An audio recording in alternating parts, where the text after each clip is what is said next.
What do you think is missing in marketing today, my friend? For me, I think it's passion. If I had to put a stamp on it, what's the one thing that is missing? I think it's passion. I think personally, for me, you need to know how to create it at least at a basic level to then be able to judge any editor that you would then bring in. I think currently we're in a phase, and I personally believe that will hold on for the next 4 years at least, whereby it's not yet replacing creative editors. If you stay in your local area or you work in your local area, then you'll be limited in regards to income because of the likelihood of the ability to make a fee. A good strategy when it comes to content, if you're trying to become a standout name, is just do the exact opposite of what everyone else is. Hello, my friends. Welcome back to a brand new episode of What's Missing in Marketing Today. So this week, I'll be interviewing Ryan, who's a content strategist and also, of course, a video editor.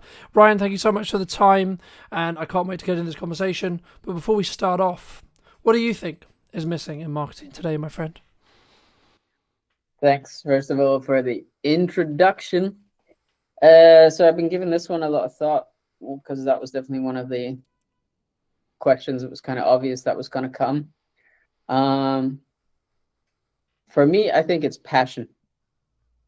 If I had to put a stamp on it, what's the one thing that is missing? I think it's passion. And what I mean by that is, I think sometimes people confuse that with authenticity. And so, that is probably the loudest shout that I see on social media. It is make more authentic content. But when you break that down and try and understand what that even means, because often I think people misconstrue that with raw content or unpolished content, but then there's plenty of creators who make fantastic unpolished content and yet it gets 200 views. And then there's other creators who make extremely polished content, which is as far from authenticity as it could be, and it gets millions of views. So if it was just make authentic content, that wouldn't technically then translate to any views for those creators. And so for me, I think it is passion. And I think that just means people that can tell through body language, through energy, through the things that you say, that you truly care about that thing that you make content. Yeah. No, I agree. And I think sometimes we use, or one could use, a lot of quote buzzwords, right? I know we were discussing before we started about, being authentic. What does that actually mean, right? I'm so glad you mentioned it as passion, because for me it's about the energy, right? And the demands you put on yourself. I mean, this episode is a clear example. I feel fine. I sound like I'm dying, right? But I said I would create a weekly show, and the schedule has only allowed me to do that because I'm able to consistently create and consistently put out what I believe to be value content. And I think for me, it's more about leading with what you believe to be your North Star rather than... So, because something I was going to talk to you about was because some people would say, oh, but what if that video that gets 1 million views, what's it really going to do for me in regards to business, right? Because sometimes we look at it and we go, well, if it's the wrong people, then it maybe won't do anything. I guess, how do you, when you work with your clients, either from a strategic point or looking at edits, how do you balance that, making sure that it is the right views or the people who, are able to create something that can get good traction and it is going to be the right people, so it will actually move the needle for that business as a whole? Yeah, great question. I think given the, let's say, the client, my predominant client base for who I make content, their approach to content is often in the need of views, right? So I think there's a certain group, especially within the podcast space, as you know, the goal is to get lots of views, because the views often then generate enough traction for a company to, in essence, sponsor you. I think that's the main business model that a lot of podcast hosts try to stick to, right? There are people that I work with who don't focus on views at all, but also because they don't have sponsors, nor do they want sponsors, and instead pitch their own products. So Daniel Amen is, for example, one of those who has a massive following, and he only pitches either his own supplements, which is Brain MD, or the things that they do with their brain scan. The brain scans at their Amen clinics. And for them, that delivers way more revenue than if they would do it in such a way that they do it with brand sponsors, because those people are already, that business model is so dependent upon trust that if people are watching the podcast, that time they spend with you, the more they engage with their content, the more they trust grows. So ultimately, it's easier for them to eventually buy when they're then ready to say, okay, I'm ready to figure out how I can improve my brain health. Yeah. And so in terms of what I do with creators in advance, especially when we're in the strategic phase and setting up, I try and ask them, what is the goal? Like, how do you intend to monetize this? And when it is through brand sponsorships, for example, I understand, okay, we've got a different type of content that we need to make. We need to, for example, have way more controversial hooks. We need to have way more baity lines. Because usually that drives attention and views, and people get invested. They will feel the need to debate. And when that is gone and it's less there, we can focus more on value-driven videos, which is like in the case of the Amen clinics. Here are 5 things that you could do to improve your brain health today with supplements you have in your kitchen cupboard, so to speak. And then the rest of these like clickbaity hooks are not gone, because they still need to drive a certain amount of traffic, but they certainly become less important. Yeah, no, I completely agree, and I think sometimes the thing that people overlook is the objective, right? The thing that they're striving towards. Because if you're just looking for views, I would argue that's a business model that works for a percentage of people, sure. But if you're looking to build trust or build authority or etc. off the back of your content, then that should, in my opinion at least, come second. Because you need to make sure that you're not, I'm trying to think the best way to describe it, but I guess it's twisting stuff to be a little bit too controversial, right? Like, just for the sake of, it will get, because it's a better hook, so it will get better clicks, etc. But then also, like, when you, I guess, acquire that audience or get served to that audience, you're then more likely to be serving it to the wrong audience, because they're going to care about the maybe the drama or etc. In that respect, rather than the transformation that you or I could create for a business. I guess, I mean, you've had those who maybe know you through your content, etc. I mean, you've spoken quite openly on social about how good your year has been, and this is in a context for maybe longer term people who are listening, where there's a lot of people saying the creative industry is very hard right now.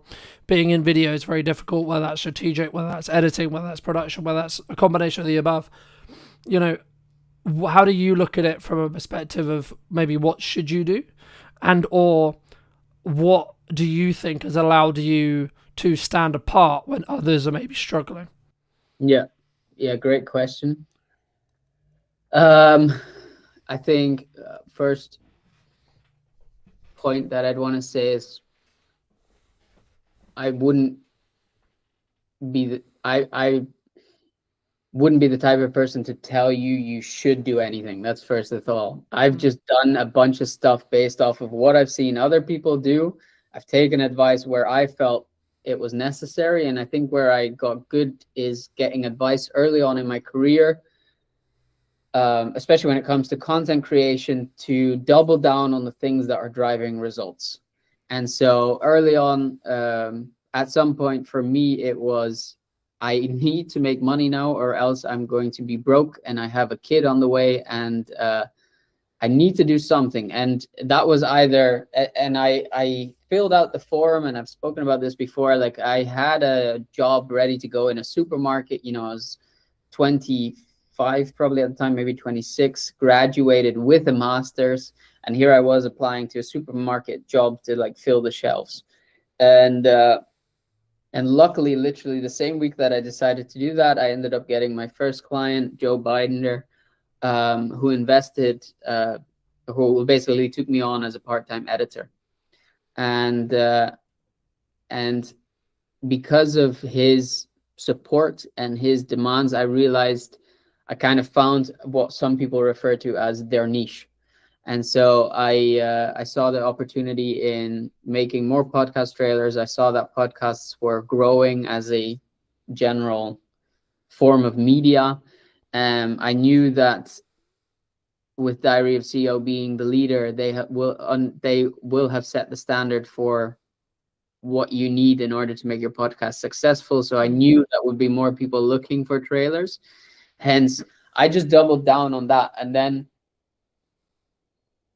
kind of growing up in a hotel in Scotland, I saw in like a luxury 4-star hotel, I saw what it takes to make high quality stuff, the commitment and the dedication to it. And without tooting my own horn too much, because it's definitely what it sounds like at the moment, but like I understood that if I just cared so greatly about this each video, and not focus too much on, is my personal brand growing, am I going on enough podcasts. Like the first 2-3 years, I posted, you can track record this, there was a period in which I was posting every day on my own channels, and then at some point I just stopped because I realized, okay, I need to make money. If I need to do that, I need to become one of the best podcast trailer editors that's out there. So in order to do that, I need to put in the reps. And I had Joe as a paying client, and next to that, in the evening hours, I was just taking podcasts that were already existing, sometimes Diary of a CEO podcast. I downloaded it and just tried to replicate what they made as a trailer. And that kind of ultimately led to this point now whereby, yes, for me, it's been a tremendous year. But if you ask me, what's the hack? Just work 3 years at the thing that that people or the industry or feedback is telling you are great at, and then just produce that, and be willing that if it doesn't pay you out right away, to take that job, right? To take some side hustle, knowing that that is the kind of longer term vision to focus on. No, I completely agree. And I think, for me personally, again, I've had like another incredible year. And I guess the moment where it changed was middle of May, when I decided that my answer to marketing was yes and. Right? So, yes, you should have a podcast. Yes, you should have trailers. Yes, you should be doing add value content. Yes, you should be doing live streaming, so on, so on, so on. And I guess the key there is, again, it comes back to that effort point we were touching on at the start, and that passion and the core. And I guess to an extent for me, it's always been, I'm going to try and lead with my brand and show you what's possible with your marketing using my brand as an example, right? Like, but also the byproduct of me doing that, of course, is I can prove to any client asking, yes, I know what I'm doing because I do this every day for me and number of clients. So I can speak in real terms rather than theoretical. And I think sometimes people, wrongly or rightly, or whatever they end up having, they speak in a really good theory, especially in the space of like video production, where there's like this subculture around like, we're going to train you to be a really good video production professional and etc. And like, I'm not trying to smoke on those people, but like for me, it's like, if you're not in the trenches every day, what worked for you 10 years ago or what worked for you 5 years ago or however long ago it was may not necessarily work now. And I guess to phrase that into a question, is there, like, do you see the podcast trailering space, which I know is where you kind of niche into, is that something that's going to die, or do you think that's going to just be like maybe the fence or the line which a podcast, if it's taken seriously, has to have moving forward, would you say? Good question. Again, I don't think there are absolutes. I don't think every podcast needs to make a podcast trailer. I think there are certain ones, especially these ones which are like an hour and a half, 2 hours long, in which it makes sense to do that, right? Like the way I often pitch to clients is podcast. You probably wouldn't go to the movies if you haven't seen something in advance to get an idea of what you're going to watch. There are some people which do that. Respect. I can't, right? If I'm going to the movies, at the very least, I'm watching a trailer. Yeah, but the majority is lower, right? There is always an exception to the rule, but the majority of people aren't unless they see some level of marketing towards that film. Yeah, exactly. So that is a little bit my philosophy behind podcasts as well. Is like, if we're going to get people to commit even an hour, but especially for the ones which are 2 hours plus of their time to watch this episode, don't you think at the very least we need to warm them up, to give them a bit of a feeling in advance as if what they clicked on or what they're committing to is going to pay off? And so I think that's what a trailer does. And then there's multiple aspects of, like, trailer also makes the guests look fantastic. It positions them as an expert, or at least as an interesting person, depending upon the angle of their story, which means the guest is more likely to share it. And so I don't know. Yeah, to answer your question, I don't think there's necessarily it's not going to be a must, but it's certainly going to be kind of a minimum threshold. And the argument that a lot of the time I fall back to is, you cannot do it, but you have to be mindful that the Diary of a CEO, the James Smith, the Daniel Amen, the you name it, they're all doing it. And so you're already, by choosing not to invest into that, you're already one step behind. No, I agree, and I think as someone who does do trailers, and I'm sure we'll get onto that conversation as well, but I think for me, as we are moving more and more into interest graph based algorithms, and in a world where whether you're service based, as in you're trying to establish an audience, establish rapport, establish trust to then potentially sell to a small number of them, or you're looking for larger numbers to then apply sponsorship and add revenue and etc. Whichever model you're looking at, the concept of having a strong hook that then tells YouTube or whatever platform you're on that this is a good piece of content will always benefit you in the long term. And I think for me, I guess it's some way, if you were going to put it into like A, B, C, D, T tier, you need to ask yourself, do you want to start at B and then work your way up? Or do you want to start at C or to start at D or whatever, or do you want to start at A? And or do you have enough resources, bandwidth, etc., etc.? Like, if you're someone who's just starting out their business, they've got zero budget and they're doing all of it bootstrapped and they're doing all of it themselves, should you have a trailer? You should have something. Yeah, right, I think. But exactly. So as someone who had a podcast, who bootstrapped it, who didn't have any resources, I just learned how to make the trailers myself. By the very thing that I just said, of just copying to some degree what other people were doing. And that copying, yes, it might mean that it's not original content, or it feels less original, whatever. But it did mean that it gave me the skills to start learning and understanding what works versus what doesn't. And yeah, you can argue that you maybe don't have the time for that. Then at some point you have to question, well, something's got to give. So you have to make choices. I agree. I think personally, for me, you need to know how to create it, at least at a basic level, to then be able to judge any editor that you would then bring in, right? Like, because for me, otherwise, and this is the same with any marketing, this is the same with anything you do, you should be able to do it yourself. A, because when shit hits the fan, you might have to, right? And B, you also are in a position where then you can judge the person you're outsourcing your ads to, you're outsourcing your marketing to, you're outsourcing your video editing to, etc. But then also, like, think about it this way. The capacity you could gain by getting someone, quote, more skilled in trailer making to come in, someone like Ryan, for example, right?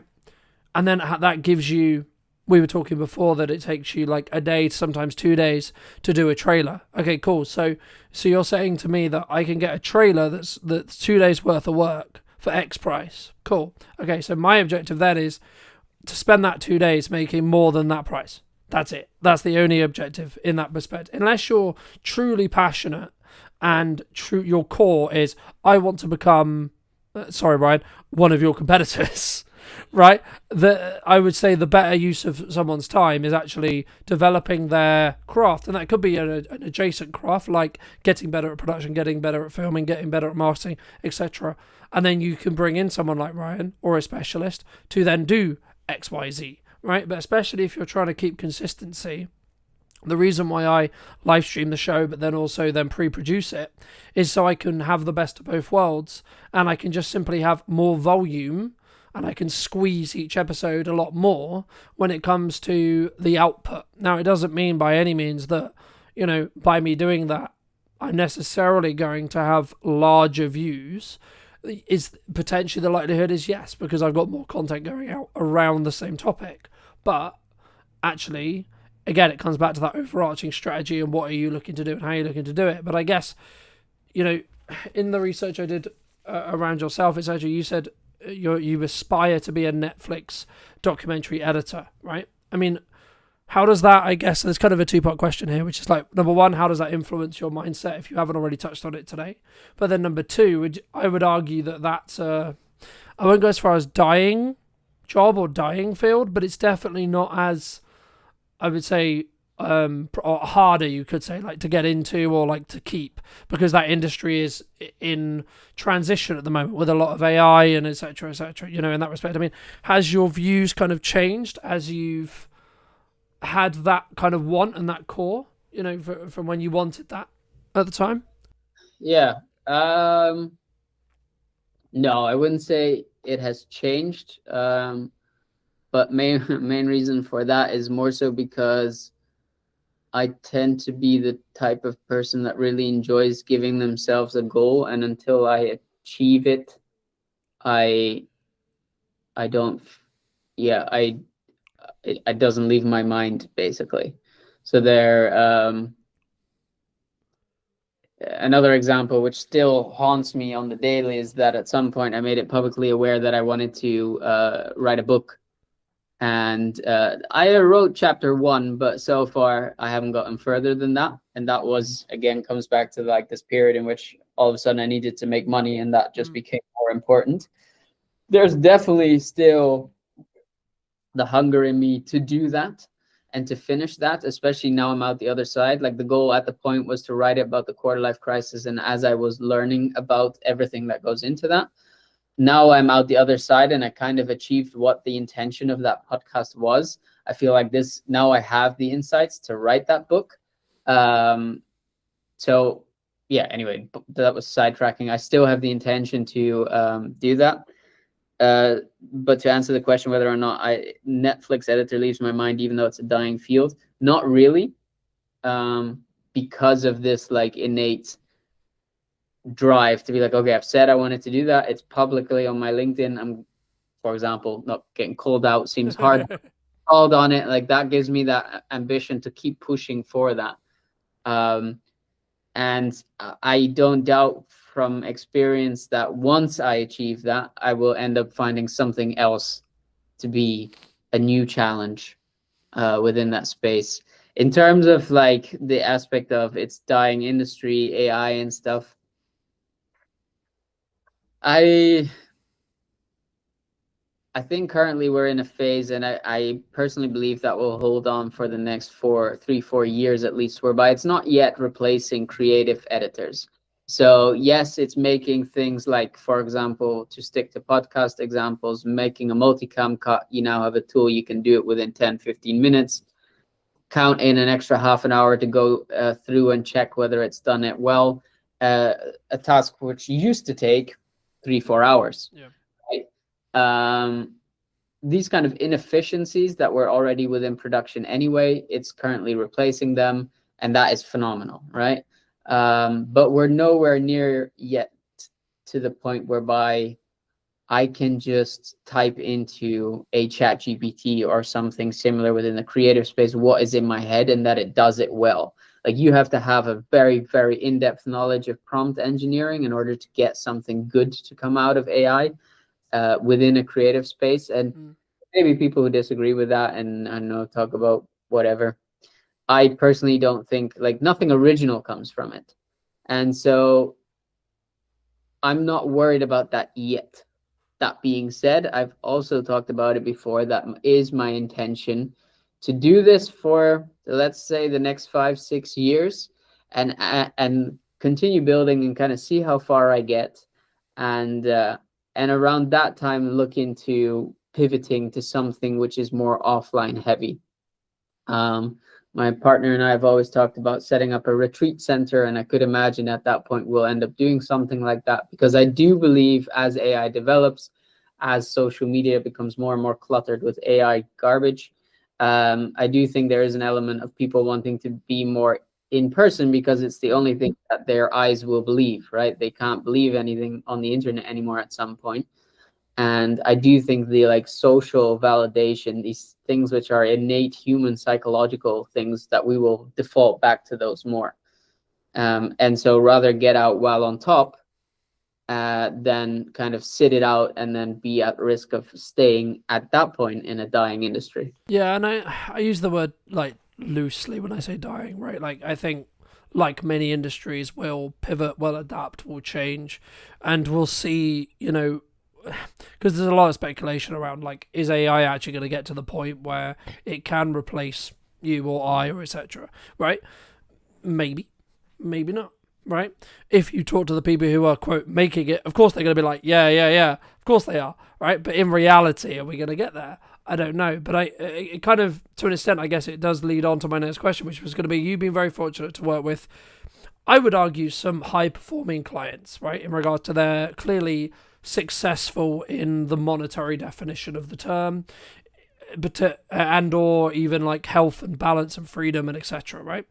What would you say makes them either different, or even like maybe some other examples that you've studied yourself, like when it comes to either their work ethic, how they show up, what they do, that I guess has allowed them to rise above the quote average in that respect? Yeah. I think for everyone, the main thing that applies is they know one rule to be true, and that is that quantity brings quality. And so they are just unapologetic about posting insane, and it is truly insane, volumes of content, and often repeating content which is performed really well several times. And they just do that day in, day out. So like, I think currently for the Amen team, we're putting out like 300 pieces of content a week. For James Smith, he himself is putting out a ginormous amount of content, whether that's his own or over Newtonic, or now with the podcast coming back, he's putting out one a week, going to scale up to 2 a week. Those long form podcasts, they get cut down into at least 2 to 3 clips, which are like 3 to 10 minutes. In addition, the same one gets cut into about 5 to 6 reels, which gives you almost a day every day, something to post.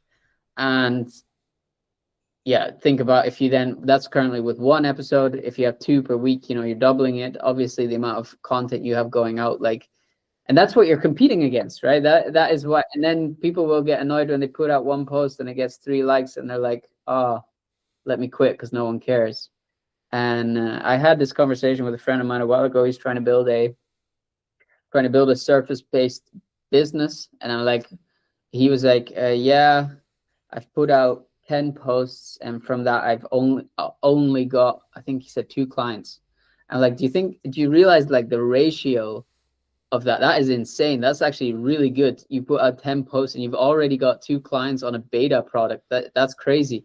Yeah. Just imagine if you 10x the amount of content, or even just don't overdo it. Maybe just say, okay, from now on I commit to posting every single day, right? So you got 30 instead of 10. That means you're making 6 new clients a month, right? And this stuff is exponential. So the more you put out, the more it's going to grow. And just kind of putting it out that way towards these people and helping them see, yes, maybe you feel like you were deserving of more. That could be. But I think you just grossly underestimate the amount of volume it takes. Do you think, for me, that's where I think people who are learning to leverage AI, learning to leverage creative editors, creative people, and then working hard themselves are the ones who are then going to, quote, win. And I would count myself in that for me personally, but the reason why I say that is because I have always understood that the answer is just work, right? There is no shortcut. There is no magic. There is no BS. You want X, Y, and Z. You want to times your revenue by X amount. You want to make however much it is. Okay, then you better work infinitely harder than you think it's going to be to hit that mark, whatever your mark is. The same in fitness, the same in podcasting, the same in everything. And the thing that I did wrong, I guess, last year was I wasn't solely focused on, I'm only going to do these pillars only, right? And the reason why I mention it here is because it's talking about that 1% improvement every time that you alluded to when it comes to volume. And the way behind it, for those who may not know, is it comes from, well, many things, but it comes from a pottery study, which is the most used one, which is a semester was cut in half. One was only asked to basically create one pottery item, so I think it was like a potter, etc. And then the other half was given the opportunity to create as many as they possibly could.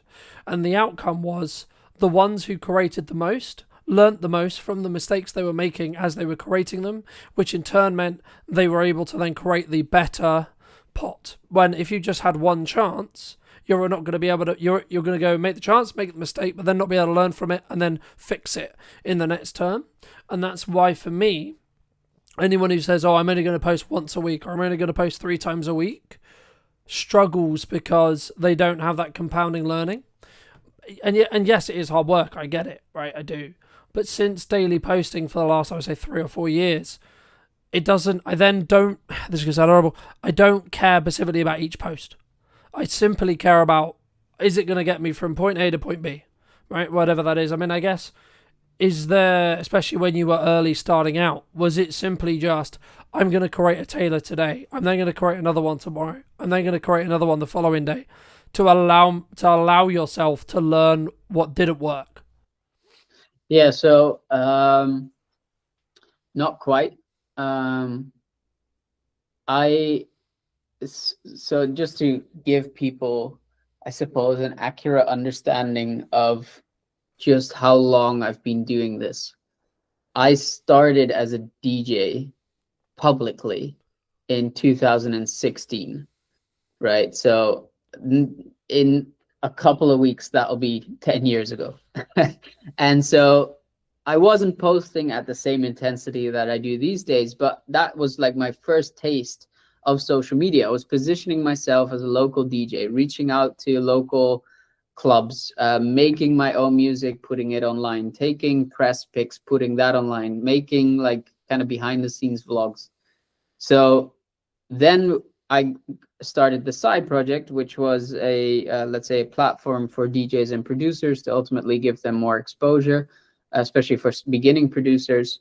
And I posted, I mean, the channels are still up, so you can always check, but I think on that channel we posted 400 videos, which I did for a year and a half.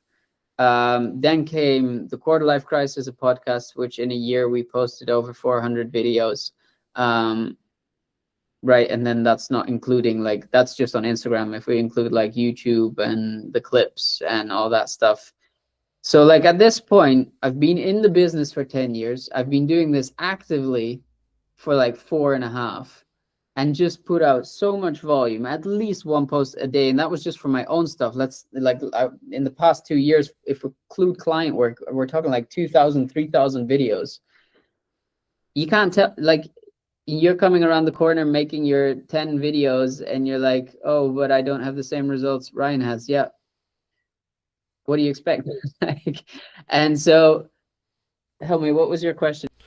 I mean, it was more around, I guess, like, is there a struggle around people simply understanding that it's just going to take them time, right? Because like when I started, there is this culture, especially at the moment, which is like instant.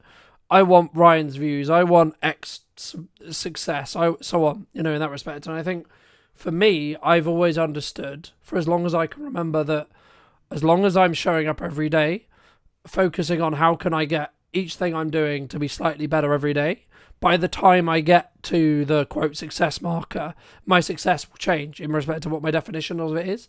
But I guess it would just be advice around like people who are struggling, or people who are saying, yeah, but Ryan, posting 3 times is hard because I've got a business to run, I've got this, I've got that, I've got a family, I've got so on. What would you say to those people? It is hard. It is. You're right. But if you want the upside of it, if you want the reward, you're needing to be willing to put in the work. And that is going to like, this is what I find tricky, because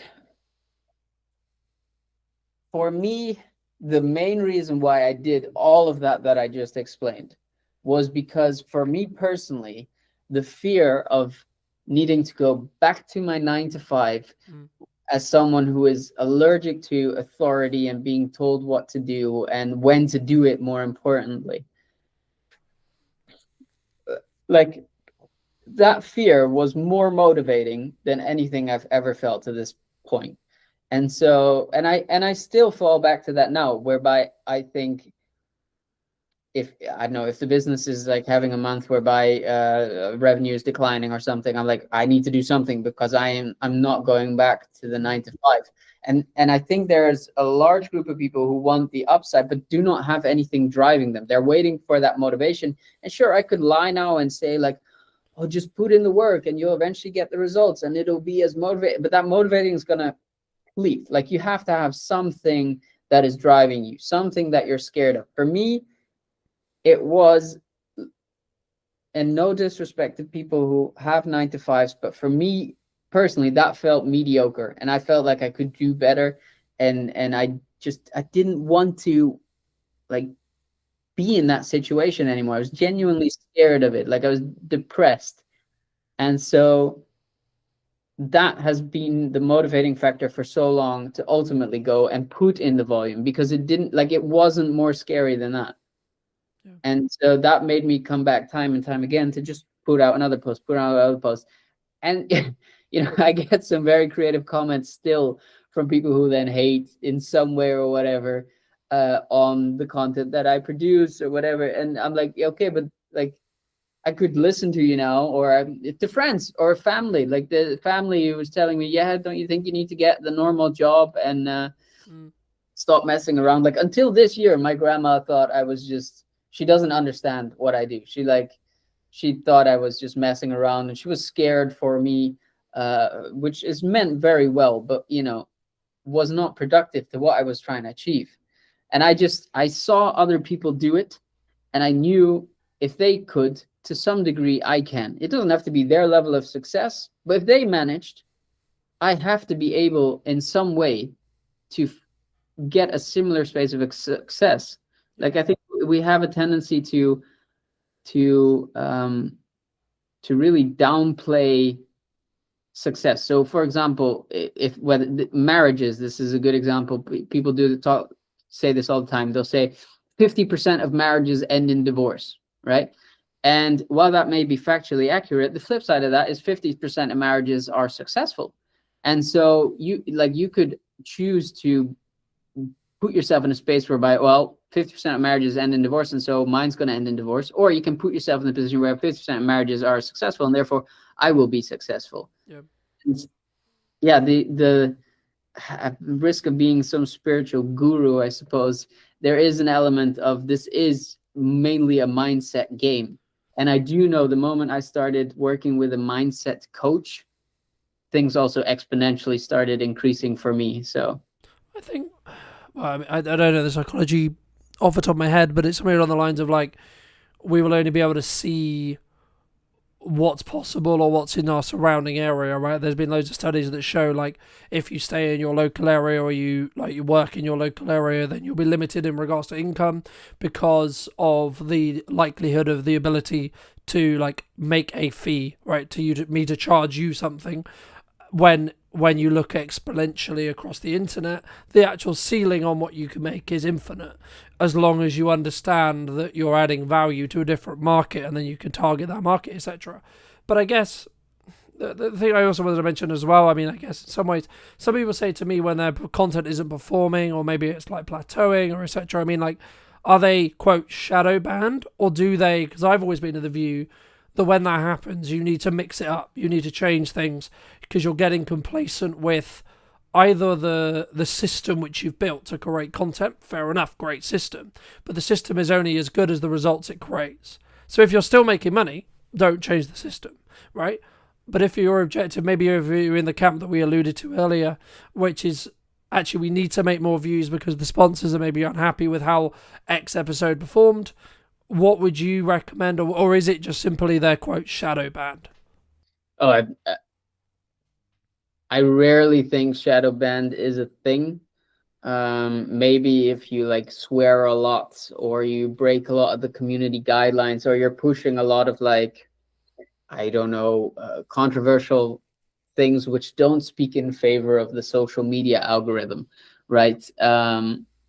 Then I could imagine you get shadow bans. But if you don't do that and you're just an, let's say, everyday creator, I think it is indeed. I mean, algorithms do change. We see it on LinkedIn currently. Video was a period whereby you could put any piece of garbage on LinkedIn and it would get insane numbers, and now it's barely doing anything.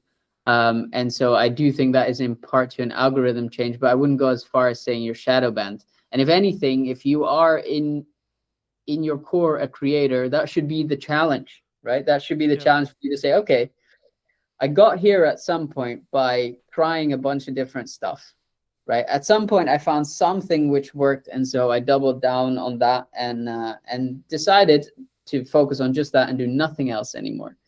And people like fatigue, people's attention fatigue, and if you're not bringing anything new anymore, at some point they've seen your stuff over and over again, and so it gets boring, right? And so they're looking for new stuff. And so if you are a creator in your core and you find yourself in the position you're talking about, I say a good ratio to stick to, especially in the beginning, is just 50% test content and 50% of what you think personally will most likely do well. And as you grow, you'll see certain videos do better than others, and the ratio kind of adjusts. And so you'll at some point be producing for 75% of the content that always consistently does well. But I still think you should have that 25% of content whereby you're just testing new ideas, new formats, new iterations of stuff. And sometimes it doesn't have to be extensive. Like I produce a weekly show in which I break down how edits are made, right? And so I've been doing this now again for about 2 months. And in the most recent episode that I recorded last week, I decided to add a segment in which I basically give strategic advice when it comes to content. It's like a 1-minute thing in which I basically give a strategic tip of the week. And so that show expands, right? It's gone from just me reviewing 3 videos to my strategic advice plus the 3 videos. And then the week after, I added in a color grade segment. So I take like a scene from Stranger Things and explain these are the color elements that go into creating a scene like Stranger Things. And so the show builds, and I've given myself here with 2 new segments that I can test and see how they do. So I'll put it out on socials as an individual clip. I'll also like ask in the episode what they think, which ultimately creates engagement, causes people to give feedback.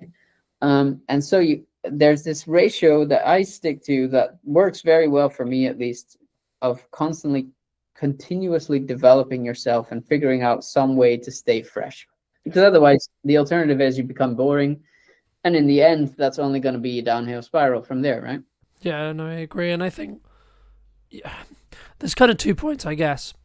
A, the Alex Amodi side of it, which is like outlast everyone else who is quote unquote boring, right? So be the longest running podcast in your niche just because you want to be the stubbornness person, right? There's that. Or I would say actually probably it's more and then also adding those other elements in, like those elements you kindly shared about what can we do to make the show unique? What angle can we think about it? Or just think, actually, maybe I'm going to go after the guests who haven't been on shows before.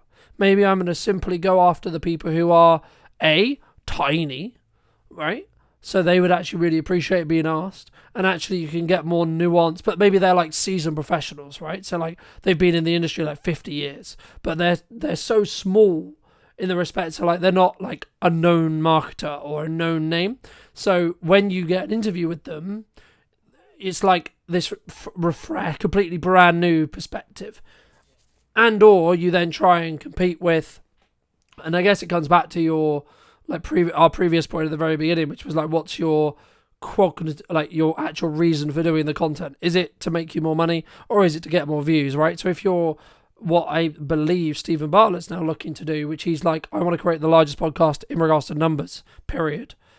He's going to have a very different guest plan, guest structure, guest strategy than, say, someone like I or maybe you have or would have, because we're looking for strategic experts that will help us position us as experts in marketing, in video, in video content creation, etc., rather than him who is looking for how much mass, I would assume, I don't know, but my assumption would be how much mass appeal is this episode going to get, because how well known is X name, and or how topical is the conversation which we're going to have, right? At the peak of AI, funnily enough, he did a load of stuff about AI, Yeah. Now he's anti-AI, which is kind of funny. But what I do think the Diary of a CEO team does smartly is, I was lucky enough, I think I started listening at like episode 20, and now they're at like, I think 400 or something like that. So when I started listening, one of the main reasons I started listening was because it was about CEOs, right?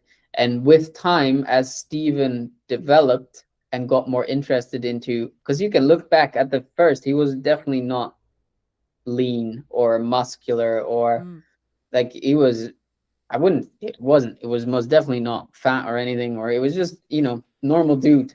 And over time, you can tell with the people he interviewed and the learnings he was taking from them, fitness and health and all of that started becoming way more of an interest to him. And so what he did as a result of that is started speaking to these people who were also interested in health and fitness, etc. And I think he's done it very smartly, whereby he understands there's an element, what you're referencing at is like which people get massive views. So like Michelle Obama, right? That's just naturally going to be a hit. Recently Kevin Hart, that's naturally going to be a hit, right? And then there's the element of all of the like technical experts that he still interviews, which are more in relation to health and fitness. But then there was also someone, I honestly don't remember who, but there was someone more recently that he interviewed, which was relatively unknown. Like at the time, the first time he got Daniel Priestley on, at that point, I think he had like 30,000 followers, which sounds like a lot, but it's really not if you put it into context of the normal average guest of Stephen at that time. And so I think if anything, he holds exactly true for what I just said to the ratio of like testing, right? Continue that. Sure, focus on the views if that is the goal of the podcast. Keep that in mind. But like also feel free to like get the random guest on there. And that being said, the flip side of what you were already hinting at is a good strategy when it comes to content. If you're trying to become a standout name, it's just do the exact opposite of what everyone else is doing. Yeah. And so everyone is creating a trailer with 3-hour-long episodes.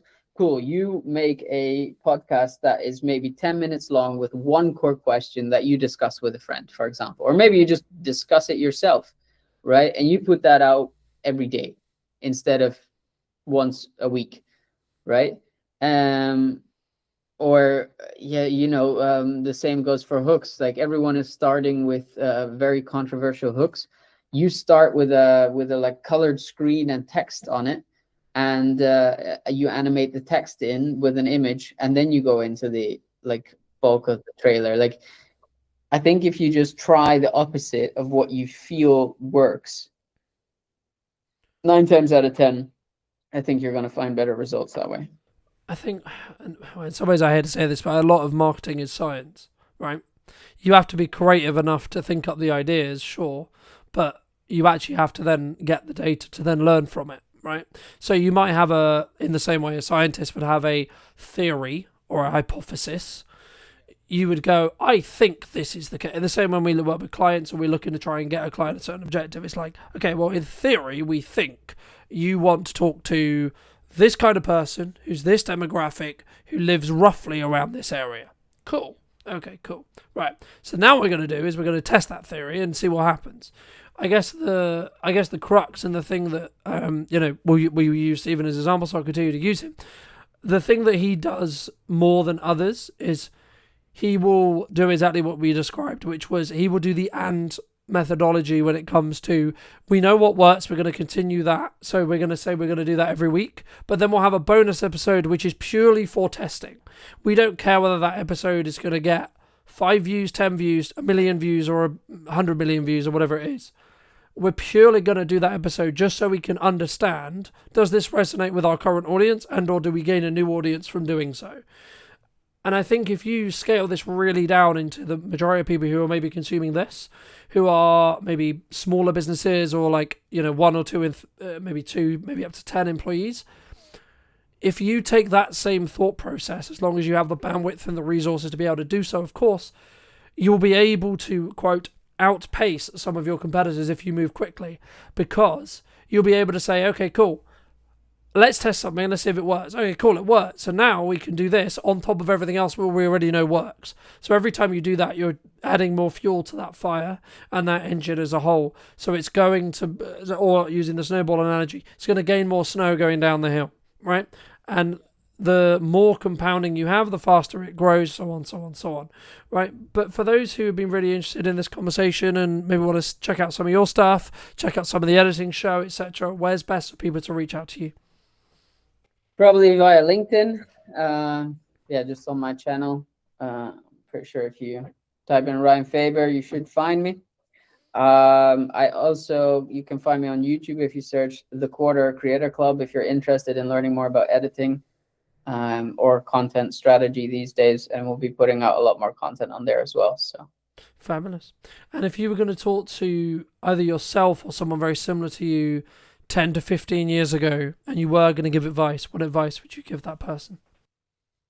Trust your gut. And listen to people who have done what you aspire to achieve.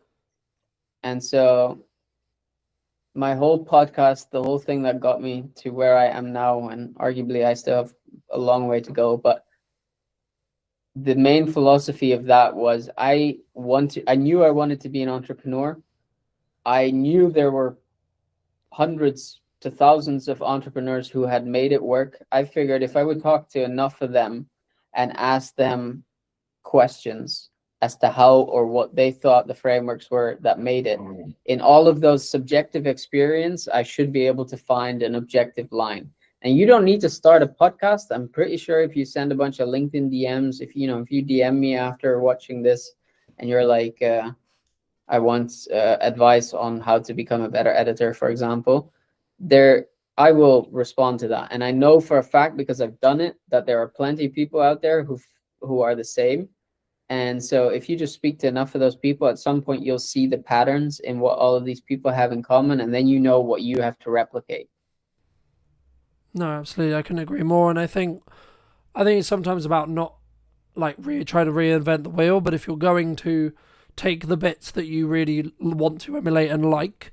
But thank you so much for the time, Ryan. Really appreciate it. And if you did enjoy this episode and would like to see more like it, make sure to be subscribed by clicking this button just here. And YouTube believes you enjoy this button or this video more specifically, so make sure to click that. And I'll see you very, very soon. And if you were going to talk to yourself 10 years ago, what advice, if you were going to give advice, would you give that person? If I was going to say anything to myself 10 years ago, it would just be keep your eyes open and you'll get where you need to go. You need to be really good at marketing to be able to have the opportunity and the permission to be able to sell, is my view, in a nutshell. I think when we look at marketing and sales and output of content, the more you do it, the easier it gets, my opinion. What role do you feel trust plays either in business or in marketing specifically? Hello, my friends. Welcome to a brand new episode in What's Missing in Marketing Today. Today, we're going to be talking to Tom all about his opinions on marketing. And before we get into it, Tom, could you give the audience a little bit of context on who you are? And of course, answer our opening question. What do you feel is missing in marketing today? Absolutely. Thank you very much for having me on, Carlton. I really appreciate it. No, you're welcome. Who am I? I am Tom Jepson. I am a coach for self-employed people, mostly parents, mostly working parents, should I say. And I'm here to help them take some of the out of doing business for themselves, because it's really quite hard balancing doing a business that you want to do, parenting, caring, all the dynamics that come with it. I am a full-time parent. Also, I'm a full-time carer as well. So I am living and breathing all the stuff that I do with my clients. To answer your question, what is missing in marketing today? I think selling is missing in marketing today, is what I think is missing. Okay. And I'm sure we can dive down into that hot topic momentarily. I mean, just to build off that, my personal view, I personally think they're separate, right? I think they are mutually exclusive. You can't have one without the other, right? But you need to be really good at marketing to be able to have the opportunity and the permission to be able to sell, is my view, right? In a nutshell. Why do you think then, let me build off the question, why do you think specifically then it is missing in marketing then? Like, what do you, like when you say that, is it not sales driven in respect to, like, sometimes we don't do call to actions or we don't have that quote ask, or is it, because I would argue you shouldn't be direct selling, or would you disagree? So this is a very big topic, and I know we could go for hours just on this one point. So to give some context, I have a daily newsletter. Daily, I send an email to a mailing list every damn day, and because I'm well versed at that, I am practiced in what I offer to people. There is a call to action which could be deemed as a sales pitch every day. Yeah. It's never like buy my stuff, because I'm not going to ram that down people's throat when they're actually, what I want to do is give them something of value. But I know that for some people, seeing a continual offer every day could be quite off-putting. I can tell you exactly why I do it, because if I get new subscribers and I hit them on a day without an offer, they're never going to see it. Yeah. So contextually, I know it doesn't work for some people. When we take it out of the sphere of direct communication and put it into something like LinkedIn, I'll say that LinkedIn is the only social media platform I use. I do not have energy or the want to use any others.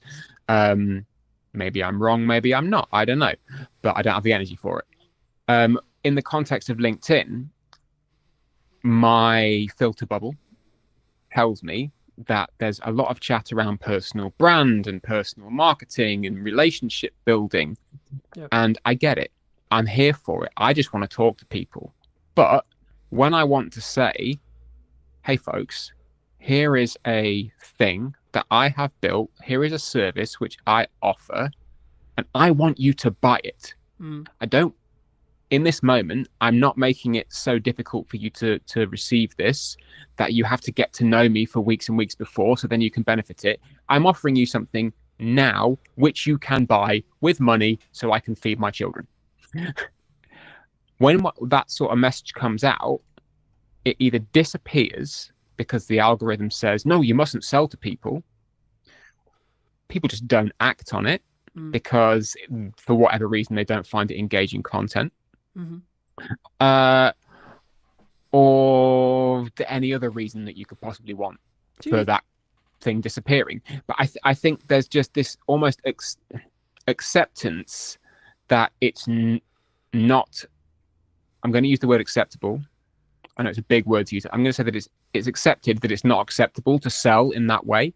And honestly, when you mix that into the marketing that we do with our content posts and our emails and our podcasts and all of that jazz, if we don't feel that we are able to do that one thing and have it be effective, how are we ever going to be able to run a business?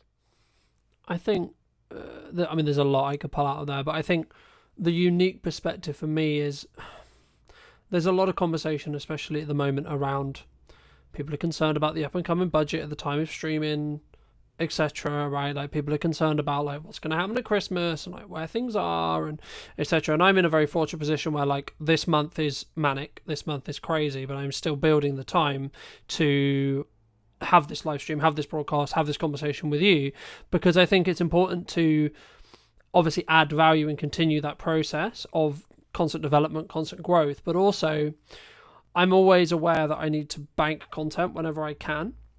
And the key, I guess, to build off your previous point about sales is, I guess, to most people who may be listening to this, you need to ask yourself, from my view at least, where you are in business. And if you are in a position where you need to make money and you need to generate cash flow, then absolutely you should be pushing more sales. And there's nothing, I don't believe, wrong with that, because that might be the reason why you're in business next year, right? Now, in a world where you don't need that and you could be perceived, or one could perceive you as quote unquote being greedy just to make revenue for the sake of revenue, not implying that's what you're doing, but some could imply that, right? I think then you can look at it and go, okay, well, when do you want this quote cash out from what you're doing now, right? Is it in a week, a month, a year? Right? Because if it's towards the year mark, then I would argue that in our content, we should be trying to add value. Not saying you shouldn't have a call to action, because a call to action could actually be, hey, you really enjoying this? You'll probably enjoy the content I put on my YouTube channel or the newsletter I put out, etc. Right? So I think sometimes when we look at quote sales, we're sometimes looking very transactional, right? We're looking at, I've got this power hour to sell, I've got this coaching thing to sell, I've got this course to sell, I've got this ticket thing to sell, whatever it is, and we just push to that instead of thinking actually, because I would say you should have a call to action in every piece of content you do, but it should be in relevance and understanding with where the business is and what the business needs from you, and how much I guess in some ways how much good karma you have with your established audience, whether that's on socials, YouTube, email list, etc., depending on your method of articulation. How do you mix that when you do call to actions, building off your previous point? Is it hey, come and buy my thing always, or is it actually, hey, I've done this other thing? Like, let's for example, you may say, hey, I just did this amazing conversation with Carlton, here's a link to it if you would find that interesting. That's an interesting question, and I do mix up the calls to action because I'm fully aware, I've been doing this business thing for a long time. I've been a freelancer for twice as long. I've been employed for twice as long as that, back in days of employment. I've been around the block. I know how this machine works. But to the same end, I don't have a damn clue how it works, because mixing up the calls to action, consistent blocks of, it's not like one day is, why am I coaching? The next day is, oh, look, there's a thing. It's going to be consistent blocks of action to take. So yeah, I do mix it up. But to the same degree, it always comes back to the same thing of, this is the core thing that I offer. This is how I want to engage with you and how I would like you to engage with me, regardless of whatever medium, method or action we get there. If I'm posting on LinkedIn, chances are the call to action will either be connect with me here or sign up to the newsletter. Mm-hmm. Those two, because I know that if I get somebody into the newsletter ecosystem, they have actively opted in, and I can then actively let them know who I am, what I'm for, and what I can offer them, and how it will help. Yeah, and I think, I guess, go on. I was just going to say, I think for me, it's about understanding when you're serving and understanding how to serve. The point it's, not to cut you off, but I think there's a point at which we say, should we not always be serving? Like everything, every action, every piece of content, again, my 2 cents, big chefy pinch of salt, everything comes with value. Everything comes with a desire of, actually, if I was sat down with somebody in a coffee shop, what would I want to tell them, and how would I like them to benefit from this conversation? it's not the generic, here's 10 lessons that I learned as an entrepreneur of 20 years old. You know, here's what I'm doing in Bali with my remote nomading, you know, and that's my high horse, which I'm sure we'll get onto later. But to like pull the thread of service, yeah, I believe that if you are in a business, no, retract, if you are in business, there is always going to be an element of service to your customers, regardless of whether it's paid, whether it's free, whether it's interactional, whether it's transactional. You know, put something out there, because that then is the marketing, and then you can do direct the sale. Yeah. You know, I'm not an expert in sales. People know this way better than I do. Because they make jobs out of it. I haven't. But I do believe that that aspect is almost becoming culturally unacceptable because people don't want to be sold to, and that's okay, but it doesn't mean we shouldn't do it. I think the reason why I paused was because I was just thinking, do people not want to get sold to, or do we need to position it in such a way where it doesn't feel like we're selling it to them, right? What I think you're referring to there is like, I don't want to be hard sold to, right? Yeah. Like, I don't know you, but you can buy my thing, thanks, right? For some, it works for some, and that's great. You know, people. I don't think it's ever going to work for me personally, so I probably would never do it. But in terms of, I don't want to feel like I'm selling to somebody. No, absolutely. I have to feel like I'm selling to somebody. Otherwise, what am I doing? I'm not. Otherwise, it's a hobby. Yeah. Like, at some point, I need to be in selling this thing mode. Yeah. You know, I'll offer somebody 45 minutes on the phone with me for free.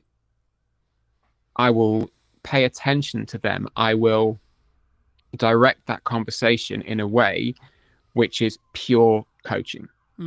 I won't sell to them in the service element of that call. Yeah. They're going to know at the end of it what I can do to help them if they want to take it further. But the service comes first. Yeah. And then once that has been rounded out, I can then go, well, look, here's your call to action. This little piece is me saying, here's what you can buy if you want to. Yeah. And I think it's that mindset of, okay, you're allowed to sell what you do because you're damn good at it. And people need to know that. Otherwise, how the hell are they going to buy it from you? When did you choose daily? Because I think so many people, they struggle with, I'm going to spam people, right? Like, I post when I'm not in like crazy work mode with lots going on, etc. Like, I would post like 4 or 5 times a day, etc. across socials. Like, I'll be very visible, but I'm aware of how interest graph works rather than social graph. So I'm interested to see how kind of like you thought about daily like email marketing. Why daily, right? Because I guess some people are going to listen to this and say, well, Tom, that's spammy, right? That's too much. That's crazy, right? You don't want to oversaturate your audience, etc., etc., etc. It's not for them then, is it? That's my answer to that. It's not for them. I started, my newsletter journey began a couple of years ago as a consistent activity. It started monthly. After 3 months, it went to twice a month. At the beginning of, where are we now? Nearly end of 2025. Beginning of this year, it went to weekly on a Monday. And then I got to a point in the middle of August, just before the summer holidays began, where I went, you know what? I've got too much to say. I've got too many things that I want to share with people. And I believe I have the energy and the momentum to do this.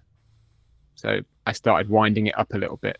And as of the 1st of October, every day, it's 250 odd words of a story, something that's inspired me, something that I found funny or interesting, a life thing.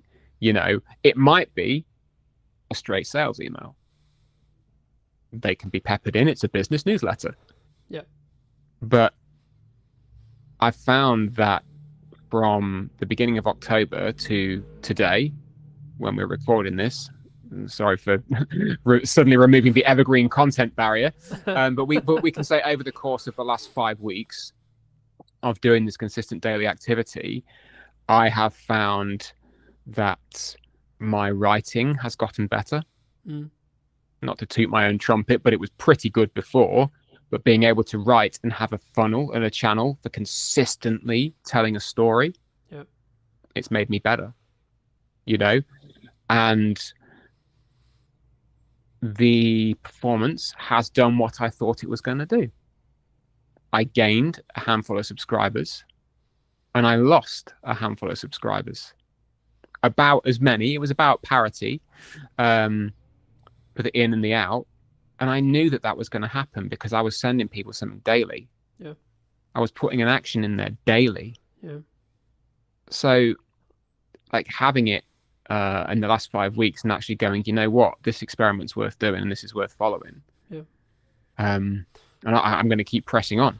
From my view, speaking about like daily posting reels or daily posting on social across all platforms, blah blah blah blah, I think me it's very similar, right? Like I remember I did a workshop in September, and an old friend, but also someone whose wife followed me, said something on the lines of, "Fucking hell, Carlton, you're everywhere," and she ended up tuning off and like unfollowing me, and I was like, okay, cool, but would she ever buy from me? And the answer was no. I was like, okay, well then, in the nicest way possible, thank you so much for the time you spent with me, and thank you so much for the support you gave on the content, but actually maybe you're not the right person.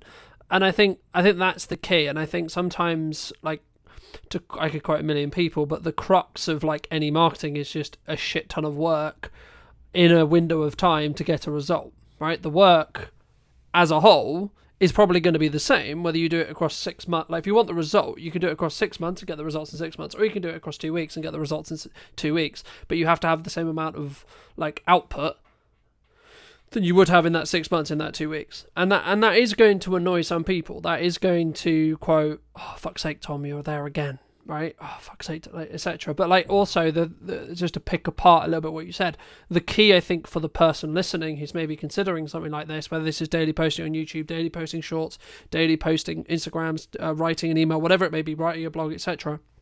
For me, it's, can you make that 1% improvement? Right? Because what you're talking about there, the reason why you're getting better is because, and you may not feel it, right, at the time. It's only in hindsight when you look back. But if you go, like, if I look at where the podcast was and arguably like, why is what's missing in marketing today, quote, successful or quote, doing well? Actually, it's because I've 1%ed it every episode since June. Right? By the time this pre-recorded version of this episode I expect comes out, it'll probably be 5 to 7, maybe 20 times better than as it sits today. Right? Why is that? Because every episode I'm functioning and I'm saying, and it comes with practice, right? Like anything, right? You can't expect to be in great shape if you don't work out every day, right? In my opinion, right? You can do 3 days a week if you want. That's up to you, right? In the same way, you can do 3 emails a month or 3 emails a week, etc. But it would be wrong of me not to ask you about like this huge volume, this huge value add, this huge amount of work, and not talk about, do you think the modern expectations of marketing can lead to, especially smaller entrepreneurial business owners, getting to burnout? There's the word burnout. Is that? I mean, just to give burnout its place for a moment. Yeah, I think that specific symptom comes from trying to do a lot of stuff that you don't enjoy, that you are not equipped to do. You might be capable of doing it, but in that moment you're not equipped to do it. And that you maybe don't acknowledge that something else needs to be set down.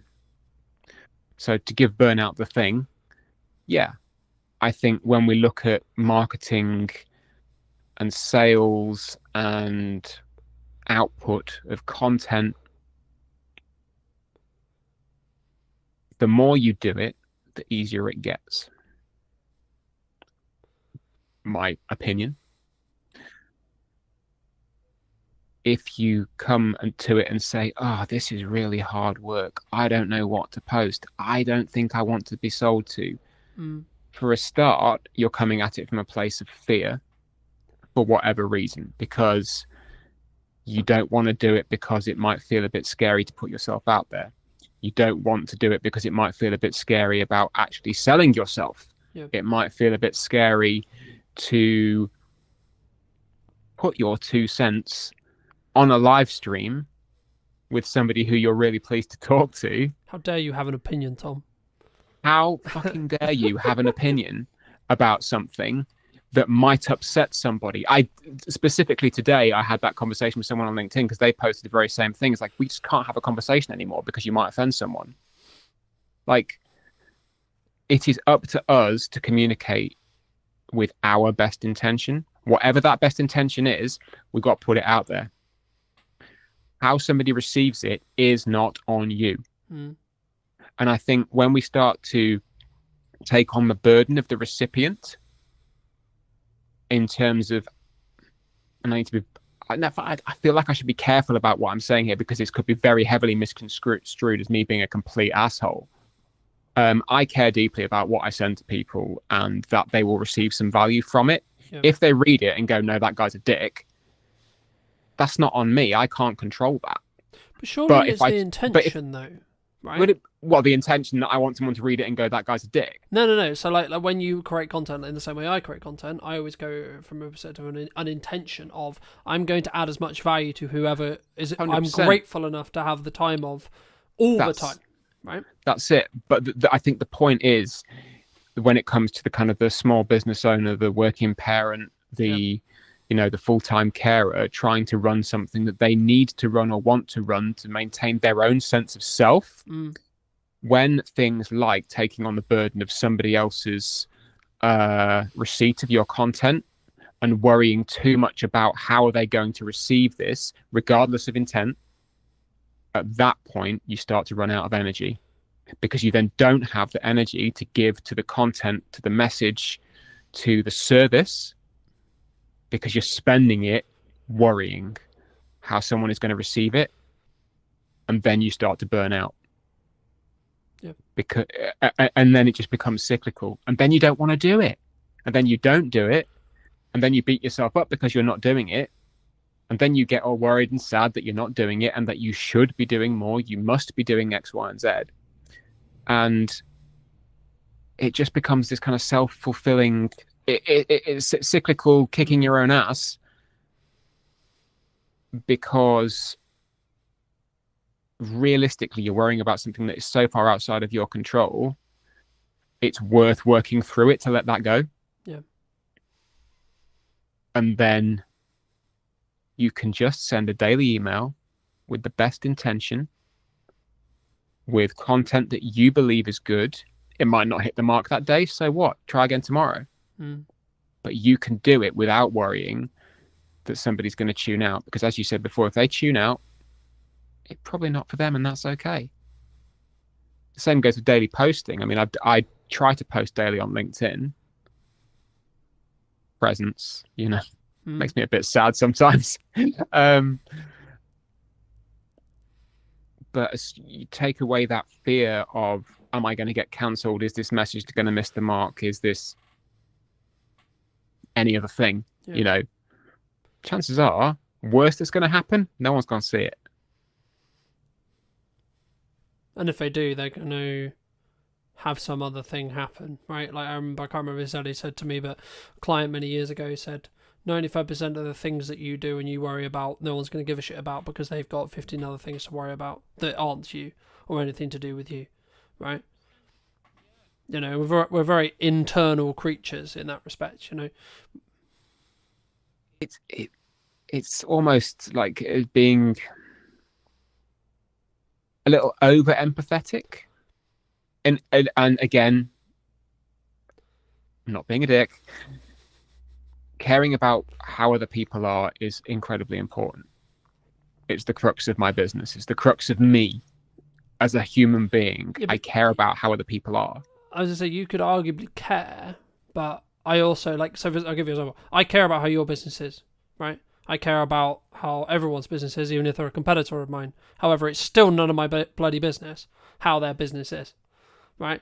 Whether it's going well, whether it's not, whether it's whatever, whichever end of this spectrum we're talking about, right? Whether they're doing incredibly well, incredibly successful, and they're having record-breaking months, or the opposite end of the spectrum, they're about to go bankrupt and they're actually like swimming in miles and miles and miles of debt. Okay, right. I can care and I can empathize as a human to a human and a business owner to a business owner. But the reality is it's still got nothing to do with me. Right? The only things I should focus on is me, my business, and what I'm doing. And staying in my lane and moving myself forward. Do you agree? I like the awareness. I'm very much attuned to being aware of what is going on around. Because then you know, if you see a strategic opportunity to make a move, you can make a move. Yeah. You know, you see a gap in this is how the best products come out. You see a gap in the market, you fill it. Yeah. You know, but as you say, how somebody is doing day to day, if they are not publicly putting it out there on the line, telling their story all the time, because they want it to be seen. Mm. And I mean, like, not a curated version. I mean, the whole nine, just open book stuff. Then no, you're absolutely right. It's none of your business. You can be interested and you can still care. Every person that I know on a personal level, I care about how they're doing, how their work is, how life is, you know, how the family are, how much detail they give to me is up to them. Because some stuff just ain't my damn business. Yeah. But understanding that they're at least there, being empathetic to that is good. But you know, to circle back around to the over empathizing, as you say, when you get to the point of actually that's not your damn business, then you can stop. You can go, all right, I've used my energy to this point.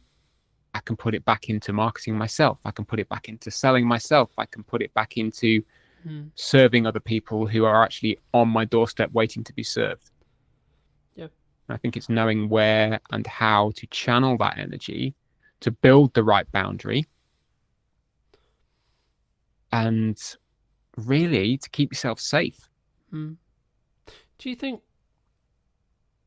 business owners struggle to give or set boundaries, either with clients, with colleagues, with friends, with marketing, with themselves, with family, with friends? Yes. I'll elaborate on that. Well, there we go. No, there's the answer. No, and if so, why? No, that's a really good. Is it? Sorry, that was a veiled attempt at humor. Yes, absolutely, I do. I mean, everyone does because they're creatures of service. You know. Does it come from that? If I don't say yes to this job, there's not going to be another one coming thing. Do you think, in some case, like in that specific nuance? As part of it, yeah. I mean, I've been reworking a workshop that I ran eons ago, all about saying no to things, which is, you know, coming down the pipe at some point. Hopefully, by the time the published version of this comes out, people will actually see it and it'll be live. But I think that because prioritization is hard. Separating yourself from your work is hard. Separating you from the public version of you can be kind of hard. Separating different facets of work and life is hard. Just establishing boundaries and maintaining them is hard. Like being able to go, you know what? I'm stopping work at 3. And I'm not going to answer my emails till tomorrow morning because it's family time now. You still get the little itch, you know? Sat down, scrolling on TV, like while the TV's on, you get an email pings and you go, oh, I'm just going to answer that now. You could just not because nothing's going to happen. But it's maintaining that boundary because you get that little itch of if I don't do it now, somebody else might get there first, or I might forget. I might be busy. You know, it's difficult to maintain it. And again, a lot of the time, in my opinion, it comes back around to being afraid of something. forgetfulness, busyness. And sometimes you just kind of need to go, okay, well, if something happens, it happens. That's kind of a future me problem. Right now, I've decided that this is my boundary, and that's more important. Yeah, and I think as long as you can reflect on every situation, every job, every etc., like whatever it is you're doing, whatever you're trying to achieve, whether you're trying to launch a podcast, newsletter, work with a new client, do marketing, whatever it is, or do sales or whatever it is, as long as you can actually hand on heart say you did your best and it was in line with what you were or wanted or needed at the time, and or like, I think it's interesting, right? Because I think sometimes we act as if we're busy, or we imply that we're busy, or we are busy, or etc. But actually, in reality, what we're actually saying is, at the moment, the thing you're asking me to do cannot be a priority.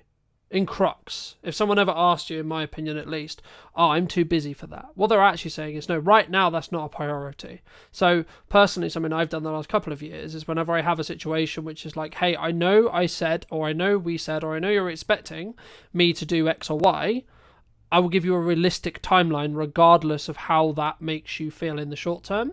And that might be, oh, etc. But it's actually, I'm not doing you a good service if I don't give you clear, concise, and transactional or transparency within my communication style. Because the reason why someone would get upset or pissed off is because you said, Tom, you would get me that thing a week ago, 2 weeks pass, 3 weeks pass, and then it slipped through the gap, right? Look, I'm not saying mistakes don't happen, but if you said to me, let's say we were working together, and you said, hey, it's going to be like 3 weeks, I'm like, okay, cool. But then I'm not expecting it next week. I'm expecting it in 3 weeks, I mean, that's almost kind of a side point, isn't it, really? That's just being good at what you do and doing what you say you were going to do. Yeah. But do you think we struggle sometimes? Because, like, especially when we win, like, the client, right? The client of my dreams, or the project of my dreams, or the money of my dreams, or the project is amazing because it pays me X, or it's actually a great opportunity, etc. We have this, like, want to, I'll do it tomorrow. Oh, it's done tomorrow.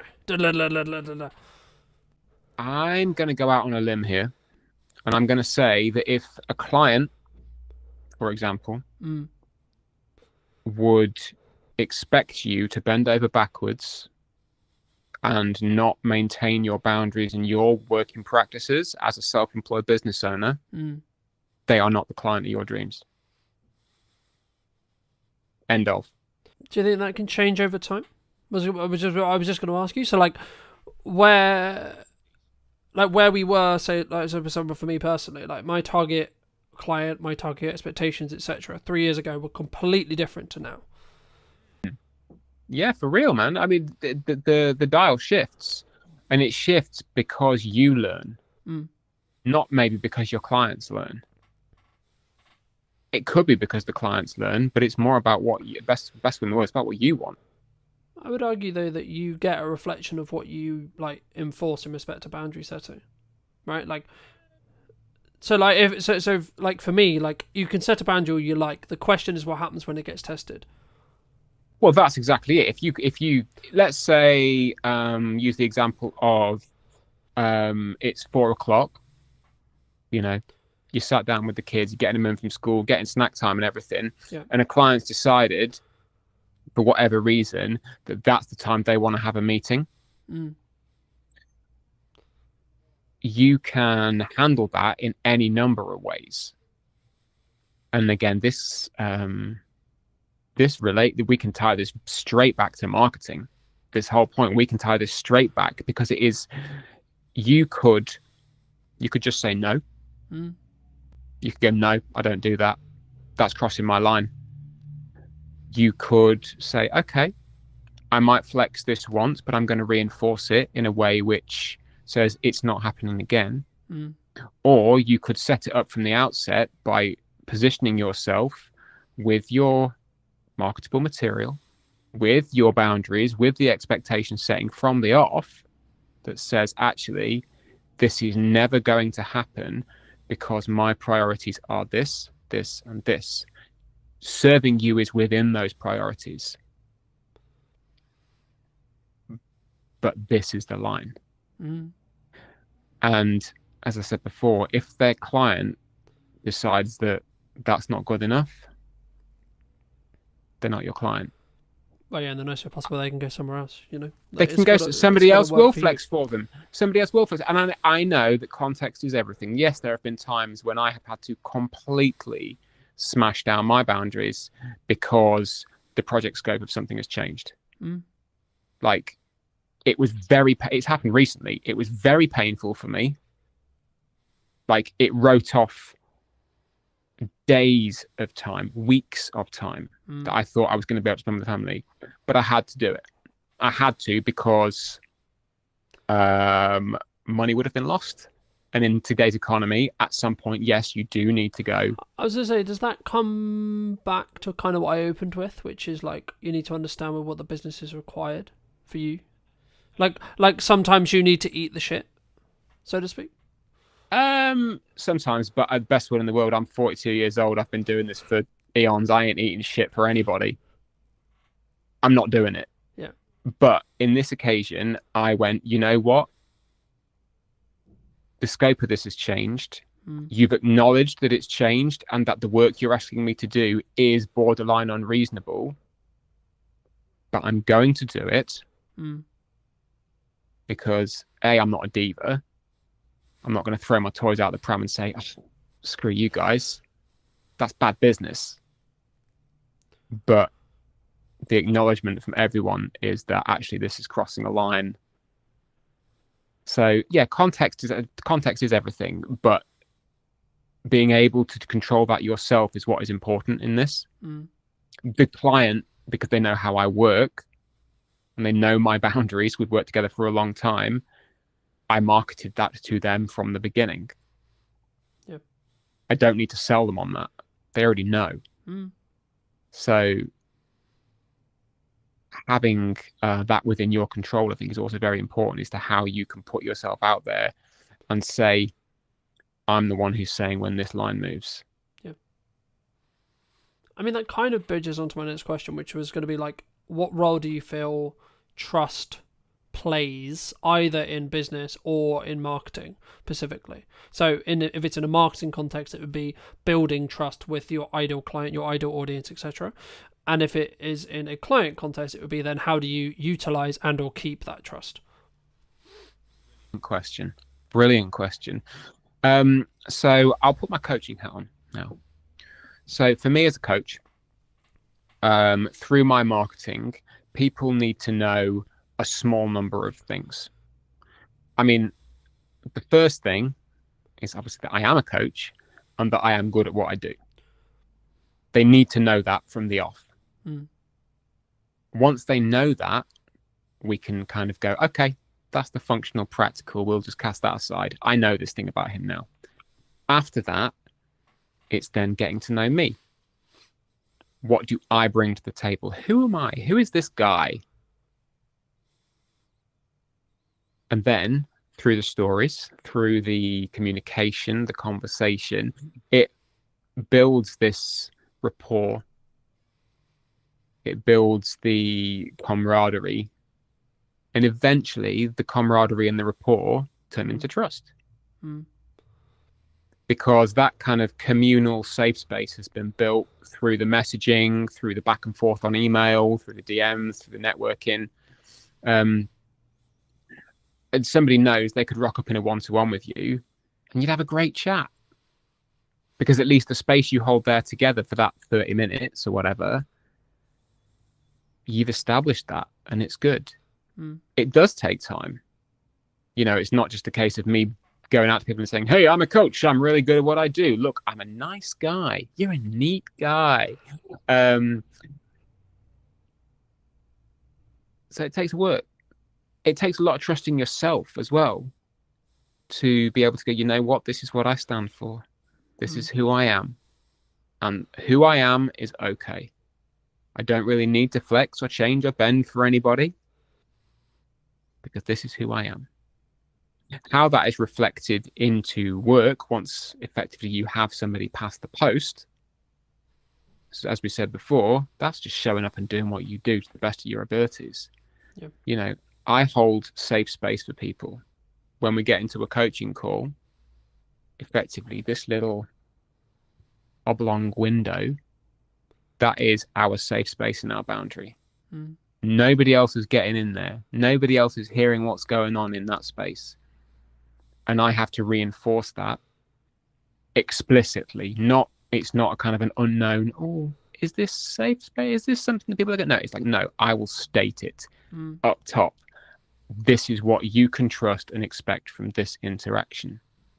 And the kind of the same goes for the precursor with one-to-ones and emails and everything as well. This is a safe space. I'm not going to go and, publish the ins and outs of a social call I had with somebody on LinkedIn. It might inspire something. Yeah.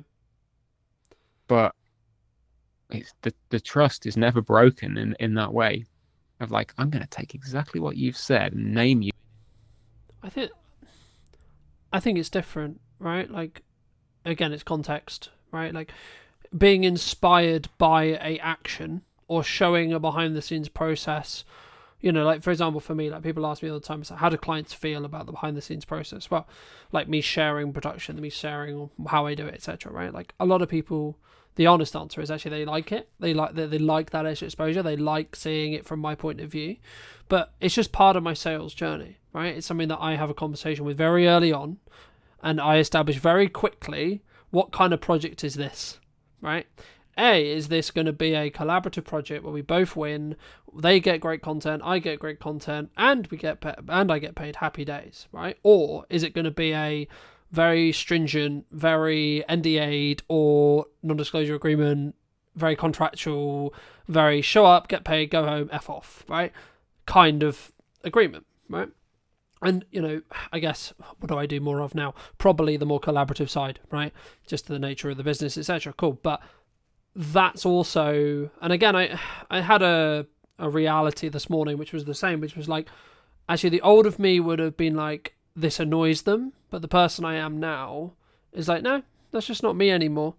And obviously I won't go into detail on that specific thing, but it leads on to my next question really nicely, which is like, how do you either help people, or maybe someone listening to this, if they're looking at their marketing or etc., and maybe they want to move into that next stage, whatever that is for them, that next season, whether it's we have a 9 to 5, we're looking to do our own thing, gain our own freedom, gain etc., and all the benefits that come with, but also all the stresses, of course, that come with working for ourselves, and or we've been working for ourselves for 3 years, 2 years, 1 year, whatever, and we're looking to scale up. We're looking to do that scary, we're going to up our prices, change our value perception. What would you say to those people who are, as I say, kind of, I think there's two camps potentially who are listening. A, in a 9 to 5 who are looking to make the jump, or B, maybe they've been doing it, they built good momentum, but they're kind of like, if I up my prices, I'm going to lose all my clients. I mean, that's a very specific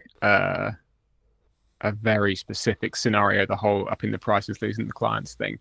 And it comes up more often than you'd think. Broad strokes, I would always ask the question, who are you now?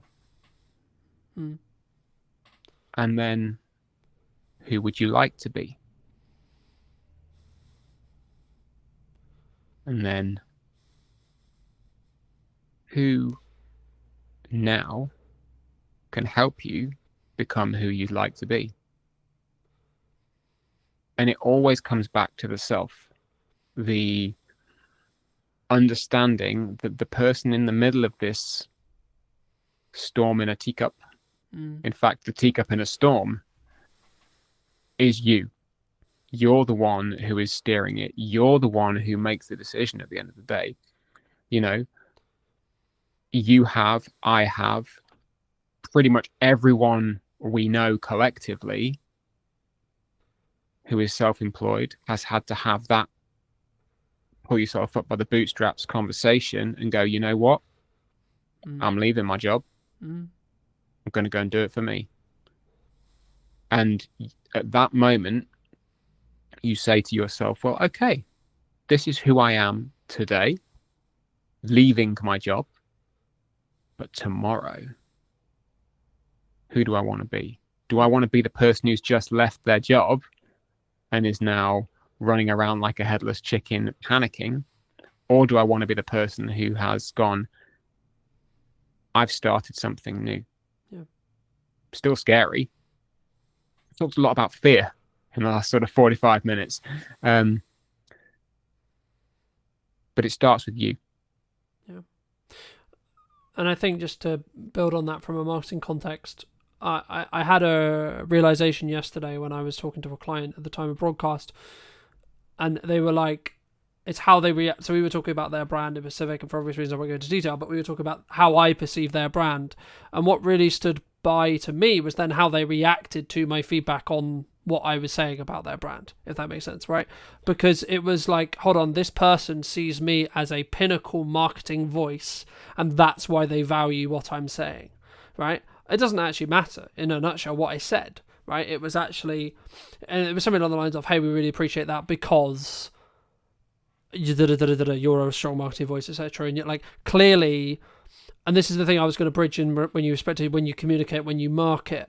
If you want the clients that are going to send you around the country, you want the larger scope, you want the larger projects, you have to ask yourself from backwards, and this is exactly what I did, that's why I'm bringing it up. You have to ask yourself, what content would they consume? How can I get their attention for long enough to build trust with them? But also, how can I show them that I'm worth the call? I'm worth the investment. I'm worth the, because etc. Not even like, first it's the time, then it's the money, right? And I think for me, that's the key, and that's where I think, speaking personally in my own marketing from previously, that's where I potentially was wrong, or where I was doing things unoptimally or wrong. And that kind of bridges onto that thing of, if you're going to post daily, it won't be for everyone thing as well, right? Like, especially if you're looking at socials, you have to have a level of volume to be able to rise above the noise, to be able to show up enough so that people realize, okay, yeah, you are serious. And regardless, I guess in some ways, as maybe like a footnote on that, a sign of success sometimes is actually other people talking to you in a more negative connotation at times, right? And what I mean by that isn't a direct client. It could be a quote rival podcast, a old friend, a old person. And what I always ask myself is, what is their intention when they're coming with that information, or etc., and or do they have all the context, right? But I guess the question that comes from that is, kind of, we've answered it in regard to hate comments, but I guess it's, I've had it personally in my own personal network at times where people have said, like, especially when I'm trying to build like a side plan marketing wise, or a side like revenue stream potentially that hasn't started making money yet, it's like, yeah, but you should be doing your client work, yeah, but you should be doing the thing that previously worked, especially if that comes from your mother, your sister, your brother, your friends, your close people, the people who are close to you. I mean, how do you, or would you say to somebody, if you're going to, talk to them about that, how would you recommend they, I guess, challenge that, deal with that, articulate that, reflect on that, etc.? Good question. When people come to you with commentary, we all get it. As I said before, I've had emails from people saying, love your content, stop selling every day. Which my answer is, thank you for your feedback, but no. but no. Not in so many words, although some days you would just like to go, well, fuck you, buddy. We don't do that. It's not particularly. Yeah, but also just to quickly interject, you have every right to say, well, look, if you don't enjoy what I'm doing here, you can watch something else, right? And or read something else, or consume something, etc. Again, context is everything. Thankfully, a lot of the time I can look at, I don't know, I never like to defer to data, but I can look at the numbers and go, well, has that person been subscribed to me for a long time? And if they have and they don't like the selling, and they still hang around, I know they can kind of ignore it and it's fine. But to come back to the question of commentary from outsiders, first, I would always, I caveat this with, you're a human being. Okay? You're a human. Humans react to things in very, very funny ways, whether or not you are a trained coach who knows how to be impartial, or you are a rocket scientist or an astronaut who is actually trained to be out in space when things are on fire. People react to things in very, very funny ways. So if somebody comes to you and says, "Oh, are you really enjoying what you do? Surely you'd just like to get a regular job." There might be no intention behind that whatsoever. It might be an innocent question. Or it could be them going, "Actually, I see that you've not made any money for 3 months and it looks like you're struggling a bit. Is there another option for you out there?" Or, just to quickly interject, or it might be, shit, you're doing better than I thought you were going to do. Please go and get a job because it makes me feel better about not pursuing something. I mean, personally, I've never experienced that. If it was ever to happen, brill, because obviously somebody is seeing a margin of success and they're then envious, what have you. But again, as we said before, how you receive what you're putting out into the world kind of ain't on you. Or how someone else received it, should I say. But being able to open the conversation is important. If the conversation is worth having. Sometimes it's just not worth having. Someone coming to you and saying, "Oh, looks like it's a bit of a difficult one, should you not have just stuck with X, Y, and Z?" Or, depending on who they are, what they know of you, what they've learned through your conversations, communication, family member, client, ex-client, audience member, whatever. Sometimes the conversation is not worth having because it just opens you up to expending your energy in a place where you're going to get no return. Sometimes it is worth having in that it's a learning opportunity for you, and that you can then potentially bring someone on side, or have them as a contrarian. Everyone loves a contrarian. But again, because they can teach you things. And that then immediately weighs into, well, if somebody is being a contrarian and at some point they could potentially become a client, now I can learn something and I can then talk to them better. And that's what I was going to add. I think it's really contextual, but like for me, if it was maybe someone you connected to personally, like family or someone really close to you, in the nicest way possible, you need to, like, I always strip that line personally where I want to make sure they're heard, but also in the nicest way possible. Again, it goes back to that, it's not really your concern, right? Like, what I do with the business in the nicest way possible, unless they're like directly involved in it. But like, if it's just like my mother, or like, and this is not aiming at any of these people, like, but just examples, right? If it's my sister, or if it's my brother, or it's my mother, or girlfriend, etc., boyfriend, so on. Normally it comes from a place of care. Normally it comes from a place of, hey, shouldn't you be doing something that pays money, right? Or shouldn't it be like, in some ways they're saying, actually, hey, that thing you're currently doing, I don't personally believe it's going to do what you think, right? Because they look at the evidence, and it's ironic because at the start of a business, when I remember when I was having the idea of brand media in my head, I was like, everyone was saying to me, "Oh no, go get a job. Oh, it's not going to work because you don't have the track record." But now I have the track record of making it work across the period of time I've made it work. I'm like, I just personally ask myself, is this going to move what I'm trying to do faster, forward, or is there a level of learning that can happen, or both, right? And when I ask myself, I mean, I'll give you an example. At the time of broadcast, it's incredibly busy with client work. There's lots going on, blah, blah, blah, blah. And I'm like, okay, nearly every single day is uncomfortable. This morning it would be like, actually, me doing this conversation with Tom, however valuable it may be, it's uncomfortable because I should be doing other things related to client work right now. However, in December, in January, when I'm going to look back and go, in November when you could have done that, when you could have weaved it in, and yes, it would have been uncomfortable, but you didn't, I can then not complain that things weren't busy if I don't keep things moving forward whilst simultaneously working everything else out.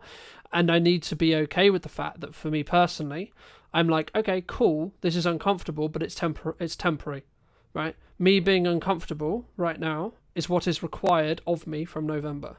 Okay, cool. So when we get to December, it will naturally become, because Christmas coming up, people spending time with, so on, right? I'll naturally have that release. So actually, me leaning into this comfortability is a learning opportunity. Yes, it's uncomfortable, but it will be a learning opportunity to go, okay, well, what is too much for me? Do you think people sometimes, I guess, stop before they hit that glass ceiling? Because I've always been of the view of you're maybe one email away when things are harder, especially looking at the current quote climate, right? Where people are like, oh, you're one email away, you're one post away from the opportunity that completely changes your business. Or your life in some ways as well. Oh, absolutely. You know, you never know what's going to come around the corner. You never know. Because you are never around the corner till you are round the corner.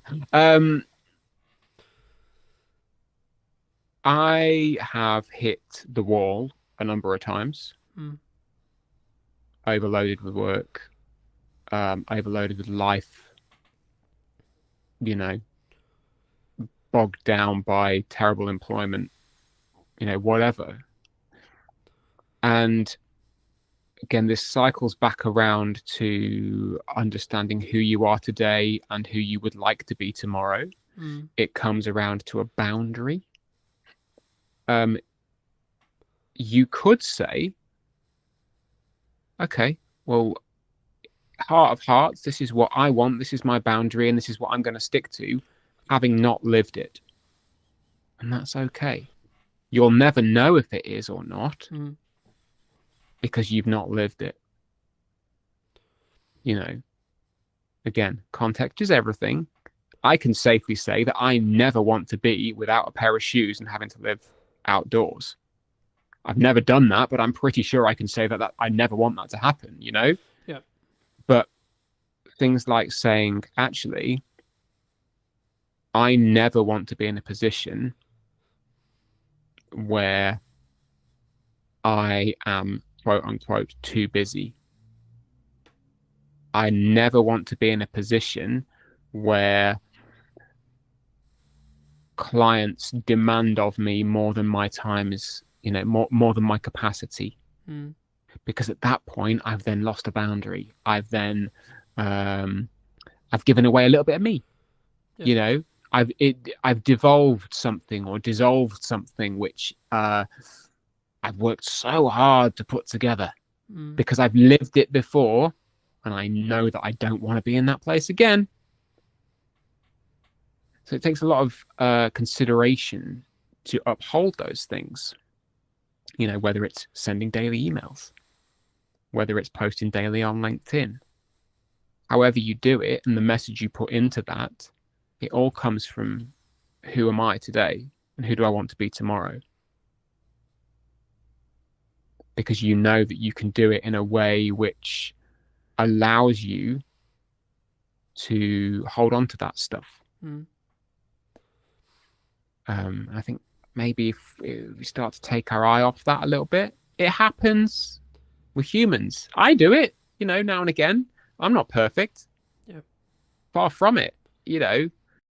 If you've got long form content, this is why you and I, or all three of us, love long form content, is that you have so much more opportunity with it. If you've put it through, I don't know, Riverside or whatever, and you've got yourself 50 clips, why would you not put all those 50 clips out? For people who maybe don't know you, what starting advice would you give them if they're looking to build their, I'll use your terminology, ecosystem, right? Or they're looking to start out on video? What should we do? First people advice. What are you trying to achieve? All right. What do you want to do? Because we're never going to tell you to do something you don't want to do. What we are going to say is, though, regardless of those things, you do have to lay your foundations down. And this is something that a lot of businesses don't do. If you were going to give advice to either yourself 10 years ago or the other person 10 years ago, what would you say? Be memorable. Be as memorable as you can be. And if you think you're boring, you possibly are, not being rude, but that will be memorable in its own way. You can still find your audience. Hello, my friends. Welcome back to a brand new episode of What's Missing in Marketing Today. Today is going to be a bit of a roller coaster, I think deliberately. Today I'm with Alan and Emily from Yellow Tuxedo. Welcome to the show, guys. How's it going? I just can't believe you've got us back for a podcast all these years later after knowing the first time. It was great. I loved the first one, so I thought we'd want to do it in person this time. It's just, you know what? It's just exciting. We like talking about what we do. We like chatting with other people. So this really is a kind of a no. And we let you out of the house. We had said that. We were just chatting to the others here. We're like, we don't get out of the house much. So when we do get out, it's like we have to remember to stop talking at times because we just sit opposite round our dining table working. So yeah, it's like we've escaped. I love it. I can't wait. But before we get into it too much, what do you both think? It might not necessarily be the same thing, but what do you think's missing in marketing today?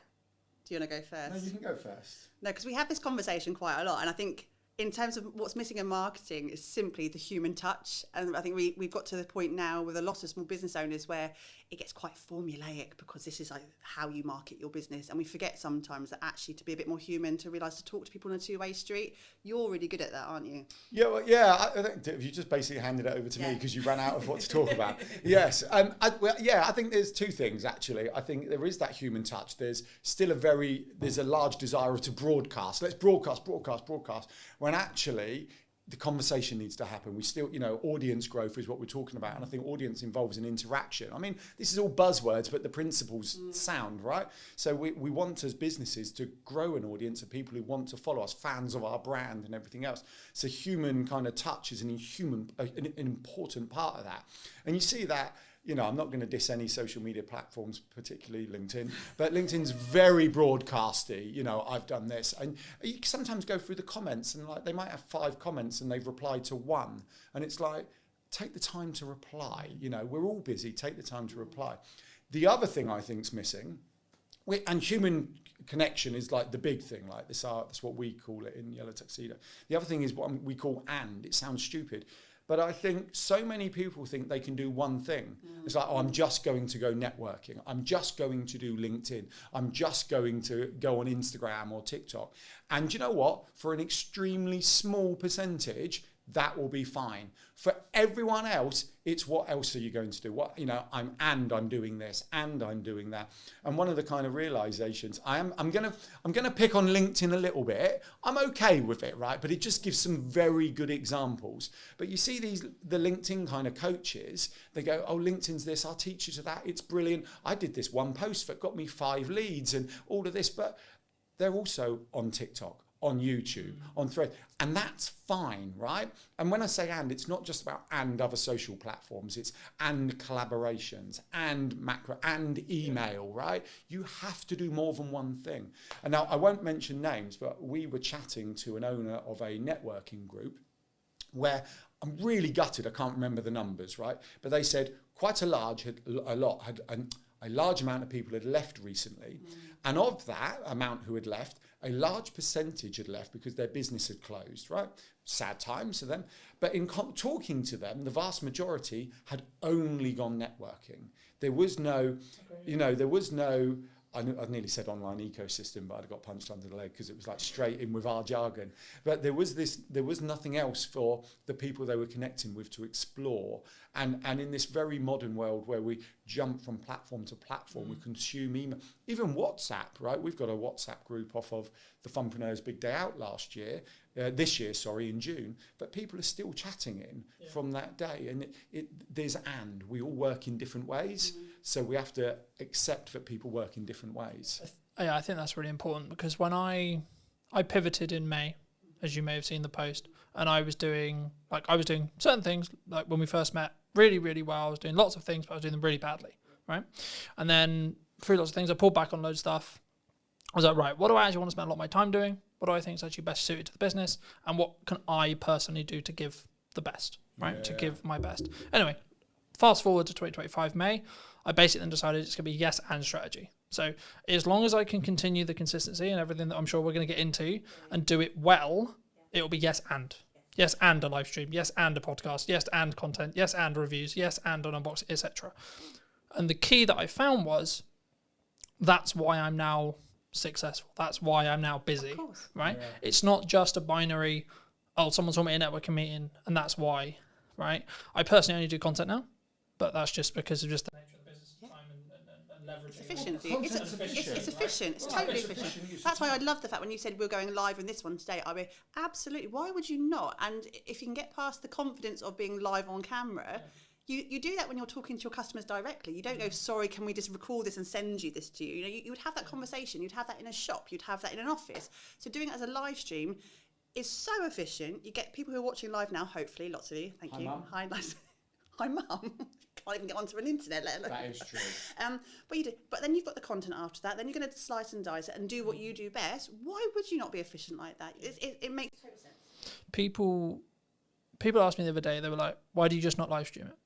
And I was like, well, I want my source. I want to add, I want to have the trailers on the front end. I want to be able to multi-cut. I want to, etc. I want to be able to either utilize AI or do my own clips, etc. And I think you can, like building off our original point at the beginning, I think you can do all of it, right?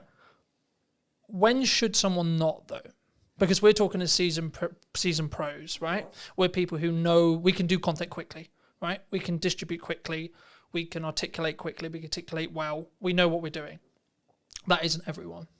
No, it's not everyone. It's not at And all. not everyone wants the same thing either, which And is just that's as a huge important. thing, is that do you need to, do you want to, those two big directors there. But also, you're right, we are in the marketing sphere. You are in the market. Just for the record. We're online visibility We're online specialists, of visibility, course. We're not marketing. And that's a very big thing. And we Don't use the dirty word. No, marketing's a thing, right? We're not that because we don't want to be in someone else's business and to get to under. We want to help you be more efficient, and that's a massive thing for us: is efficiency and time and space to be able to do the things you want to do. When it comes to a muggle, I know that's a question you asked before. As a muggle, not everyone's got all of those skill sets. I completely understand that. But also, what are you trying to achieve with it? Where are you trying to get to with it? We need to obviously show best practice of what you could do and how far you could stretch content. Because obviously, if we can do that, we can help teach that as well. And we can show, like, we are doing this and we've reaped all of these rewards from doing X, Y, Z. When it comes to, I don't know, a forest bathing instructor or an artist or a plumber, they're not always going to have that skill set.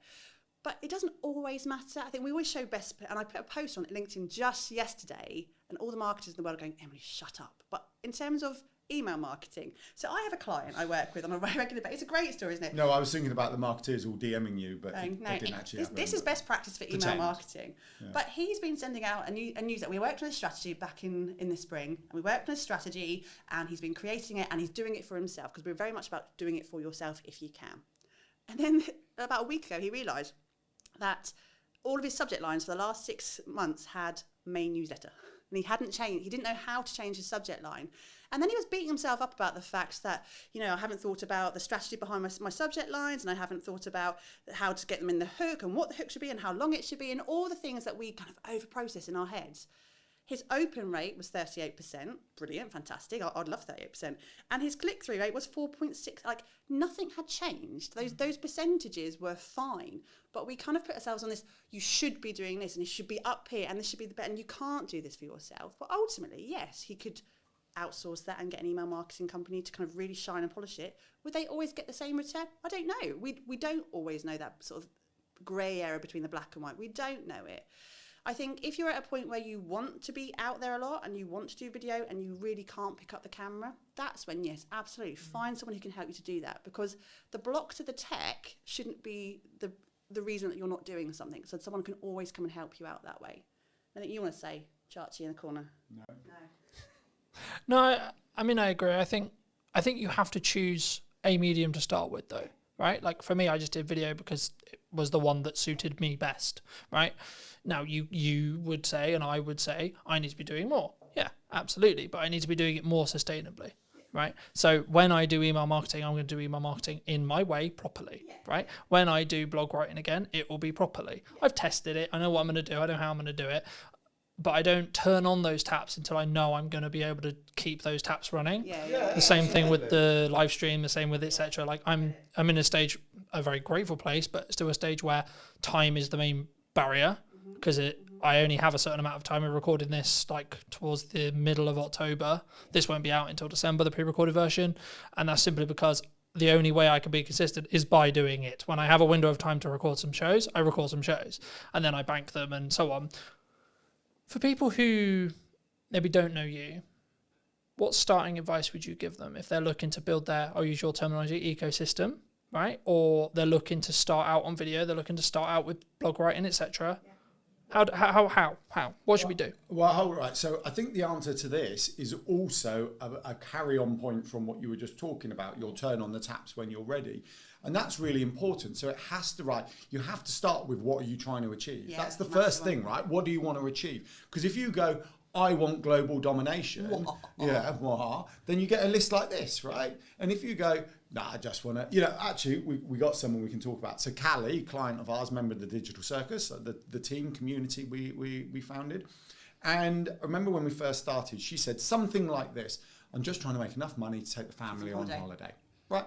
So she joined the Digital Circus. We've been working with her. She comes to the group sessions. There's no one-on-one in it particularly, other than just answering the odd question.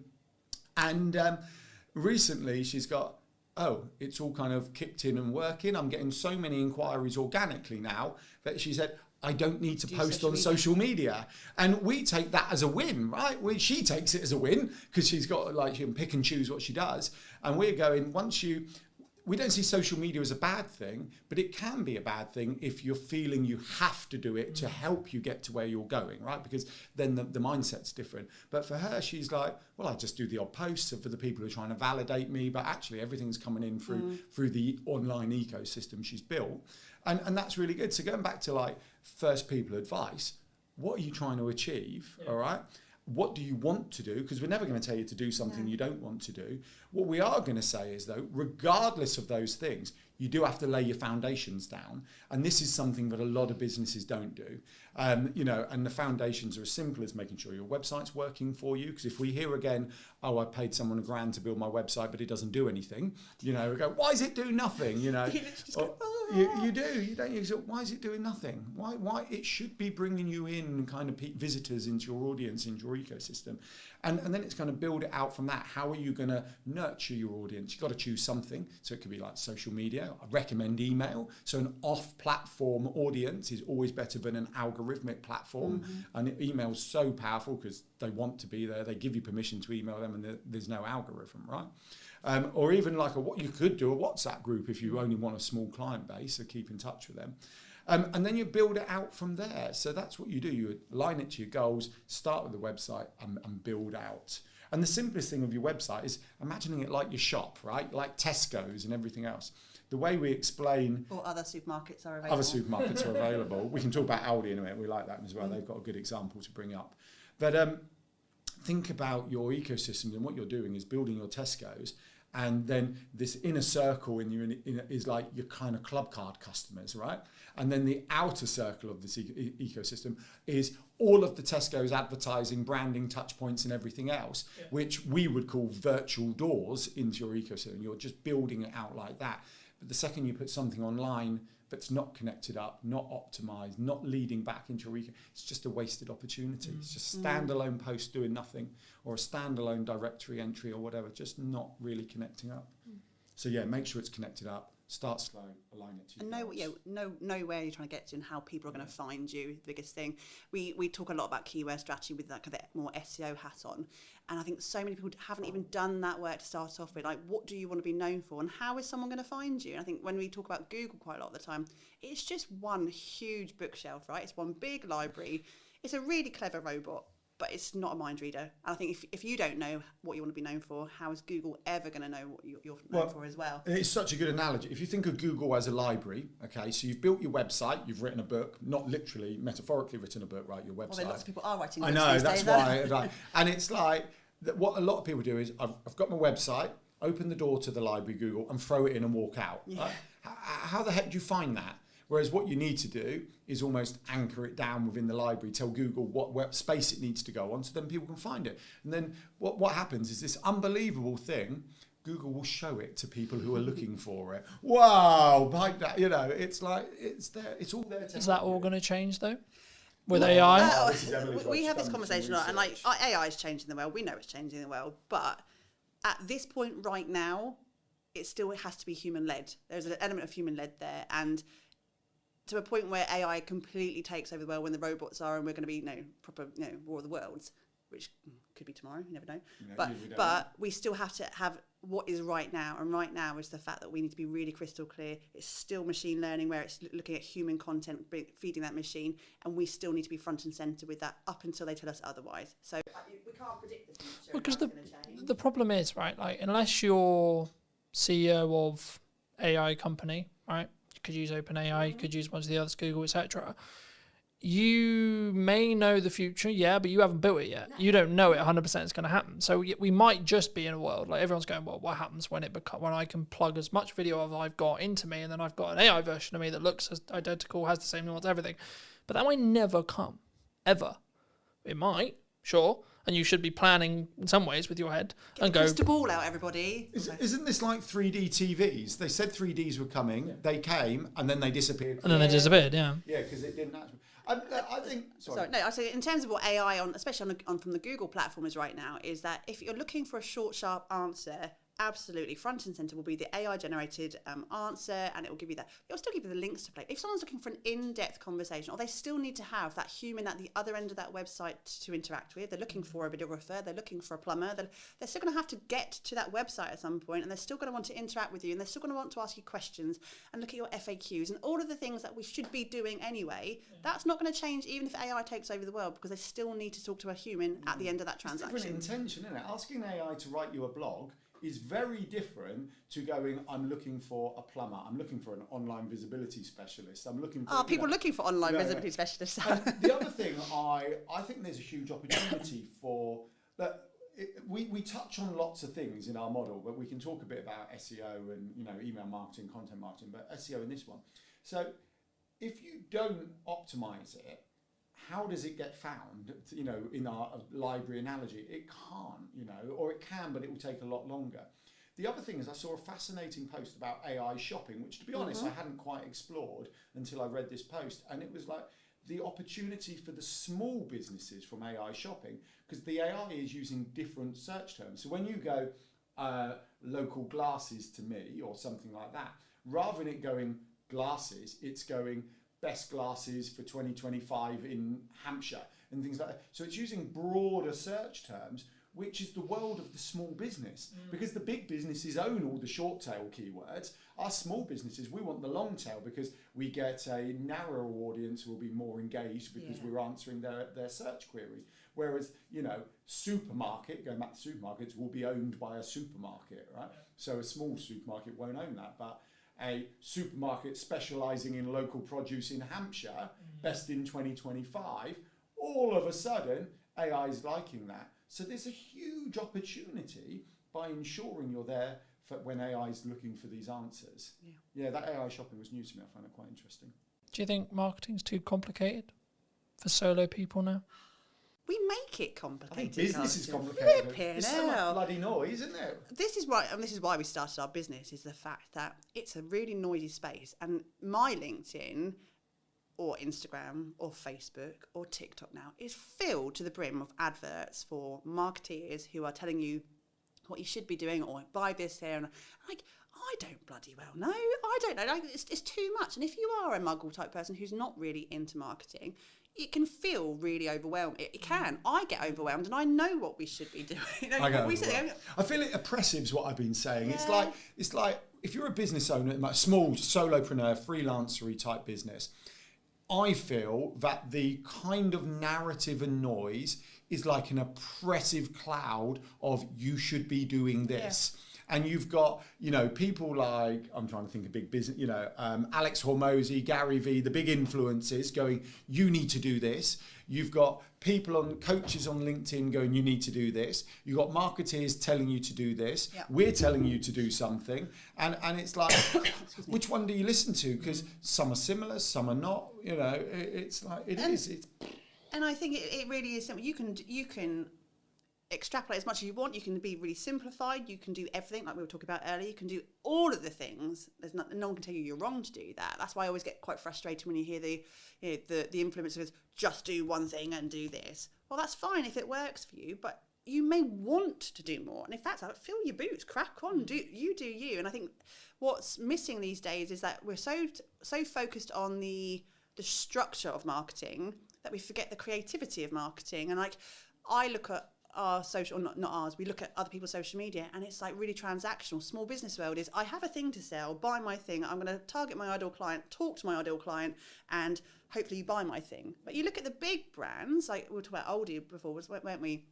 Or any other big, they're so creative and fun and not taking themselves seriously, or just connecting with you on that human level. They don't overthink the fact that they haven't done 5 LinkedIn posts this week and done this over there and sent that email. They don't do that. So we need to actually look at those bigger brands and go, how can we make our life simpler, show up the way we want to show up, and stop worrying about the fact that, TikTok's done this new algorithm change this week, and that's done over there, and that person's telling me to do this, and I should do this. Like, breathe.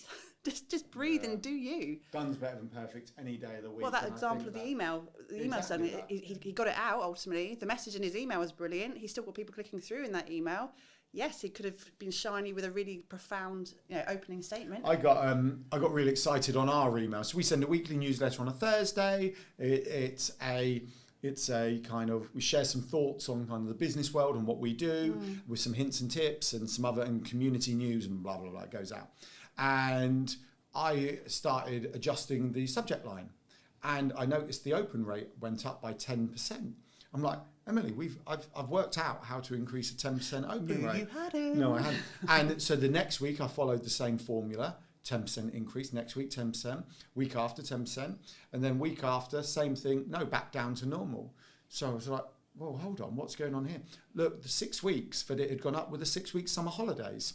So we'd increased the 10%, So the point is, the subject line did nothing, but the summer holidays, people were sitting there reading our email who were usually rushing around. And it's like, that's fantastic. But there's me thinking I was really clever, securing the best kind of subject lines ever, taking ours up from about 38 to 48, when the reality was, it was just the summer holidays, which is good. I think people, they don't, because sometimes people use it as an excuse, right? I'm slow because it's Christmas. I'm slow because it's the summer. I'm slow because da da da da da. But then I have a conversation with someone, and I'll just use MySpace as an example. So I have a conversation with a videographer. They'll be like, I haven't had any jobs in, things are really slow. Da da da. I was like, okay, but when did you last show your work? When did you last write a blog? When did you last make a YouTube video? When did you make a passion project? So on, so on, so on, so on. And I guess there's a level of a self-accountability that you need to have yourself. So like for me, regardless how busy I am, Brunton Media will be the top paying client in respect to my output, because I know, unfortunately, right or wrong, some clients will still work with me. Other clients will choose to go different ways, go different paths, whatever. So I need to make sure there's a bloodline constantly, refilling that pipeline. And even though now, as the time we record this, I'm basically not looking for any more work to a 25 at all. Not really at all. But grateful place to be. But I still should be having the marketing turned on so that when we hit 26, I'm busy still. Right? It's not going to be magic. It's not going to just appear. And I guess that leads into a question of like, is it just doing those things and building those reps that you like, I'm going to commit to doing video because I love video, I love etc. Or I'm just going to do email, etc.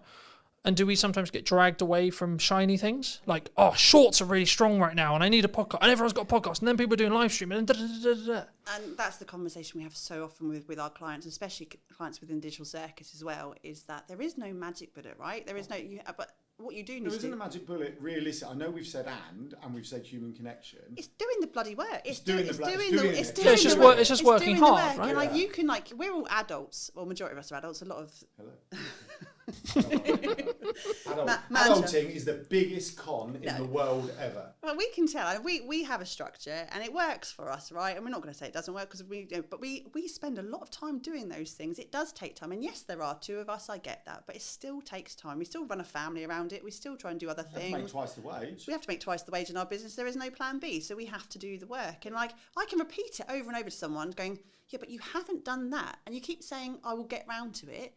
Just have some self-discipline and do it. And if you do the thing and it doesn't work for you, at least you can come back and say, I've tried, and then I'm going to maybe work on the next shiny thing if you really need to. But until the point where you just sit down, commit and go, this is going to take time. I have to find the time in my week. I only have these amount of hours in my day, but I'm going to have to sit down and do it at some point. Just do the thing. Do the thing. And then stop getting blindsided by, TikTok or Clubhouse. Is Clubhouse even still alive? No, it's not, is it? But we all run to it. But it's Threads. okay when it fills a space, because we know people who did quite well out of Clubhouse. Of course, but it's so not. it's fine. But it's not long. Thing is, I term. think it's a bandwidth thing, though. Right? Like I had this conversation with Chris a couple of weeks ago. We were talking about like you should be doing the authenticity, the add value piece, etc., stuff like this. But if you can trend jack on top of all of that, then absolutely you bloody should. Right? Because it will add into your overarching the number of views I can obtain, which means conversion, blah blah blah blah. But if it's to sacrifice the value add, just can it off, don't do it.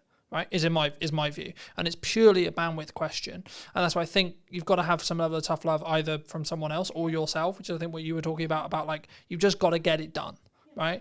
I don't think, and maybe you've had this in friends and yourself as well, but like for me, unless you're close to me, I don't think people quite realize how hard I work. Right? Everyone's like, "Come on, you're visible all the time, you're everywhere." Da, da, da. Yeah, but that's because I work literally every single fucking hour of the day, right? And it's not that I'm just like, cause there's then the smart versus the working hard argument, right? But the thing is with AI, if you're working smart hard for the same amount of hours I am, and it's just compounding on top of it, right? So I think it's not just a binary of, oh, I use AI and then I can go and chill for the 5 hours, right? Because it saved me 5 hours. What you should actually be doing is, it saved me 5 hours, so I can do 5 hours more work of the work only I can do, right? And then you've actually 5 times more or etc. Yeah, or the thing you love, like within it. So, you know, networking's a great example. And it's like, actually, even driving here. So we live half an hour away and we're chatting to you for an hour, let's just say. And so that's 2 hours, but that 2 hours doesn't factor in walking, parking, popping out, you know, so it's 2.5, it's possibly 3 hours. Yeah. It's actually, if I'm brutally honest, an inefficient use of our day, right? Yeah. Right? Because we've squeezed everything in the school run. But actually, we want to do it. We want to do this, and those systems, those automations, and the AI, whatever you're doing, allow the things you want to do to happen. So yeah, whether you're replacing it with something else or adding more in, or you're going, actually, I just want to talk to people. So I was chatting to an AI guy, James, I met from Ireland the other day. And we were talking about an AI CRM that looks at your entire online Stop presence. giving the idea away, because someone's going to go and build it. Yeah, and but we're I'm quite miss happy that someone one. else built. We're not about to build it, right?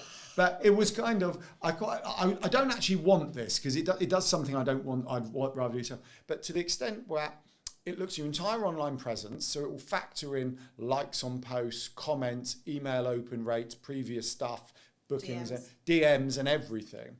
And if someone went past a trigger using AI audio, it could send them a voice DM, because that's our thing, voice notes, and it go, "Hey there, it's Alan here, blah, blah, blah. Would you love a virtual cuppa? You know, I haven't spoken to you in ages, or would love to get to know you. Here's a link." And as much as I would feel that's not quite cool, what that would actually allow me to do is just focus on the chatting to people rather than working out who to chat to. And I really like that idea. I don't know how happy I would be with it sending a voice AI note, but we've played with it. At least to trigger who you need to go and send a message to. Absolutely. So if someone wants to build that, just give us a shout when you've done it, because we've got other things to do, like go on adventures, take people to Ponce Park for the day. We have to talk about some fun stuff at some point. Absolutely. I mean, just quickly on the voice cloning note, like that you can, like now, as of today. We use Riverside we've played with it. It's brilliant. Alan said to me, absolutely clone your voice. I could period. not tell the difference. Yeah. He played something to me and he said, "Do I sound alright? Does my Microsoft's microphone, sound a bit tinny?" And I went, "No, it sounds really good." He went, "Yeah, it's not me." I put a post out on LinkedIn with it. I put a post out. So I got the audio, and then over the top of it, I did a video of me doing like a phone jacker voice out. Like this, and put it out, and people go, "No, it sounds just like you." So I thought it did as well. Scary. You know, so I think, moving back to what we started the conversation on, like we might get to there with video, right? We might, right? But the thing is, then I go back to my previous conversation about working smart. Okay, well then technically, if we've all got that ability, I could technically script this entire podcast if I wanted to, or get AI to, and then we could have a 45-minute podcast we weren't even there to do. Now, should we? That then becomes a question, right? Because is the energy going to be different? Yes, AI can mimic us, but the nuance, is it ever going to... we don't know, right? No, and also, Not yet. in terms of your own Sorry, sort of it exists. Come back to it. It exists. I watched a video this morning on it. but forgetting on the output, it's surely about your own sort of, I don't know, self-gratification of enjoying to do these. As I was going to say, but Having surely these if conversations, you enjoy podcasting, you want to surely carry on that's doing that. counterintuitive. You wouldn't AI it out if you enjoy doing it. No, I think but that's what the we're point. saying is like we can get so far from it, but ultimately, what is the end of it? What's the ROI? You know, the ROI would be, yes, getting some efficient content created, but the ROI also has to be You're so businessy. I'm sorry. You said ROI I did. and ideal I client wrote a blog today. that had ROI on it this week, and I kind of felt dirty. Honestly, who even are you? You've changed. Yeah, it's like it's what you're trying to get out of your business, and I think something Alan and I have been exploring recently in terms of time and space in your business and what your bigger picture is. Actually, we don't get into business to go, what else can I do to be really efficient today? Like you go Unless your goal is, yeah. But also, you choose your chosen field because of your love of the field, or the fact that you want to be outdoors more, or you want to chat to people, or you want to, whatever that is for you. I don't know what everyone else's sort of end goal is, but for me, I like humans. I really like humans. Well, some humans, not all humans, won't they? But yeah, I want to. No, we like chatting, I think don't we? in a world where I could not chat to another human being again, I'd be really, really flipping lonely, and I don't want that. So yeah, AI might be efficient, but I'm still going to want these kind of interactions. Yeah, but that's for me. That right? Hold on. AI video. So I watched a Casey Neistat on YouTube this morning. I think it only came out last night or this morning. And Damn it. there's a new TikTok.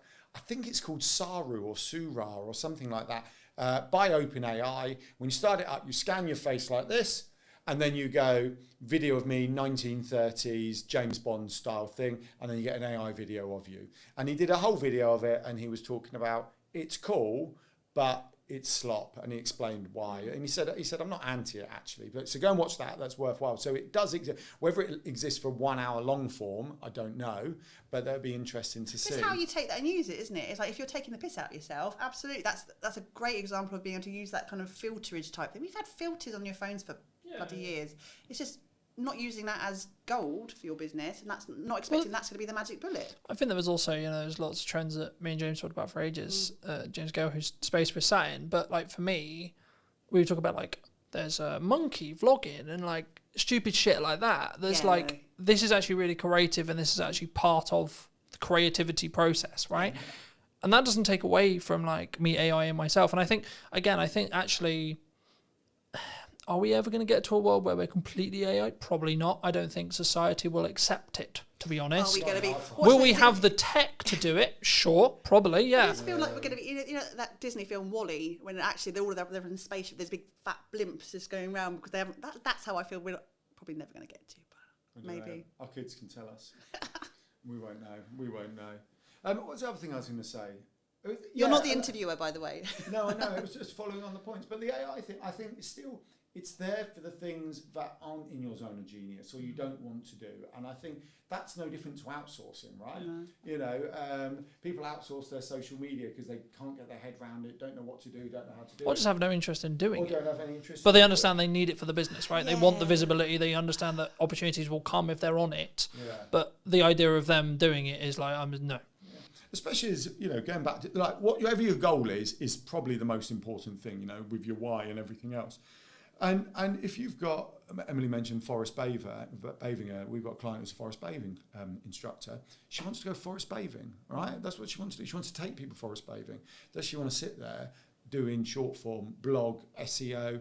Probably not. No. So why would you not utilise what is about to do it? Now, we always say to a certain extent you should still input, because actually if you truly outsource your social media, it's never going to be you. It's never going to be you, right? It's really difficult to get it right. And actually, AI would probably be more you than outsourcing it to an individual, right? A human being, which is... Especially if you become skilled at training AI, yes. Right? Which is the important element, right? Yeah. A lot of commonalities is people open ChatGPT, Perplexity, Gemini, whatever you're using, and go, write me a social media post for X business, right? And then they're like, why does it sound robotic? Why does it sound weird? Because what they're not doing is saying, here's stuff I've written, here's what I've said, here's my terminology, here's the words I use, here's the word I don't use, etc. And then once you do that, it's like, well, it actually will be pretty close. And then you should tweak it, and you should read it, and you should adapt it, right?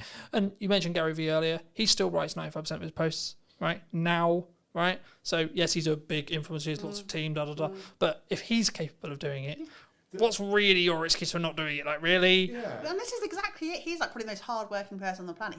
I don't think he ever sleeps, does he, at Gary Vee? He never does. Don't know. But it's like, Do you live with him? no, I'm close to one with the energy level, thank you very much. I don't even know what my point was.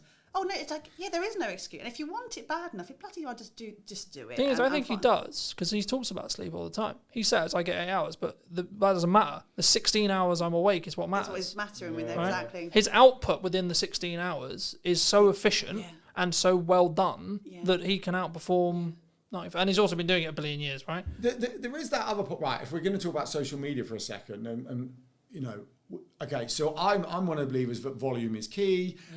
Actually, I'm okay with vanity metrics. I think they're an indicator. So if you've got one like and you've got 1,000 likes, I think it's fair to say that there's a potential that your 1,000 like account may bring you in more kind of inquiries. Could, right? Probably will, could. Depends on how engaged that one person is. I know, because someone will prove me wrong. You are right.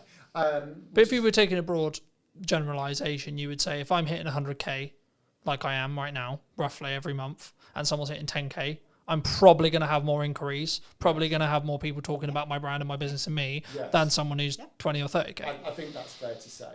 What was my point? But I think one of the challenges, especially if we're going back to small business owners, solopreneurs, is the long post, right? A lot of posts are long, whereas going back to Gary Vee, lots of his are extremely short, and they're a repurposed piece of content. They're not fresh content. They're a video he did 5 years ago that whether he's got AI editing it or he's got an editor editing it, he's bringing back out, he's repackaging and everything else. And we shared some online visibility Christmas tips in a newsletter just to help people get their heads around it. And it sounds unbelievably crazy, but coming up with some optimized content, so content that will appear when people are looking for an answer, that could be around something Christmassy, will work for you on your socials, on your newsletter, and in the kind of search engine results every single year. Every single year. So it's once again, we're back to efficiency. And it is efficiency. And I just think we, in a small business bubble that we all kind of sit within, there's this kind of almost we protect our mental health. It's okay. You're going there. You're brave. No, it is, because we protect it from I being. went to vanity metrics. You're going to mental health. Protecting your time. You know, you don't want to overload the system. Don't do too much more. You don't need to put 50,000. Quality over quantity, or all those things that we hear. Is that an excuse though? It's not an excuse. No. I don't believe it The is. anti-hustle noise drives me up the wall. And I just think if you've got, and it comes up to being efficient, so if you've got long form content, and this is why you and I, all three of us, love long form content, is that you have so much more opportunity with it. If you've put it through, I don't know, Riverside or whatever, and you've got yourself 50 clips, why would you not put all those 50 clips out? You know, So hold on, let's break that down, right? You do one video, okay? So you film an hour-long conversation, you put it on YouTube, gets 10 views, okay? Fine.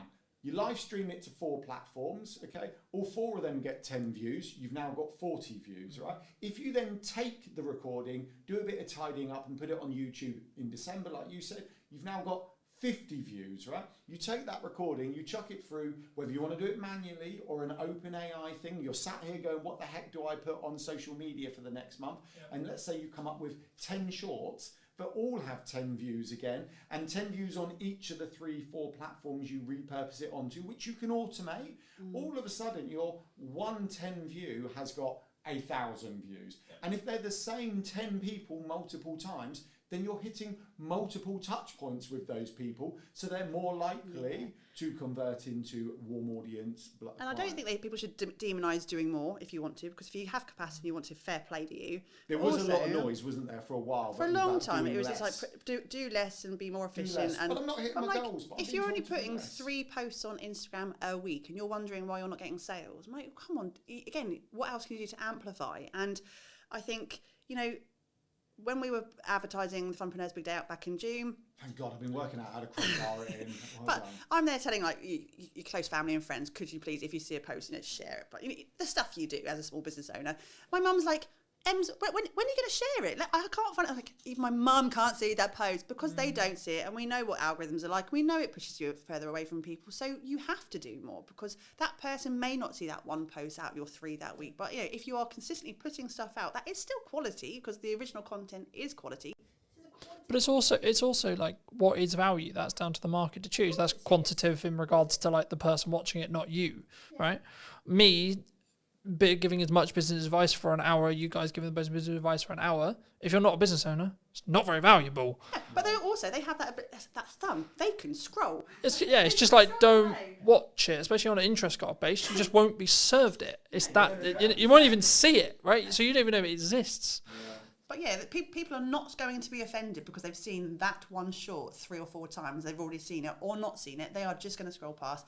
I think we take it far too personally that we're interrupting people's lives. And like you said, most of the time they haven't even seen it in the first place, and you're not interrupting anybody. Yeah, do you know one of the other things, I think this all fits in, if we're sharing kind of thought process and tips, was make sure that we prefer target audience to ideal client, but make sure your target, you're only connected with your target audience. Don't do it.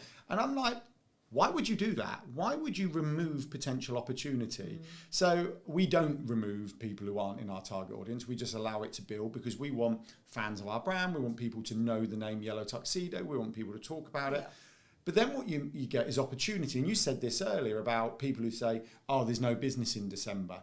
Rather than saying there's no business in December, why don't you go, what could I sell this December? Because people are definitely spending money in December, right? They may be spending on something else. And let's use forest bathing. Nicola, hi Nicola. She'll be watching. She'll be fine with this. Let's use forest bathing Nicola again, right? Nicola takes people forest bathing. That's what she do. I don't know if Nicola would say this, but absolutely I could imagine she could go, December's not as busy for me, right? Because people are partying or whatever.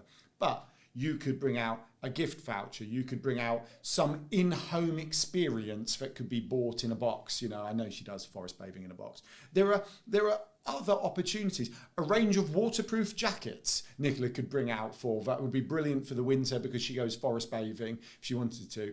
There is a plethora of you got plethora. It only took you. Well, it took us ages to get to Thumpernose Big Day Out and plethora. That's one of our buzzwords. We have like a business bingo lingo type thing, and plethora comes Plethора's on our list, yeah. Plethora comes out a lot. So, and that's the thing, I want to go, what can I do differently? And once again, it might take time. So you could have a conversation with AI and go, December always feels busy. This is my business. What could I do differently? You could ask your community you're a member of, like the Digital Circus. We've had Decembers where we've thought we were going to be quiet. They have been our busiest months, haven't they? Yeah. Well, you used to say December's quiet, and I used to say, can you stop saying that? Because there's no logic for December's being quiet. And then we literally got an inquiry on the 31st of November for this fantastic project that led us up to Christmas, which we then stopped for 2 weeks to spend it with the kids. Right? I think the key, and I think originally it was Alex Emosi who said it, but if no one, like not every single person on the planet knows you, then you need to market more. Yeah, I do agree. Like, simple as that. And I keep having multiple points whenever I do a podcast, whenever I do an event, etc., where like, I think someone said it in the event I did in September. I forget who exactly it was, but it doesn't matter. The point still stands, which is like, well, actually, you're marketing too much. Someone said, I'm marketing too much. I said, okay. But then someone literally within the same room said, in the second after that, they said, yeah, but not every single person in the world knows Colton, therefore no, then he hasn't. Because the thing is, yes, I may not want work as of today's live stream, necessarily, okay? If the right project comes in and I can make it work, cool, yes, sure. But as I said earlier, I will want work in January, February, March, April, so on. And the thing that people don't understand or don't think about sometimes when they do marketing is you need to front load it by 3 months for it to then work. Because it takes time for people to firstly see the content, then go, actually, hold on, do I even want to, what does this person sell? What the fuck? Like, who? What, do I even like this person? And then once they're there... It takes a long time to go from... it's also some people are, really slow burn. We had a speaking gig 2 years ago now, when we were in Bournemouth, a speaking gig 2 years ago from someone who had been... She'd known us from our previous business, which was in the events industry. That was back in 2012. She'd been following us. She's one of those lurker type people who had never interacted with us, had never liked or commented but we weren't connected on any platforms. But she'd gone, I see everything you're doing. I really want you on my stage. Will you be there? And like, that was a 10-year burn, man. Like, it was a really long, but you can't, work out when those opportunities are going to be. But you could have stopped 2 years. You could have stopped 2 years ago, and it wouldn't have. You wouldn't have, quote, hit the glass ceiling with it. Yeah. Totally right. Going back to the Alex Hormozy talking about, does everyone in the world know? Look, we have to go, right. We are huge advocates on aligning it to your goal and business on your terms, right? So some people are not going to want everyone in the world to know who they are. But there was this other one I quite liked, another quote from an influencer who basically said, if you are not full up, market harder. if you are full up, increase your prices. Yeah. And I just feel we all get caught up in the noise, get caught up in the narrative, get caught up in all of this. And I think there are some someone once asked us, we were talking about our online visibility model, and they went, how much time a week would you spend in this, doing this? And we went, as much spare time as we have, because that we are putting into our business. Because if we're not doing that, then we should only not be doing that because we're full up, or we're at the capacity we are choosing to be at. And when we're at the capacity we're choosing to be at, then we're going on holiday. We're going to the park with the kids. We're going on adventures because this is our, that's what we want to do. So But that's your decision to make, right? That's your life choice. And that's why it irritates me when people go, I don't have the work-life balance I want, right? It's like, well, especially if you're an entrepreneur, it really irritates me because I'm just like, then take on less work and be okay with making less money. Adjust what you do, change your business plan if you need to, come up with a slightly higher ticket item, potentially, right? That might help with that. I mean, there's a reason we're not in Barbados just yet. No, of course not. Yeah, but do you want to be on Barbados? Do you want to I'm be? not going to say no if someone buys me a flight ticket. Okay, no, I don't want. You know we don't. We don't want to, but we've designed it, and we talk about it's again so buzzwordy. We talk about like what life work blend, and it's going to be very much incorporated our lifestyle. And we can't, we don't have capacity to be 1,000% all the time. We can't. We'd burn out. But we do get the time with our kids. We do get to spend time together. Alan and I work together as best friends and partners, and lovers. All that. That's really. Oh, I know. We've chosen that. However, if we want to be more, we have the tools, we have the knowledge, we could really scale it up if we wanted to, but we choose at this point to hold back a little bit. But when we want to be, we will be in Barbados. Yeah. Well, what we have done, we've integrated, so we're evolving Yellow Tuxedo a little bit as well. So not only do we show people how to do online visibility, which really is about them having efficiency, simplicity, time and space. So when they are marketing hard, it's actually working harder for them. It helps it become more efficient. Yeah. So rather than throwing higher leverage, Yeah. But the other thing we're bringing online is back to this kind of whole time and space and efficiency. We're bringing on some events, right? So we do the Funpreneurs Big Day Out, which is about solopreneurs, freelancers getting together. It's kind of a day focused on fun to get out of your business. But what you actually get when you focus on fun is stronger relationships, stronger connection, creative thought processes. You get so much more when you're not focusing on those things and you're focusing on over here. And I sort of was chatting to someone recently about who they'd come to the Funpreneurs Big Day Out this year. We'd never really met them before. They were completely cold. They just came along, brilliant, winning. And I said, oh, how was it? She said, oh yeah, I sent some business over to such and such recently. And I said, oh, that's cool. She said, if I'm not honest, she said, once you've screamed next to each other on a roller coaster, your kind of trust level goes up monumentally with them. So it was easy for me to do. And that's complete, contrast to delivering an elevator pitch around a table. And we're looking, Emily's got a retreat coming online in March. Not online, it's not coming online. It's already not online, there. It's in person. 2/3 full up. So be quick if you want to go to March on Look Emily's at you retreat. crowbarring. No. I'm crowbarring it all in, Emily. We're putting a trip to Morocco together. We're taking people up Pen y Fan because actually our love is adventures. We've always seen business as an adventure. So then it's like, well, actually, let's bring the more literal adventures in for the people who want them. And I think that's coming full circle. Oh, sorry, full circle. You are. Did you? I'm sorry. You're such a coach. But it's about going back to the online ecosystem and getting your online affairs in order and having those foundations in place. It makes your life simpler. Once you've got that in place, you can go to Morocco, right? But you need to stop whinging when it's not working because you're not taking that time to build what's going to lift you up. And you have to put that effort in. And it comes right back to... Sorry. We can't... we could do it for you if you want to. But, you have to... Kids do need shoes. do need shoes. And it's Christmas coming up. We need to buy presents. No one's going to do it for you. You have to put up your big pants, like Gail Tong would say, put up your big pants and just do the thing. Even if it was really awkward, even if you don't like the camera, if you're doing content, even if you don't like pressing buttons because you're worried you're going to break the tech, go and either find someone to support you doing those things or just get over yourself and do it. Well, really. Ricky's Ricky Lott, long-term friend of Yellow Tuxedo, member of the Digital Circus. He's a great one. I was catching up with him this week. We're just kind of hanging out, chatting. And he's evolving his business. He's been doing it 5-6 years. He was a wedding and events magician, still is, but he's evolving into confidence speaking around the world. He's done a TED Talk recently. And he basically said, it's difficult to deliver this because it was basically telling us what we taught him was brilliant. But he basically said, the years hanging out and kind of proactively building his ecosystem have allowed for him to evolve his business now in the direction he wants. Because what he's seeing is, on a random blog post that he optimized 3 years ago, he's getting 3 inquiries a month just off that one blog post as an example, on top of everything else, because he's done he's done and some collaborative stuff and some social media over the years and completely built ecosystem. It all has its place. As people need those multiple touch points, they get to watch a video, listen to a podcast, read an email, do X, Y, Z. So his conversion rate's gone up, his inquiry rates have gone up. He's over here doing his TED Talk, becoming a confidence coach, working with, I can't remember the other team, he's CEO of the Confidence Club. How could I forget that? And all this other stuff, it's the direction he wants to evolve to. But his magician stuff, his wedding stuff, is just ticking over nicely for him. Well, I think the equity you gain by being visible and being on marketing, you know what will work in the market because you've got feedback from yesterday. Right, so I can tell you what the best performing reel of this week is because I look at it, because I put them out and I see the views. But also, in a time, I think Gary Vaynerchuk said this mostly, like in a time when things become harder, right, economically, either like where you are or just your own business because of XYZ, are you willing to put the extra work in to make sure that that is not the case, right? It would be wrong of me to not look at the market right now and say I understand that people are finding it difficult.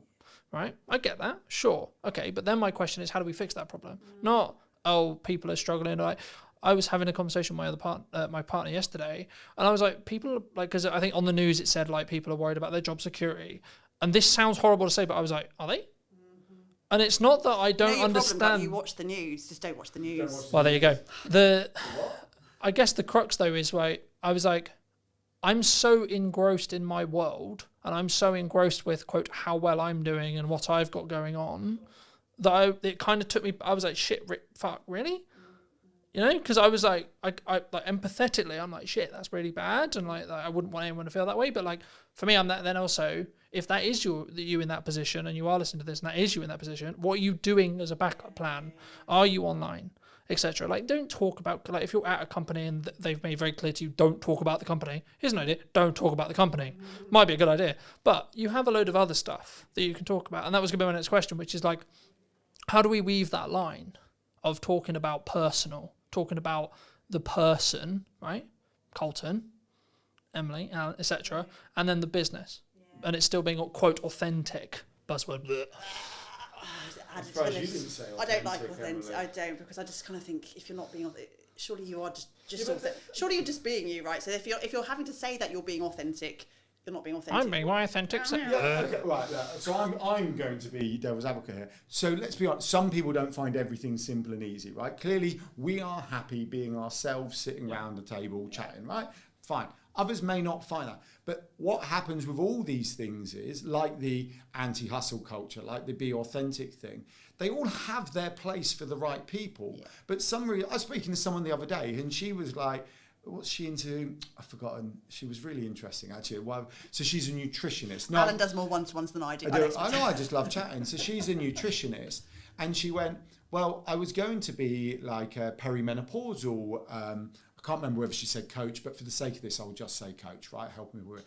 But she said there was so much noise about perimenopause at the time, but I've got to be very careful here, right? But she said, You're very brave mentioning that. No, I know, I'm so nervous. But she said, I didn't want to do it. And I find that in this world, that there's peaks and troughs of noise. And for the vast majority of us, the answer is, just crack on, be yourself, be a bit more efficient, make some more noise, right? Be a bit more visible. Well, lean in and then do it longer, I would say. If truly, like, so I want to talk about marketing, I want to talk about video, I want to talk about doing, okay, I'm doing it for 10 years.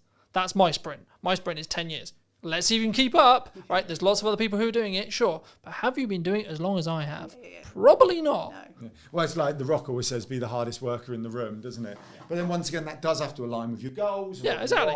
And we have quite a few clients who are, what's the polite phrase? They're older than us. And more mature clients. I think the term is on the way down, or on the wind down.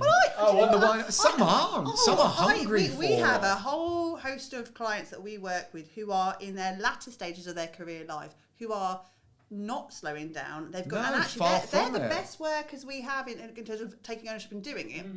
They've been through the career ladder, they've done things, they've maybe changed complete direction, they've maybe got to their They understand working hard. They understand as well. work ethic. It's an amazing thing to have because they've done that their entire lives. And then it's on that final sprint to retirement or not retirement, because loads of people don't even want to retire, is that this is my last career, the last thing I'm going to do, I'm going to make it count. And they are the best workers. I really, Well, really Michelle Armitage is you are dropping names today, No, Alan. well, not, because they're compliments, right? So Michelle Armitage had a corporate life. I think she said she was 10 years from retirement if she wanted it. She didn't. She quit. She wrote the book for the topic that no one else had written the book on, but she was interested in something, went to find a book on it. No one had written it, so wrote it, right? It was on design psychology and how you mix psychology with design, literal design. And so she wrote the book, and now she talks about that. She's bringing that into business. But I love that. She could have just done that last 10 years, but went, no, I want more out of my life than this. And I respect that. So. We, going back to your question about sort of bringing that person into the business, I think a lot of us spend too much time comparing ourselves to what other people in our industries are doing and what we should be doing. And then that whole transactional thing comes back out to it. Like, I don't know if anyone's seen any of our social media reads, and if you're watching live, some of you who are watching us would probably know this. Hello? The conversation about the bears. The bears, right. And this is a great example. I don't know if, Carlton, you've seen our video on bears. I'll be honest, I haven't. Okay, so... I'm now going to go and watch the conversation about bears. So we had one in the summer, one of those giant Costco teddy bears. You know, they're like the massive ones, bigger than Alan. And I was like, oh, crap.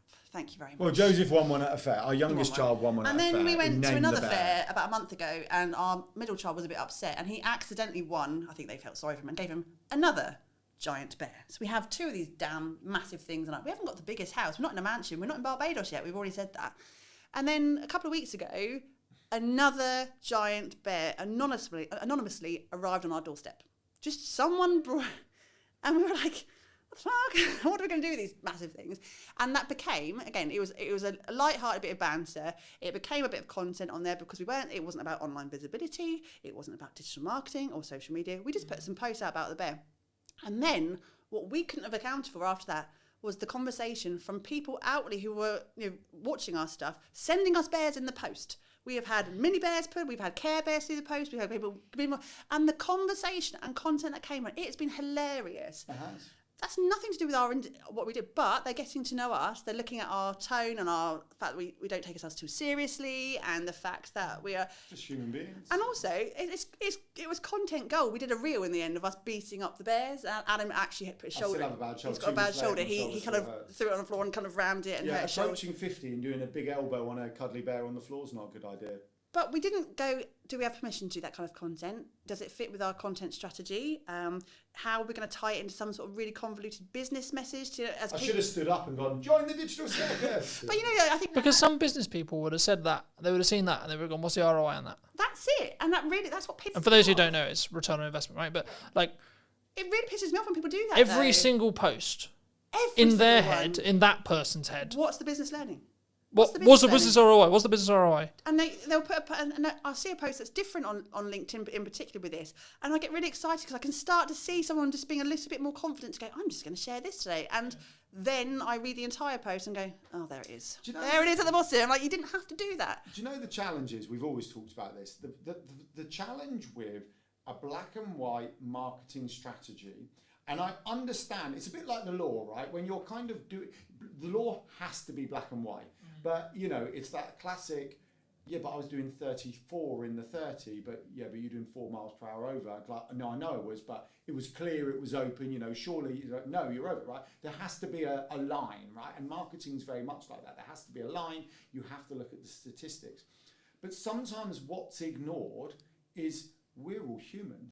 When you're telling your story, it's not about you. If you are sharing something that you've been through or you're going through, it's self-indulgent unless you're doing it for the people you're speaking to. You work with, I would say, a lot of thought experts, a lot of people who have a story to tell. Why do you think so many people struggle to A, tell their story, or B, actually help that story connect to an audience? Because people don't value their own stories. The number of people that say to me, but I don't have a story, who'd be interested in my story? What do you think is specifically missing in marketing today? What's missing in marketing today? I don't know. I was thinking about this, and maybe there's an element of trust, I think. I think, of course, we don't know, AI changes every day, etc. But I think as it stands right now, the time of broadcast, the time of recording, I don't think it will ever replace a human in the concept of strategy, strategic thinking, etc. Hello, my friends. Welcome to a brand new episode of What is Missing in Marketing Today. Hope you're well. And today we're going to be talking to Jackie. And Jackie helps people with, I guess, is it more speaking confidence, and is it like actually understanding like how to get a story?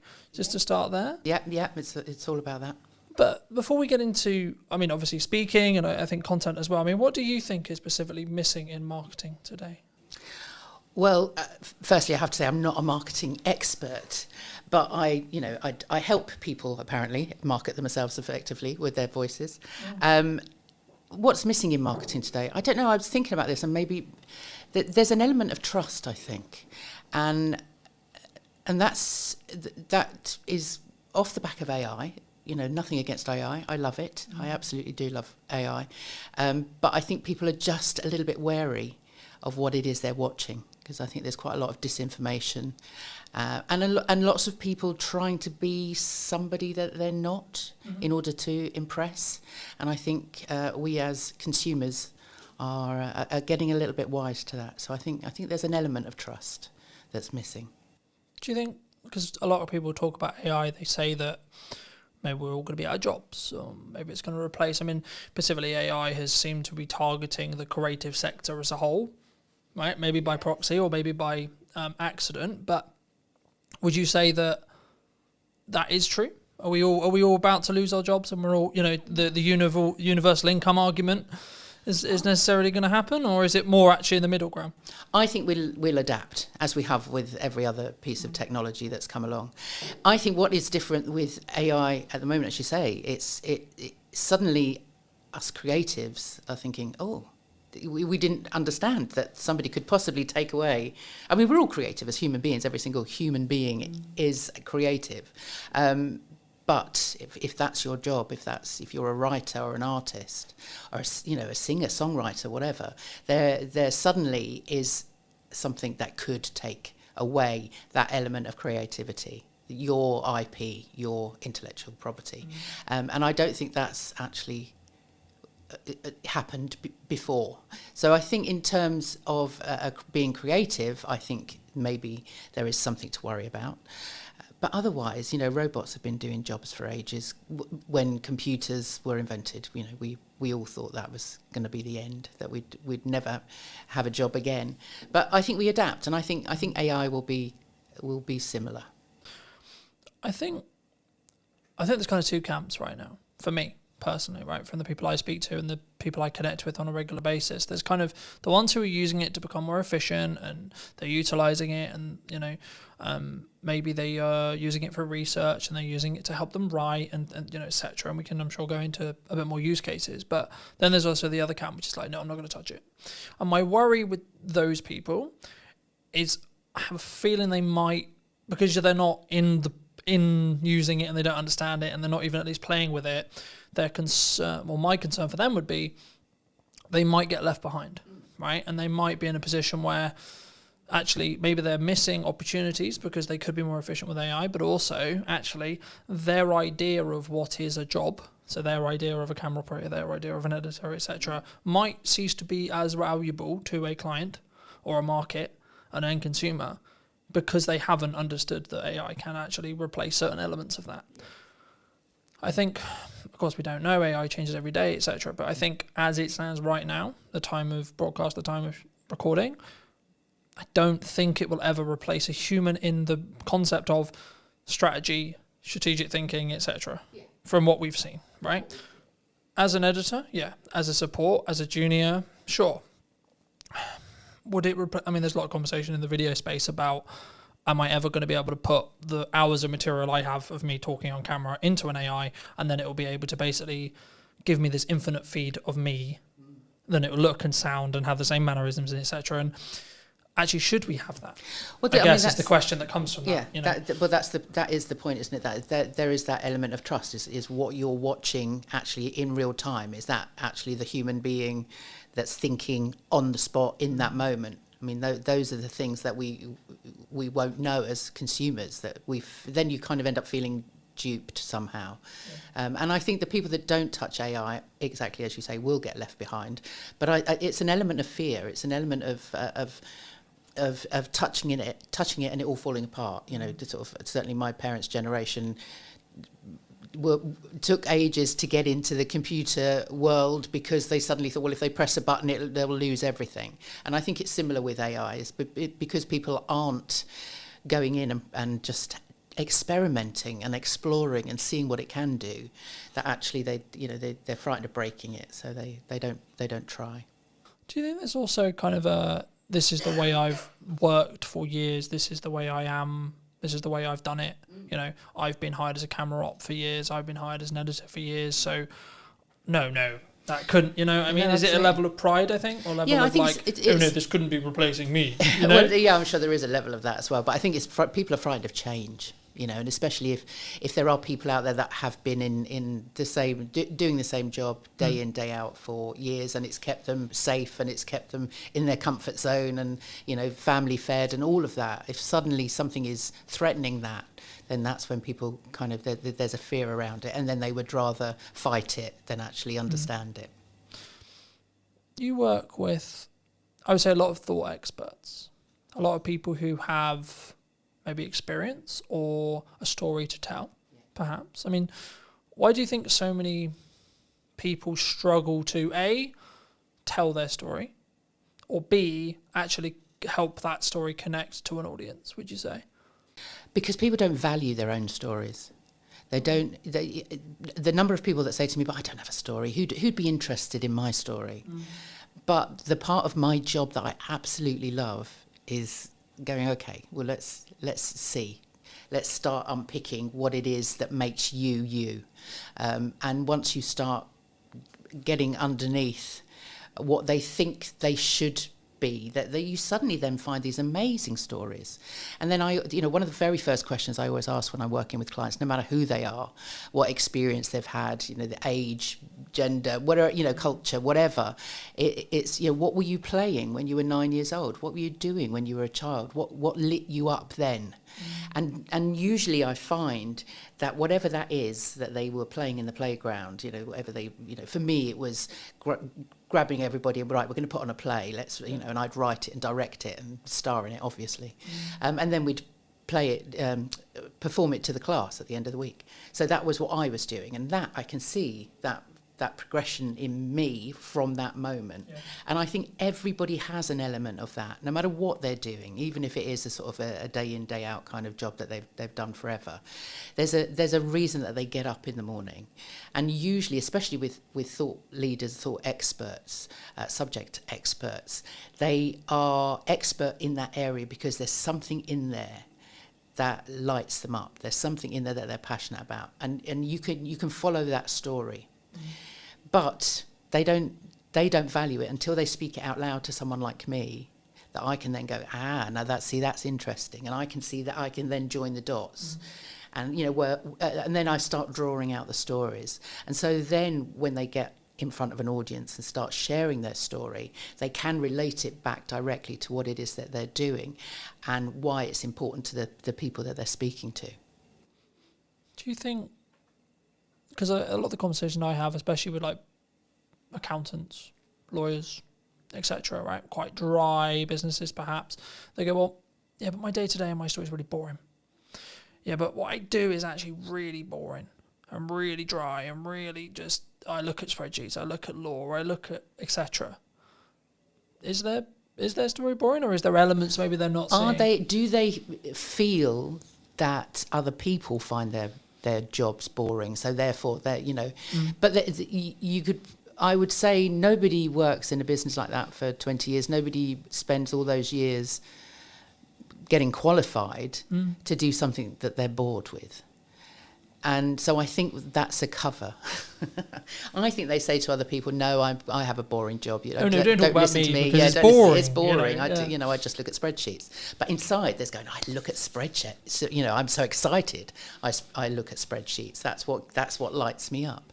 And so there's a reason for that. And I always love to get to, you know, what is that? What is it that makes you get up and do that every day? And there's always a story. Always a story.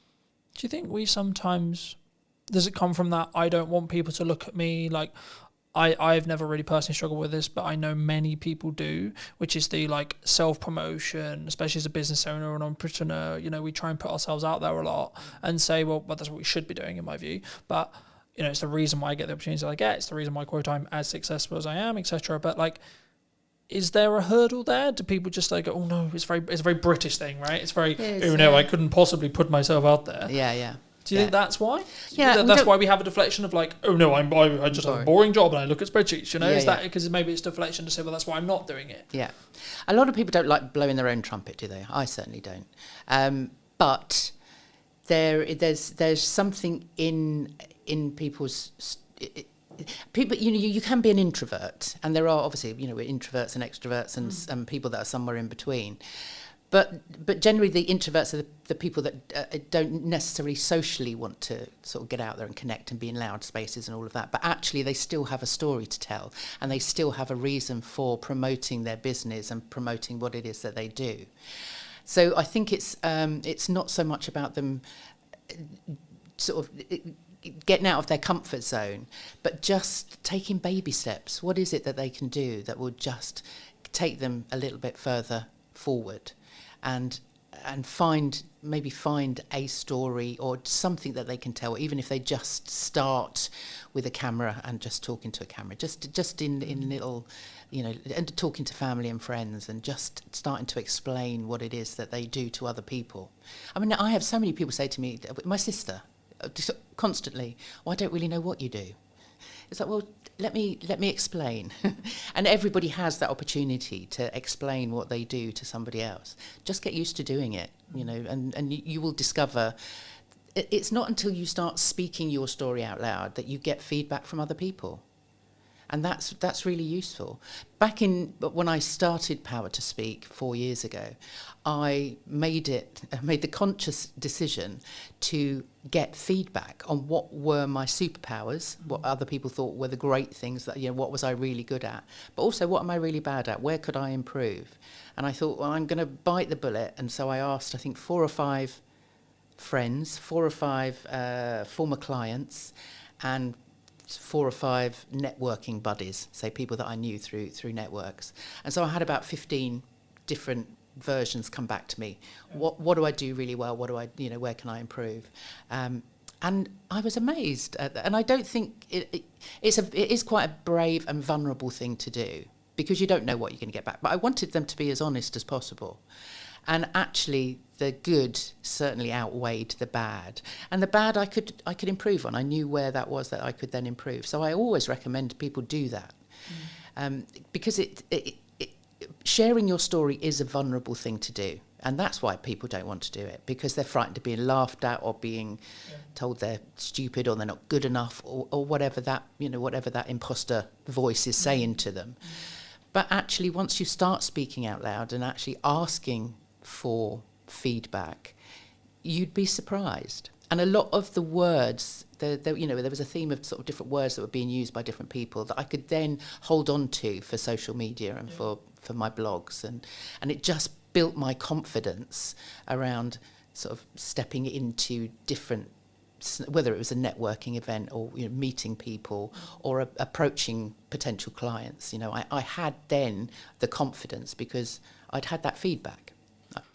It reminds me, and I forget where this story originated, so if it's a bit fluffy, I apologise, but I remember someone said to me, I think it was in a networking room or it was a business friend or etc., it doesn't matter, and they said, well, ask around people who your network is and ask, when you think of me or when you think of my brand or my business, what do you think of, right? So we'll do the exercise here really quickly. I mean, when you think of me and my brand and what I'm doing, what do you think of? I always think of that hat. You always It's gone. The hat's gone. But no, that, I suppose that and the waistcoats. So, I mean, you had that kind of the personality that came through the way you dressed, which you still a very dapper dresser. I'm not saying that, but actually, when I think of your brand, that makes me think of a brand that's creative and curious, which I think is good.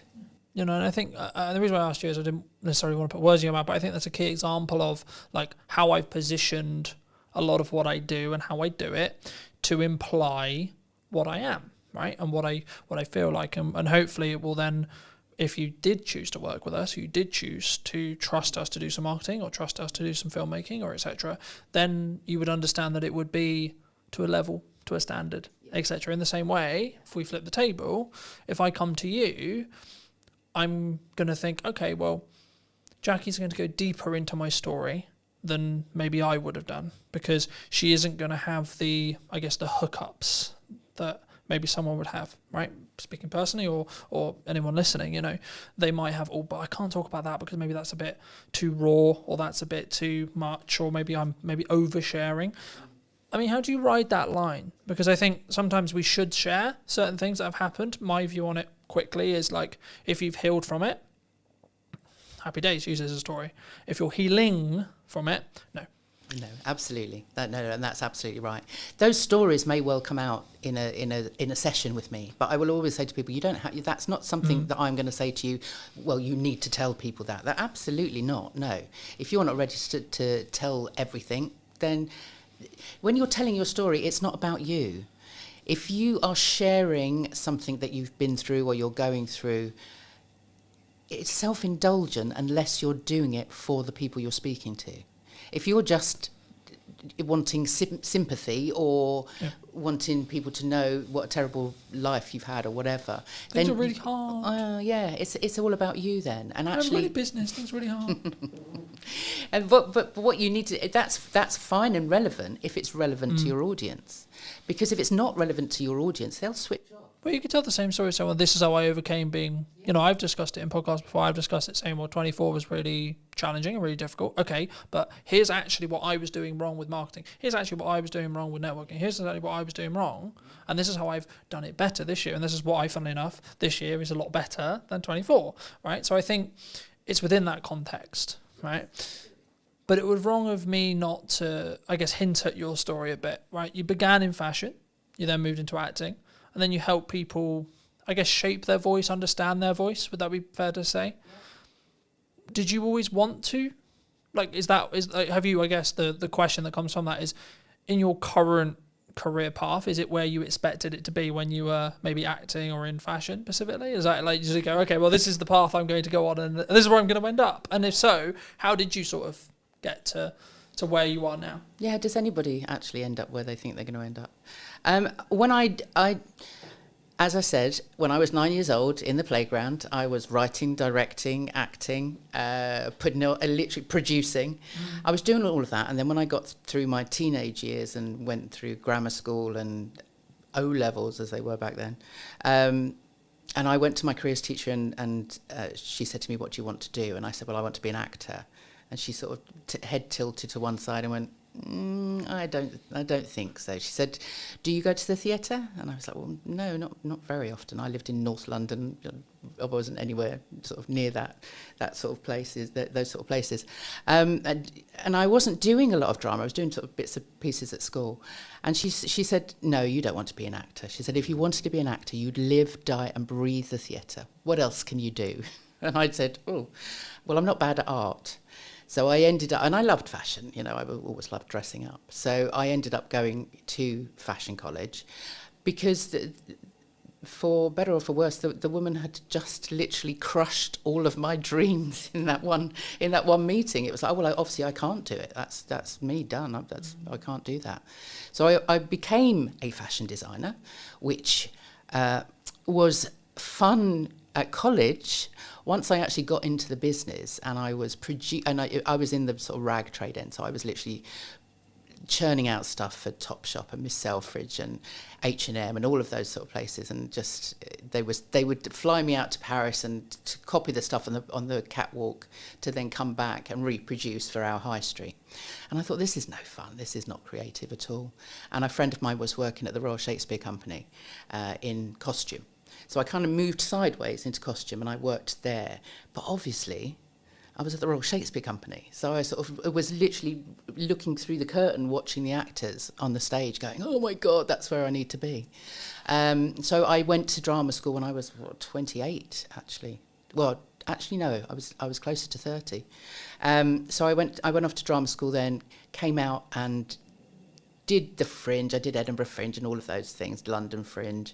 Did a couple of bits and pieces, went off to auditions, did some acting. But actually to subsidise that, I got into teaching. And so I was then teaching kids drama and doing Lambda exams and all of this stuff. So I never taught drama in a school, but I was acting coaching, basically. I was running little clubs and things like that. And I think I am a natural teacher. There's something in me that wants to actually put my hands under people and kind of guide them. Guide and teach. Yeah. And not so much in that kind of curriculum, this is what you need to learn and this is how you need to learn. But everything that I learnt at drama school, over the years, I've seen how fundamental the training is to everybody. Whether it's the breathing, the voice, when you're taking on a character, you need to find out their motivation. What's the intention of everything that they're doing? What's the story you're telling? Who's the audience? And everything now comes back to what I do now. So in lockdown, right up until lockdown, I was still running. I was working more with adults then. I was acting coaching with adults. Also going into schools with adult theatre companies and doing sort of work within schools. Lockdown happened, all that work finished. And I then thought, no, I don't want to go back to that. I want to do something different. And so I took a coaching course, because I knew, as I say, there was something of the coach in me. And it was during that course I was in a breakout room and we had to explain. By then I was working with people, thinking, how do I work with people with their voices? Because I'd been in lots of Zoom calls with business owners. I think we met on one of those, in one of those sort of networking spaces, and everybody was like, "Oh no, we have to make video now. We have to put ourselves in front of a camera. We're on Zoom all the time. People want to know what my 60-second elevator pitch is." And I could see that there was a fear there. Yeah. And so when I did the coaching course, I knew by then that that's kind of where I was going.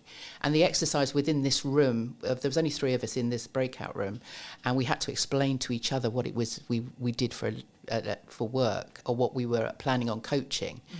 And so I explained what I did with people, and I said, okay, that's my minute. I've told you what I do. Now explain back to me, what did you get from that? What did you understand from that?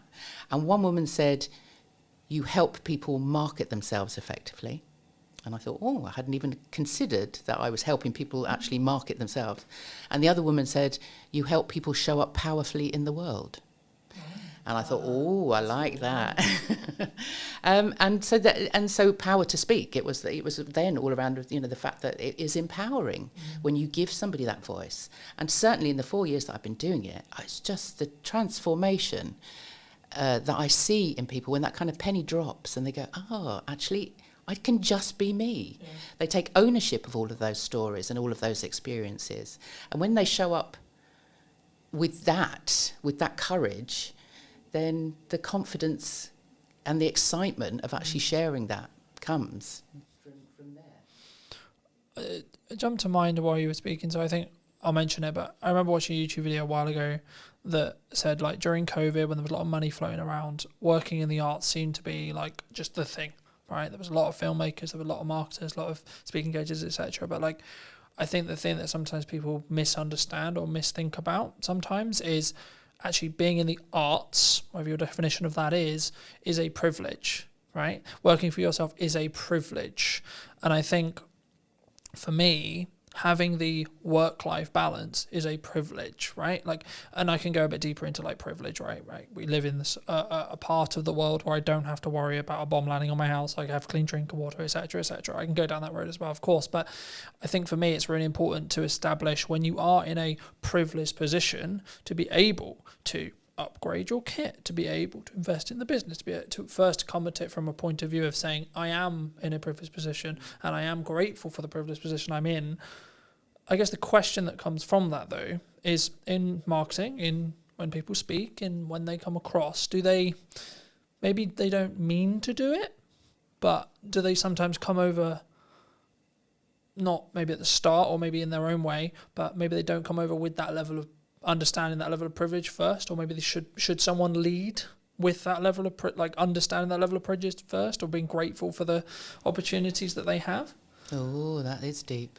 Because I think sometimes I use the word entitled. I paused because I didn't know what word to use, but I think the best way to describe it is some people can be very entitled. I'm entitled to people watching this. I'm not entitled to anyone watching anything I do. I hope they do, and I hope they take value from it. But that's actually down to the quality and the value that I add, which is subjective upon the audience, not me.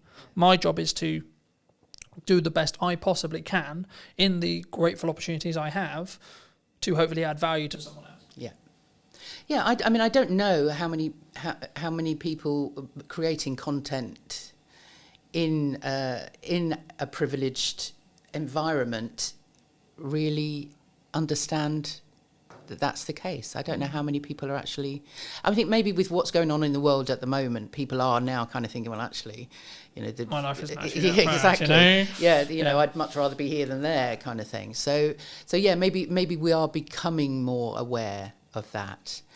I often get people say, if we're going through a talk or they're speaking to an audience, I mean, generally their audiences are potential clients, potential customers. That's the reason they get up and they speak to people, but they don't want to be seen as arrogant.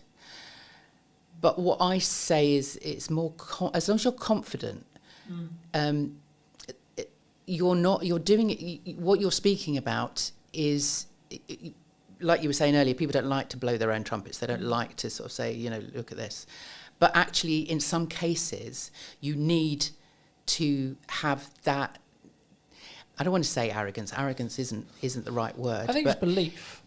But it is a belief, yeah. But it's arrogance with humility. Has this kind of it's the confidence to know that what you're sharing is of benefit, is of value. To know that the experiences that you've had and the accolades, awards, whatever it is that you're sharing, you're not showing off. You're actually saying, look, this makes me credible. This means, and hey, I worked for it. Yes, yeah, you can trust me. I have the discipline to get myself to the. I am running a 5-day. I have done for the last 2 or 3 years now, a 5-day acting course for stunt performers. Okay. So stunt trainees, people that want to get onto the British Stunt Register, and actually. On day one, they come in and they're very, very nervous, as they would be, because they don't want to be actors. They want to throw themselves off buildings and get into fights with superheroes. That's kind of why they want to do it. But they have to act. They're on set. They have to be able to act.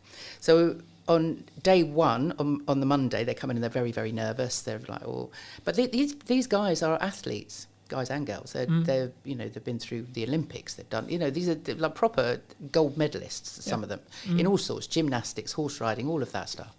But ask them to speak and tell you what they've done, they don't want to do it. So on the Monday morning, it's like, it's like, hold on a minute. On Friday, I'm going to get in a stunt coordinator to talk to you on a Friday afternoon. By Friday, you need to have your 60-second elevator pitch. If you got in a lift with Steven Spielberg, what are you going to tell him that's going to make him want to work with you? So through the week, so by the Wednesday, they have to do it again. By the Wednesday, they're now speaking their stories out loud. So we're now finding out that they are, gold medal. One guy had been training with Tom Daley for the last 7 years. Got to got to the Olympics, gold medal, parkour, European champions, all of this. And as soon as they speak that out loud, they get the reaction from the rest of the group going, wow, that's amazing. Didn't know that on Monday. Yeah. And so by Friday, they've now taken on all of this feedback, and they've seen people kind of go, lean in and listen. They want, the people want to know more. And so it's not arrogance. We always say to them, name drop. Don't name, if you've just worked on Tom Cruise's film, don't go into a pub and start mouthing off about how great you are and you've worked with Tom Cruise. That's not the right place to do it. But if you're on a lift with Steven Spielberg and you've just worked with Tom Cruise, that's going to impress him. Not like, oh, aren't you great? But actually, I can trust you, because if you've worked I think they'll with that, see them as a colleague. Then it's that quick. Yeah. Can I see you as a colleague, or are you just a person? Yes. Right. Yes. Yeah. But it also is that credibility. If you've worked on a certain amount of films, and it goes any business, if you can prove or if you can mention a name that somebody else knows, then they can ask that person how you are to work with. They know that you've turned up for that job on time, whatever, all of that reliability. So don't be frightened to blow your own trumpet, because it really does aid your credibility and your trust and all of those things that you need to build with your potential customers and clients. You obviously work with people, I guess, in a more public setting, right? When they tell their stories, they're more, I imagine, correct me if I'm wrong, but I imagine they're mostly in front of rooms. They're maybe having it filmed, or they're doing a virtual equivalent, right? So they're speaking to a group of people. Is there crossover between like speaking in front of a room and delivery and creating content?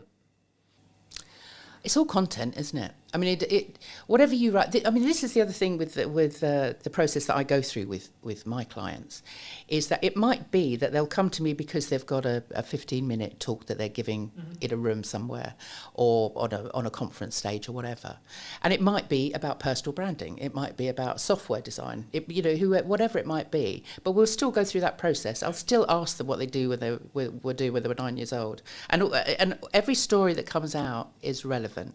And even if it sort of gets thrown over the shoulder and like, we won't use that yet, they've owned it. Once it's they've said it out loud to me and I've written it down on a piece of paper, it's there in black and white. You've owned this story now. This is yours. And so by the end of the process, they might only have 15 minutes for that particular presentation, but they've done all of that work. That means that they can then create content from it. Yeah. So then they've got a blog, they've got a story to tell, they can get on video and make some videos, they can do a Zoom webinar or whatever. They now have all of that content. So there is a crossover. I think there's a way of using both. Because the reason why I asked that question is because when I started doing public speaking, whether that was through a Zoom or as part of a conference or as part of like my own events, I was like, yeah, I'm gonna ace this, right? Been on video 10 years, piss, right? Like been on podcasting forever, etc., etc. Then I had this moment, I was like, shit, hold on, this is different, right? This is not the same. This is like real people, and they have real reactions, and they like, if a joke doesn't land, I will have the feedback instantly. And I think that's why I think sometimes there's this, like, I think they're more adjacent skills, but I think for me, I think you should develop both, right? Because I think there's obviously byproducts of what happens across, but when does it go wrong? Do people focus too much on perfectionism, would you say? Because I'm speaking as a content person who helps people with content a lot. Everyone's like, I'm not going to do that. I'm only going to overthink it. Can't do that. I don't have the podcast. Don't have this because it's not perfect, right? I don't have the perfect live stream. I don't have the perfect camera setup. I don't have the perfect microphone. So should I still do it? Yeah. Oh, yeah. I mean, done is better than perfect, isn't it? And there's no such thing as perfect at all. But having said that, I am the world's worst. I should be making more video. And I do make video, but they're still all on my phone. So I'll do it and then look at it and go, oh no, that didn't come out right, or my hair doesn't look right, or it's a bad day, bad hair day, or whatever. And so a lot of those things still sit on my camera. So it's a very vulnerable thing, but I think you do need to just do it. As I said earlier, just a little bit at a time, just get feedback. I used to hate seeing myself on screen. Most of the acting stuff I did was on stage, so I never saw myself on, it wasn't until Zoom, it wasn't until lockdown when we were all confronted with our own image on on a screen. Oh my God, is that how I look like? Oh my God. Exactly, is that what I sound like? All of those things.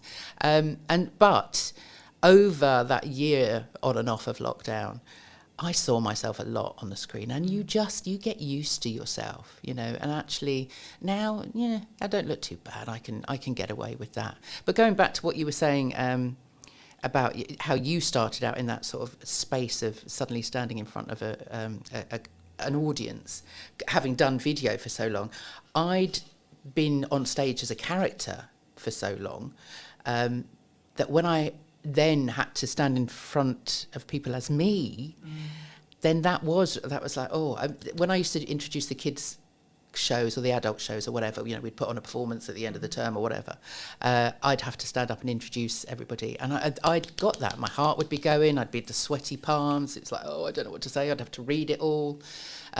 But over the years, and especially now, when I started Power to Speak, I thought, I'm going to have to walk the walk. I'm going to have to talk the talk. So I have now pushed myself to do as many podcasts as I can and get onto stage if I can, put together talks for myself, just so that I can say to people, look, I've been there, I've done it. Yeah. And so it just takes practice. It just means that you see so many people, I think, end up procrastinating over what it is that they're going to say because they don't think they're going to be good enough. They think they're going to be judged. That they're going to bore people with their story, and so they don't practice. They're worried about actually saying it out loud, or they put off for so long what they're going to write is that they'll do it all the day before with their visuals and all of that stuff, and then suddenly wonder why on the day it goes down a bomb because they just haven't given themselves enough time to really work out what it is that they're saying. I think, for me personally, anyway, I think the only reason, so there's a couple of things. One is focus on that 1%, right? For me, I would rather have imperfect action that then leads to a 1% rather than I'm actually comfortable, I'm actually good, because then I'm not moving forward, then I'm not doing something unique, I'm not positioning, or even if you just look like marketing positioning, I'm not then marketing myself or positioning myself as the go-to expert of what's missing. That's why the podcast is called What's Missing in Marketing Today, because I want to talk about what's missing, not what everyone knows, right? And I think for me, it probably will be the same 5 chunks throughout the next series, but it will be the nuance of each guest's input or my input on the day, etc., that will be the reason why someone will potentially then go, okay, we should what we got. But I think the reason why I think some people stop is, I guess the way to think about it, and this will be in your position as well, they want to do it perfectly and they want to be consistent because maybe they hear, for me, you had to be consistent for it to work. But I would rather someone started, got some feedback, stopped, then carried on, then rinse and repeat, rather than they just don't do it. And the way I would maybe rewire having stuff on someone's phone, because I'm sure you're not the only person, right? I'm sure there's lots and lots of people. For me, this is going to sound really weird, but I don't even think about the concept of posting it, because by the time I thought about the concept of posting it, I could have already posted it and I could be moving on to the next thing. And I use market data to tell me what's good and what's bad.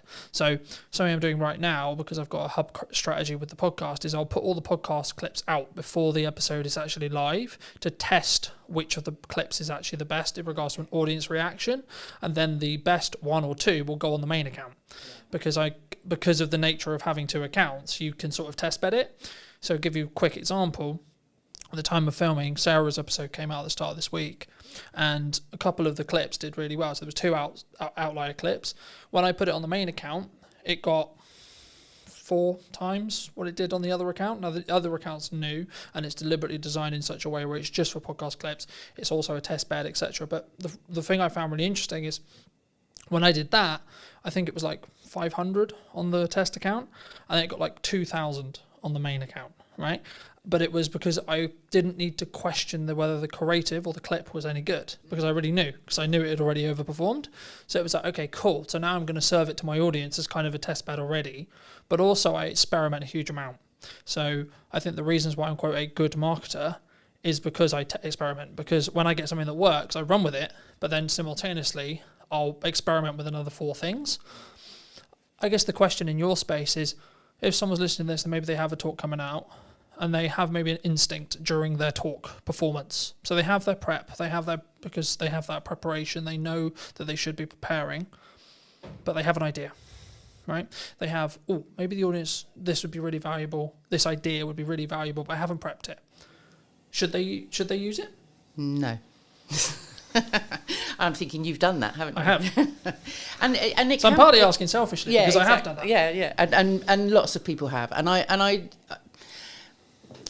It really depends on your audience and what you need your outcome to be. Because what happens in that moment is that if, for example, you've been given 15 minutes and you're on a whole raft of other speakers, you've got 15 minutes, you've honed your talk, you've prepped it, you've practiced it, you're there, you're doing it, and then suddenly something pops into your head, you speak it out loud, and then you've got to find your way back to where you were to finish in that 15 minutes.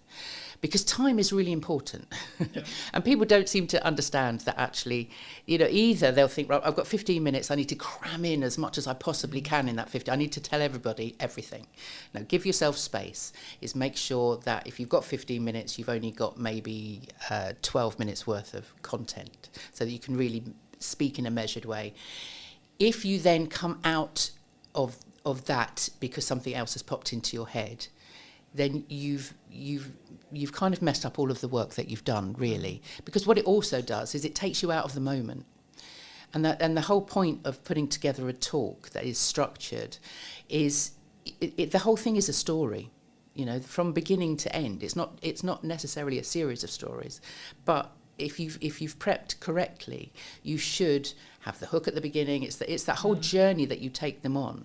If you suddenly come out of that, it would be it would be like if you were watching a film and then suddenly the lead actor stopped and turned to the camera and sort of said, actually, I was just thinking about this. Sorry, where were we? Let's go. But it kind of takes the audience out of that journey that you're taking them on. It can work, and if you are a seasoned professional, then maybe. But actually, if it's not something you're used to, then don't do it. Because what you want at the end of that 15 minutes is people asking you questions. You don't want to fit everything into that 15 minutes. You need to put in enough teasers, and you need to be interesting and entertaining enough that actually they want to come up to you afterwards and find out more. So you don't need to put everything in there anyway.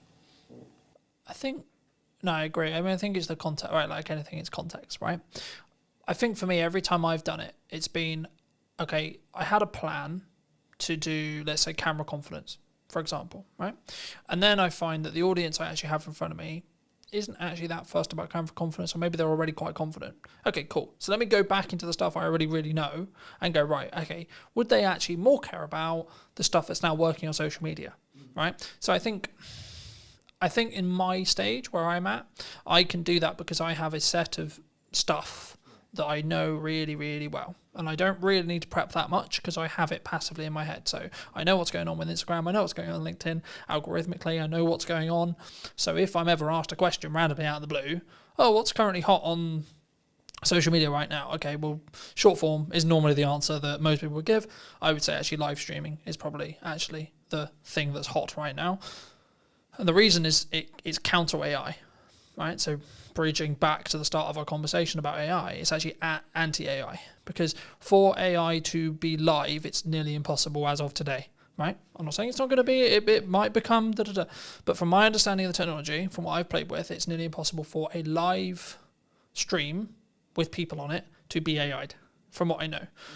And that's one of the reasons why I think it's the unique thing to do, because also it takes a lot of confidence, it takes a lot of planning, it takes a lot of prep, but also it could be the reason why you're found, because it's a different algorithm than the video, than the shorts, than the reels, etc.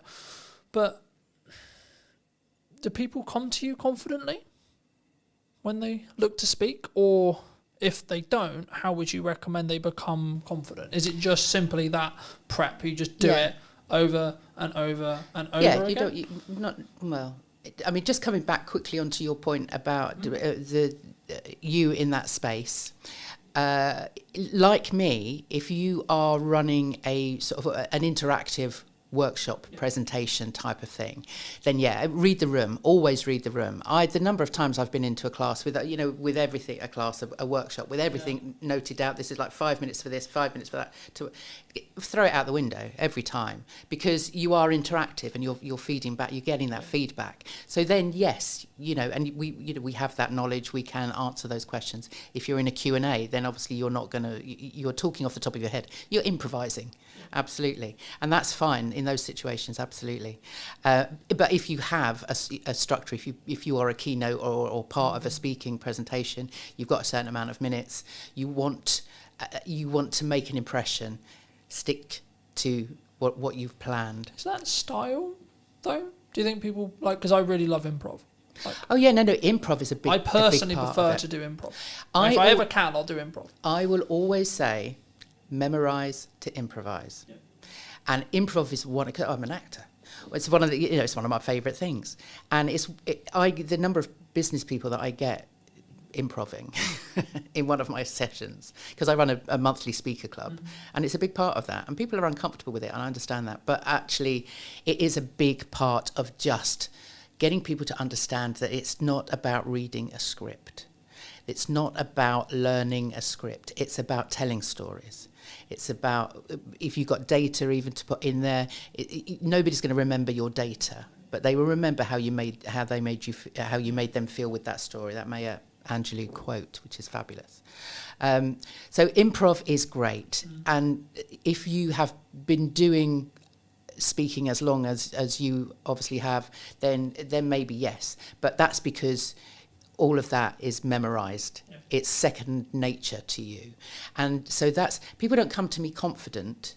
No, they don't ever come to me confident. That's the whole point. And I think even the most confident, outwardly confident people, when they get into a room and we start sort of digging down, it's like they everybody has those voices in their head that tell them they're not good enough, nobody's going to listen to them. So it is all about, I like to say that I get people comfortable and confident with what they're about to say. And that comes from really it's a self-awareness. Confidence comes from within. And in fact, the word confidence comes from the Latin confidere, con being with, fidere being trust. So confidence actually means with trust. And that trust has to come from you. I was going to say, it's that. So that we trusting. I trust in my ability to be able to do the thing, whatever the thing may be. In this case, it's speaking, but it could be driving, it could be backflipping, it could be etc. So it's a self-awareness. It's an inner confidence because you are self-aware of your own being, your own stories. Once you've taken ownership of everything, all of those experiences, then it's easy to share them with other people. Because you've dealt with them yourself. Fab.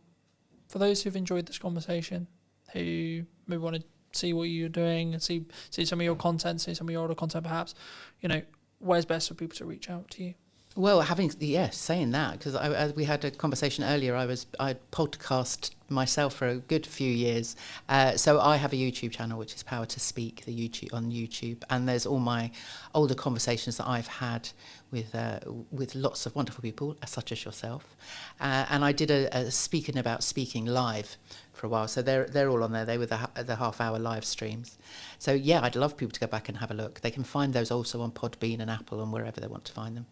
Otherwise, the website, powertospeak.co.uk, all my stuff is on there. You can sign up to my newsletter, which goes out every couple of weeks, with lots of tips, techniques and stories of my life. And otherwise I'm on LinkedIn. Come and find me on LinkedIn. It's kind of where I live. Fab.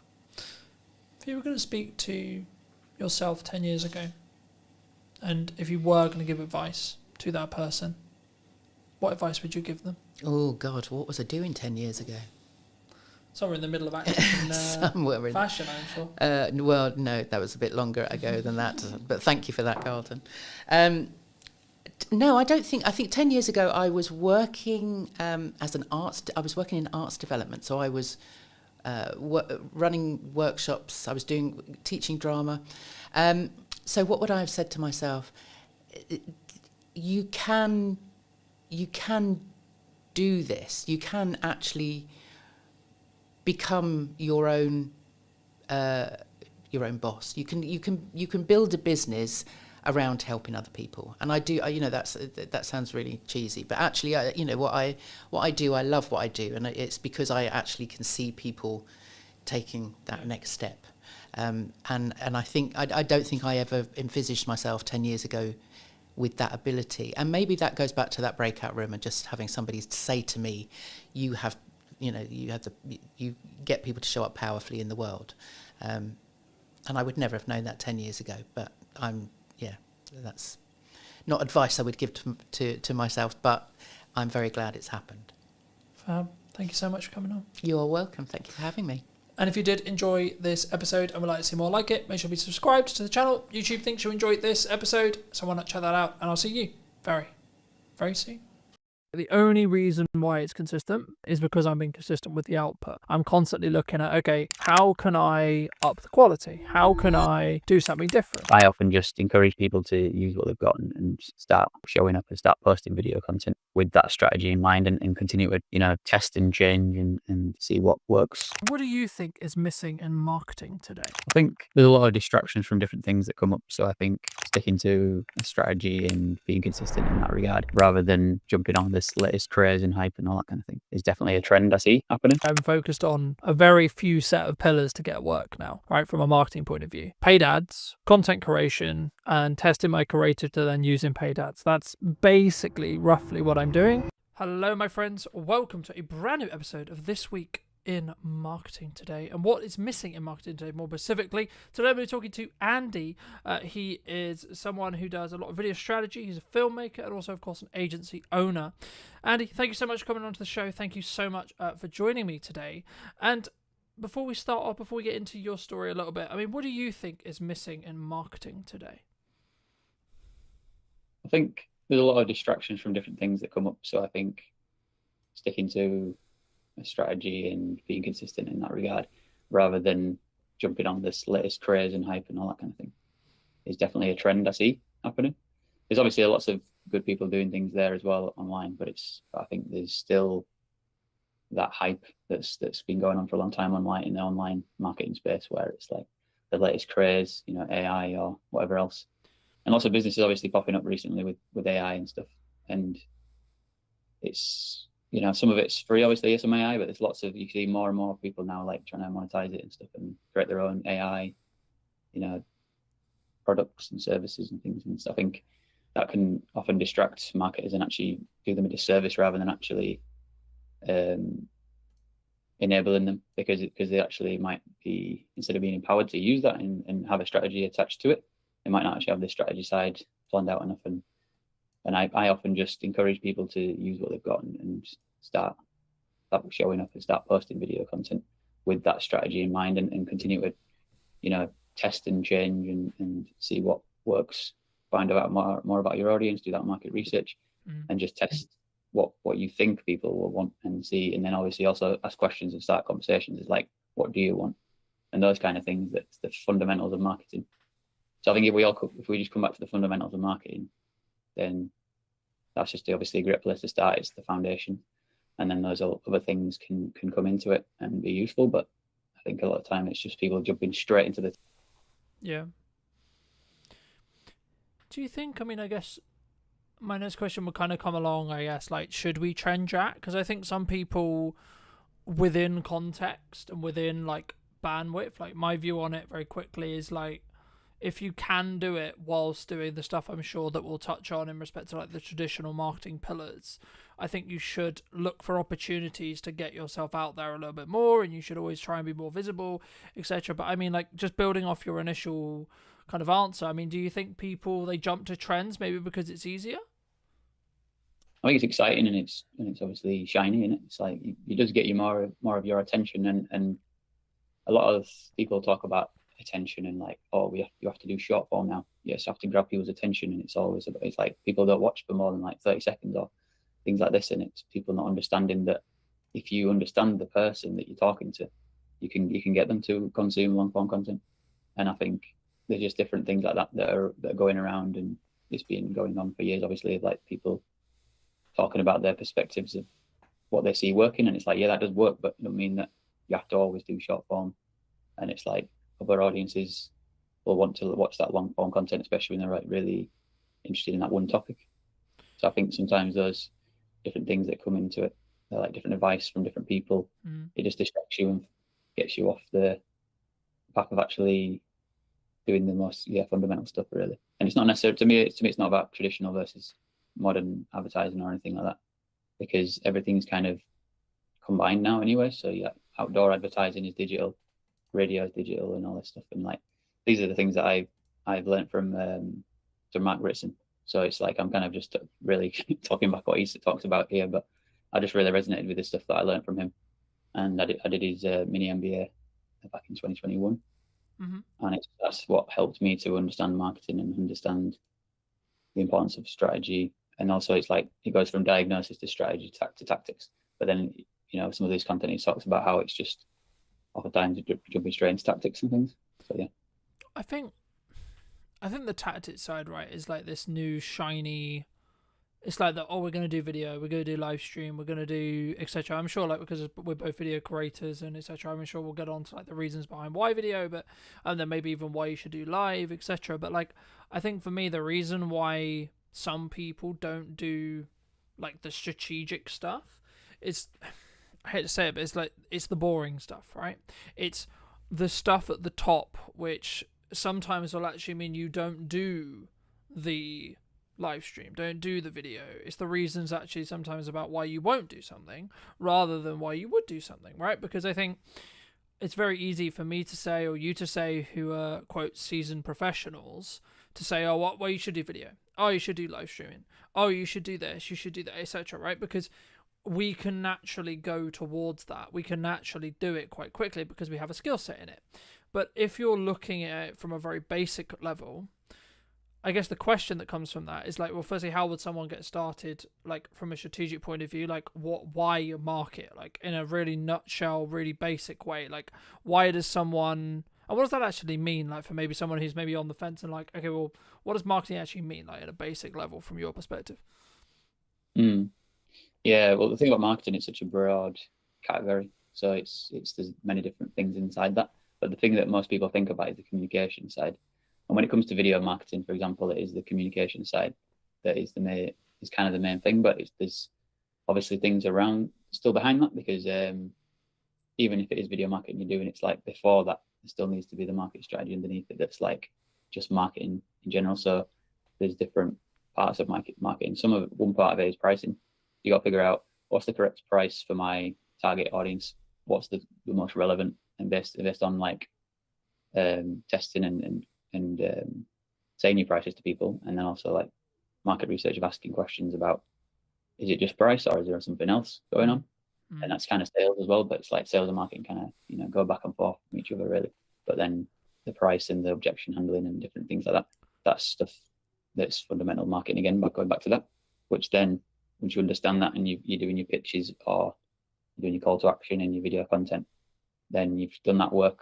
I'd say it might be more boring work, but it's actually the most impactful and powerful work. So if you can recontextualize it in your mind rather than it being boring, think about how it's impactful, because we all want our businesses to thrive. So then if you're passionate about building a business, remember that is a thing that you do actually enjoy, because you'll get something out of it, and you want to be in the process of building the company and growing it. So like if you just remember yourself that you're growing and building that company, I think that's the passion and the excitement that'll remind you that it's not actually a boring task I'm doing, because there's context to it and motivation to do it. So the task itself don't matter if it's boring so much if you know that what you're doing it for. I think that especially helps for people like me, myself, neurodivergent and stuff. So when we've got a meaning behind things, it helps us to motivate us to do tasks. And because I've got ADHD, task initiation is another struggle for me oftentimes. Yeah, I think for me personally, I've found it, like in the past anyway, like very, I guess in some ways frustrating when there isn't, and the reason why I bring it up is because I think there is a strong correlation, and this might be a commonality, where there's not necessarily a, I do this live stream, I do this video, I do this marketing effort, whatever it may be, right? I do this pamphlet, I do this print ad, etc. And then I instantly get a return, right? So the phone rings instantaneously saying, oh, hey, Andy, I love that video you did, etc. I mean, for me, like, if you're doing something now, in 3 months to 6 months, you might see a return, right? And the key there, and the reason why I say might, is because it depends on, as we've already alluded to, the strategy, how you're doing it, what you're doing it, etc. But what would you say are like I guess just focusing a little bit on video then, why should, I guess there's kind of a two-pronged question here, like, what, number one, like, why should, in your view, someone do video as a whole, right? Why, as a medium to create content, put themselves out there?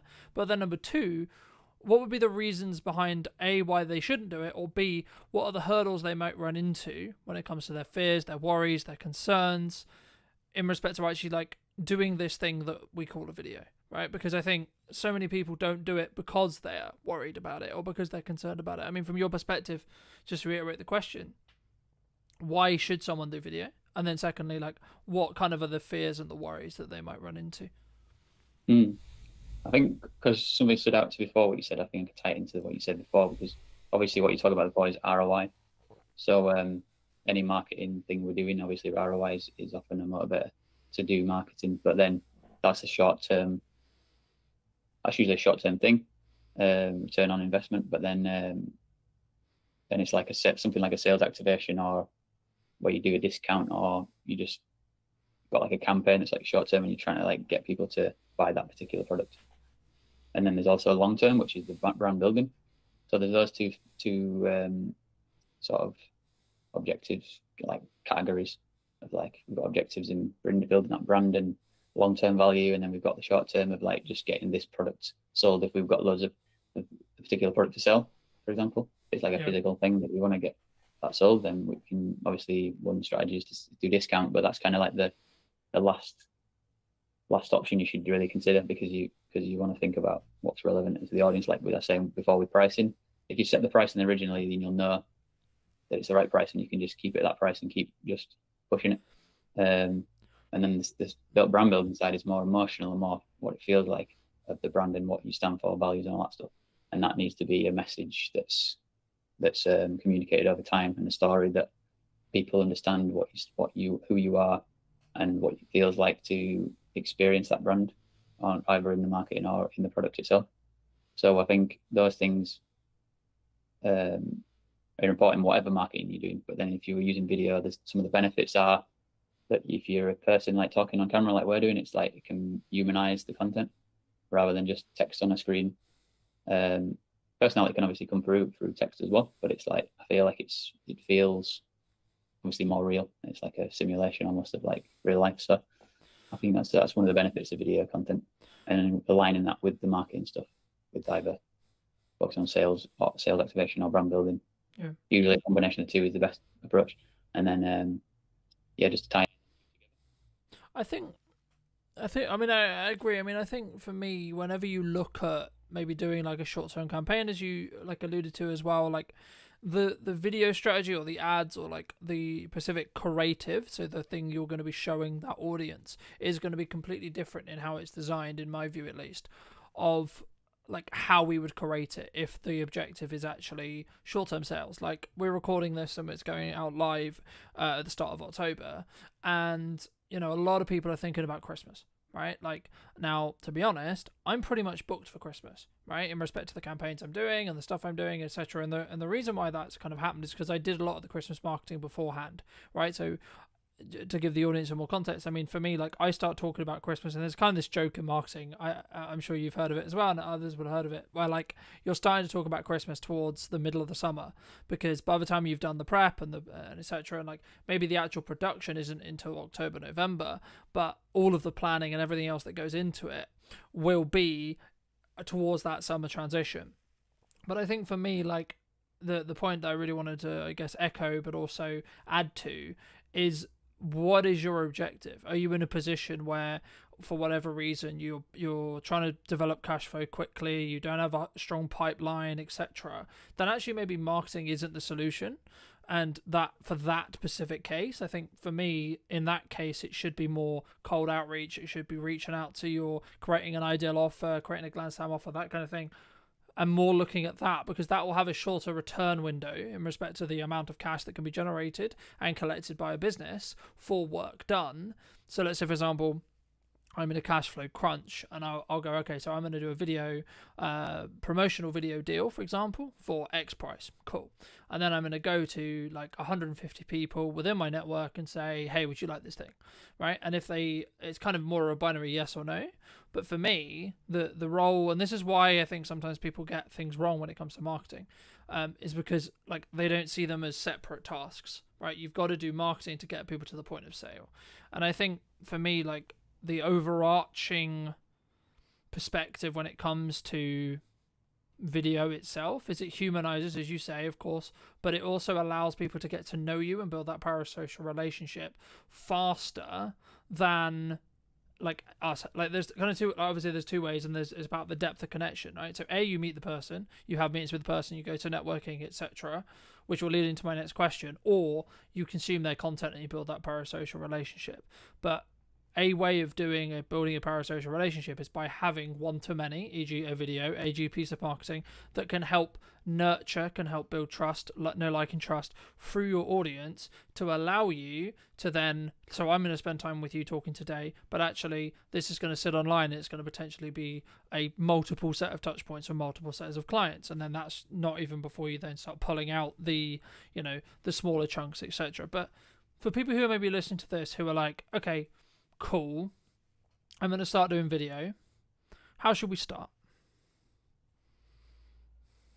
Should we just jump in? Should we just record a quick video on our phone and post it? Like, what do you think? It all starts with diagnosis, basically. So, like I mentioned before, so you can diagnose where you're at, where the business is at, like what are the challenges you're facing currently and all that kind of stuff, and like get a bit of a map. You can also then think about what you want to get to, and then map that out, and use different tools. So like project management tools or things can be useful, like diagrams and different things like that. And once you've had that, then you can sort of think about like what could be the quickest thing we could do if we wanted to do that. Like if we wanted to, we want to get like good at creating videos, so maybe we could like do something really simple that moves in the right direction, but it's not so specific at the moment to actually get into that vision. But it's us practicing the skill of it. You could do something like that, for example, and you could just keep it really, really simple of like, let's just get on a video and just say, hey, we're thinking about doing more video content, and just like, we want to hear from you what your struggles are right now, like challenges and things, like let us know in the comments, or like give us your experiences of what it's like been like in the past with other content we've done, or other interactions we've had or whatever, and just see how people react. Because I know that sometimes some people actually get like a really good response from that, and other people don't get anything. So it's worth testing things like that and seeing where your strengths are and stuff. Because sometimes people have got a massive network and they've just never created content, or maybe a few written posts every now and again, but they're not really put video content out or other content like that. And then just one thing like that can often get a lot of different people commenting things enough, so you can share it around and things.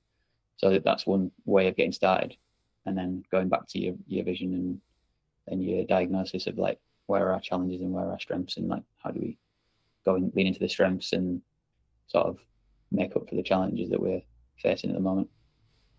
Do you think, I mean, my next question was going to be around consistency, but like for me, when someone's looking at what they're doing, the key to whether someone's going to be successful for me is that element of consistency, right? Like, so I'll give you a very quick example. One of the reasons why I would argue that the podcast, or like what I'm doing with the YouTube channel, what I'm doing with the business, etc., like the only reason why it's consistent the only reason why it's consistently working is because I'm being consistent with the output.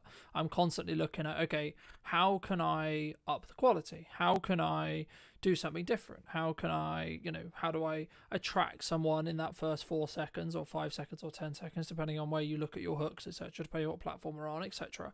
But from your perspective, I mean, is it just about having those consistent reminders going out and having that consistent content to show up for your ideal audience? Or is there actually more to being consistent? And then if so, how would you recommend from your experience people actually are consistent when it comes to video or when it comes to marketing as a whole? One thing I was thinking about when you were talking about something else earlier was like about, you mentioned about like getting your personality across. And I think that's a big benefit of video. And if you've been to like a networking event, which I've been going to quite a lot recently, and like connecting with people, connect with somebody and then they see your content after they've met you in real life, I think it's a powerful combination.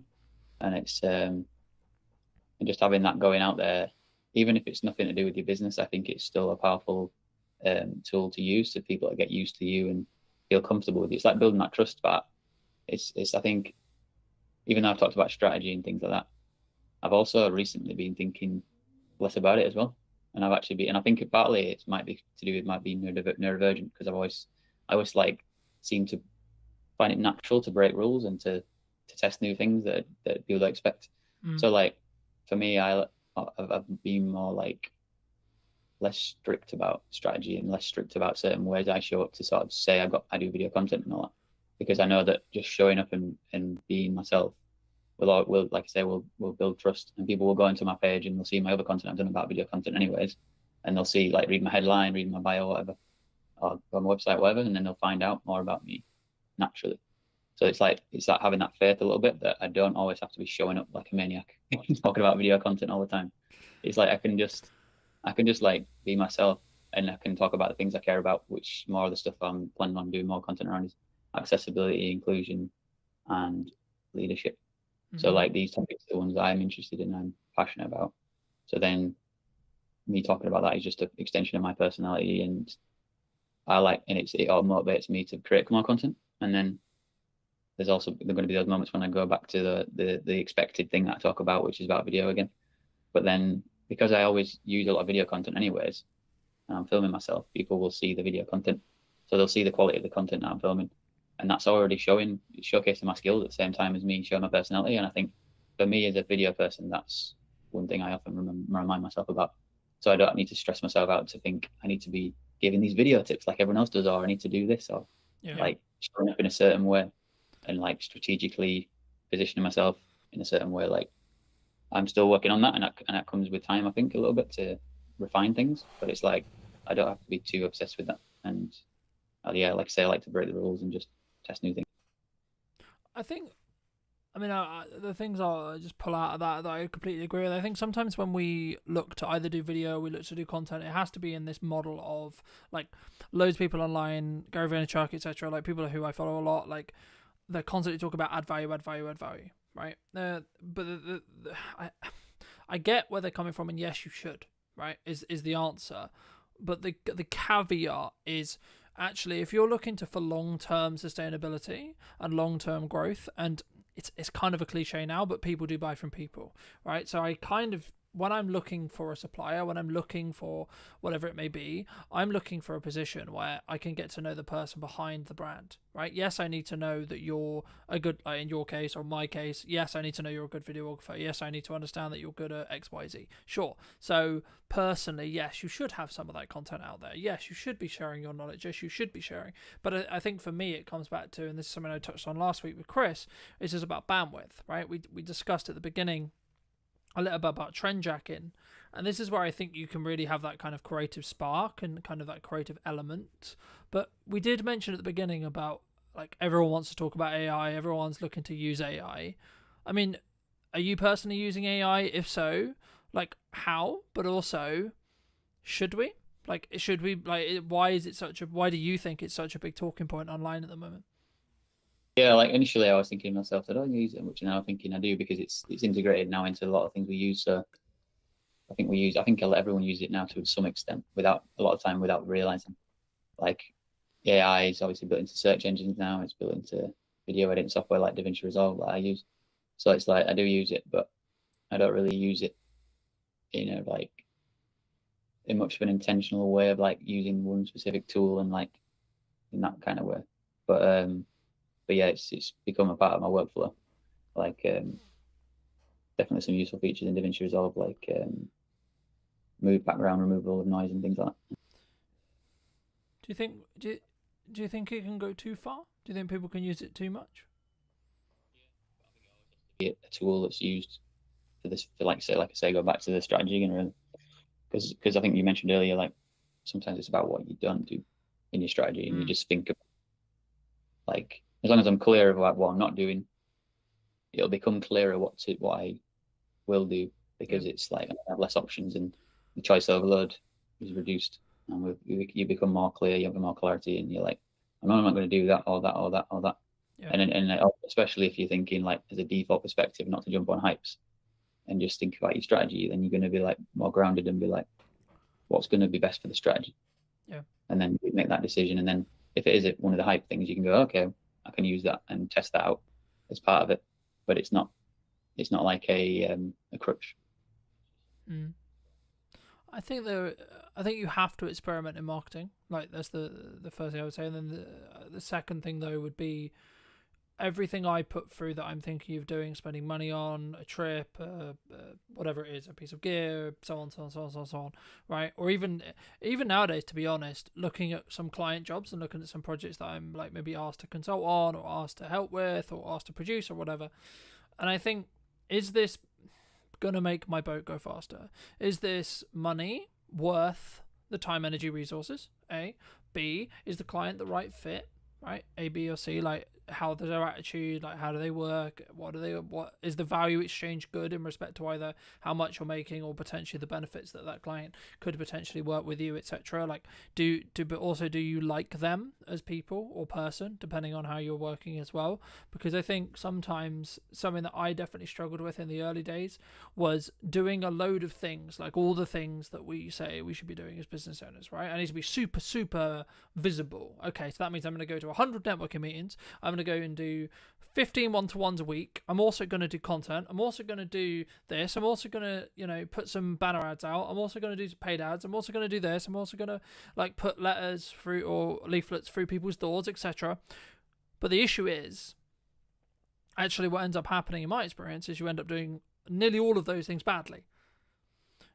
Instead, what you should do is you should say, okay, well, firstly, how do I want to spend my time? What's a good use of me as a founder, me as a leader, etc., spending my time? Okay, so for me personally, me being in content, I will never be able to outsource. Everything else about the content I can outsource. How it's edited, how it's SEO'd, when it's posted, all those things I can outsource.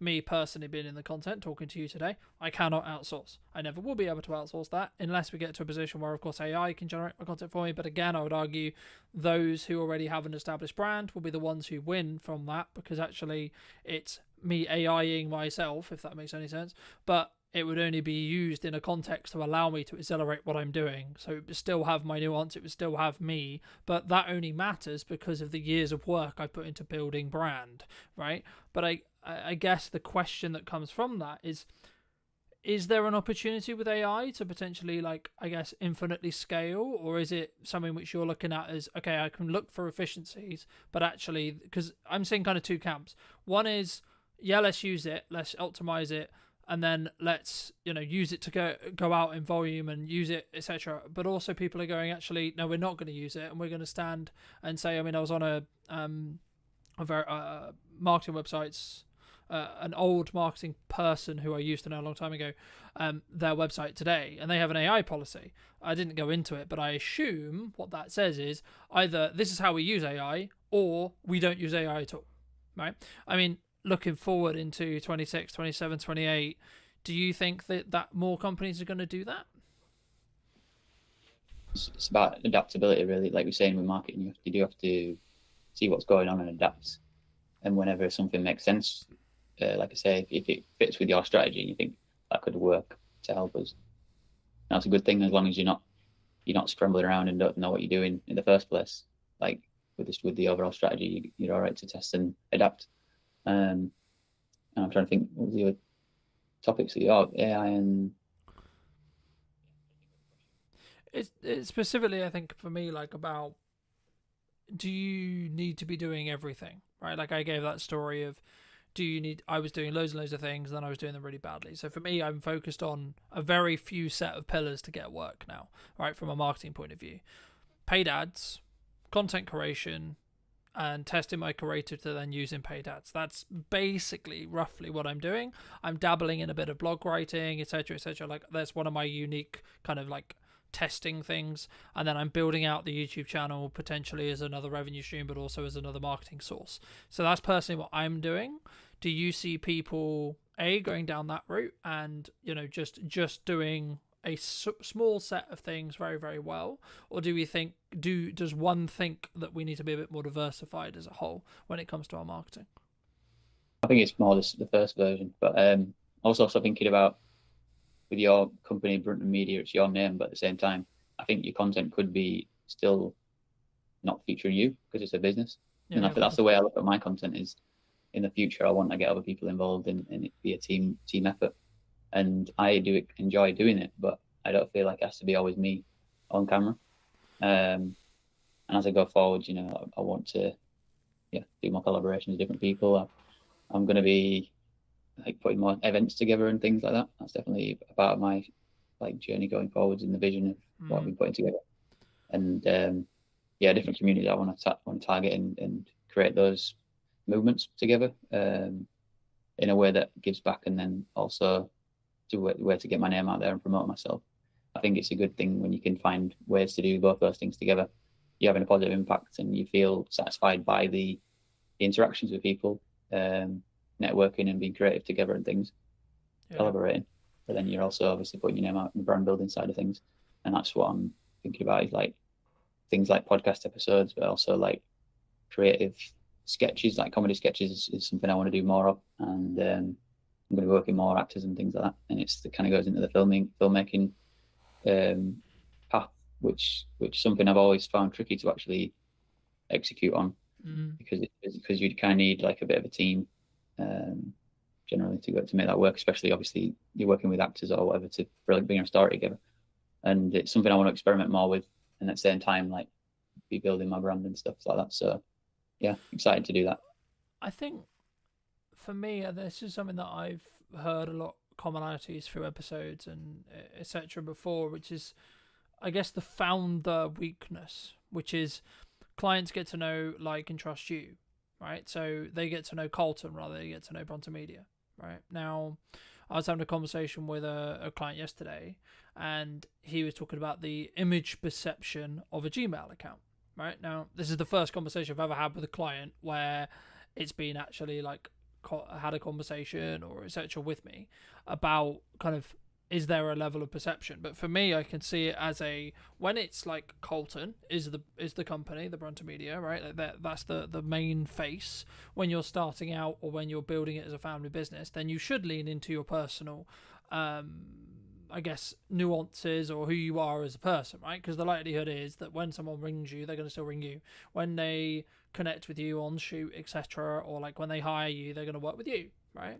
The interesting step will be what potentially I do or you do or one does when they step beyond that, right? So first employee, second employee, third employee, etc., and getting to a position where, yes, Colton is the quote managing director or the person who is the top of the company, but actually it's how you, I guess, manage that risk from a, like, if they're speaking about on behalf of Brunton Media in videos, for example, like how would one, because I know there would be a side of my head from like a comms manager point of view, which would be like, can I trust this person to represent the company, right? And I guess, would it be as powerful as me saying it in a video, like just building off your point, or is there a risk for that? So I guess the question that kind of, is that something you're thinking about? Is that like a risk that you can see other companies potentially run into? And if so, how do we maybe eliminate that risk or maybe bring that risk lower? Would you say? So the risk, what's the risk again? The risk. So I guess the risk, I guess, like in crux is me as a founder. I have to be in the content. I have to be on the shoot. I have to be on the sales call, right? Which then can be, and also as a founder, I was just thinking when you're talking, as a founder, you create the kind of blueprint of the company and brand and everything because of your personality. So all your values become the company values, which then, and you're the leader. So then what you stand for and what you care about is how you create a culture. And then that's something that I've become more interested in, the idea of creating cultures, and become more passionate about. I wanted to step into that and be a leader and stuff. And like in my past, I never saw myself as a leader. And over time, I've seen like what leadership really is and understood it more. And now I see how I already am a leader, because we all are a leader in some way. In like a leader of yourself is one part of it. A leader in your family, because you influence everybody, whoever you interact with, friends and family. Like you are leading situations, or sometimes avoiding leadership decisions, and you know that you can look out for the opportunities and to step into that. So I think if you have that blueprint of your business and brand and stuff, and the values, it just ends up coming across in your content if you speak. But then if you clearly communicate with the people that you work with in the business, and they're already in the business and understand the culture and everything, then when you point a camera at them, hopefully it's going to come through. And if not, you can. I think it's a new skill set. That's something that I've found as I've got to work with new people, and whether it's freelancers or whether it's internal staff, etc. And this is also true when you work with clients as well, right? Like you'll become, to an extension, especially if you're handling their marketing, handling their socials, etc. You'll become an extension, and you need to at minimum understand their tone of voice, how they come across, what their maybe prestige is, what their understanding, like how they want to be perceived in the world or in the market.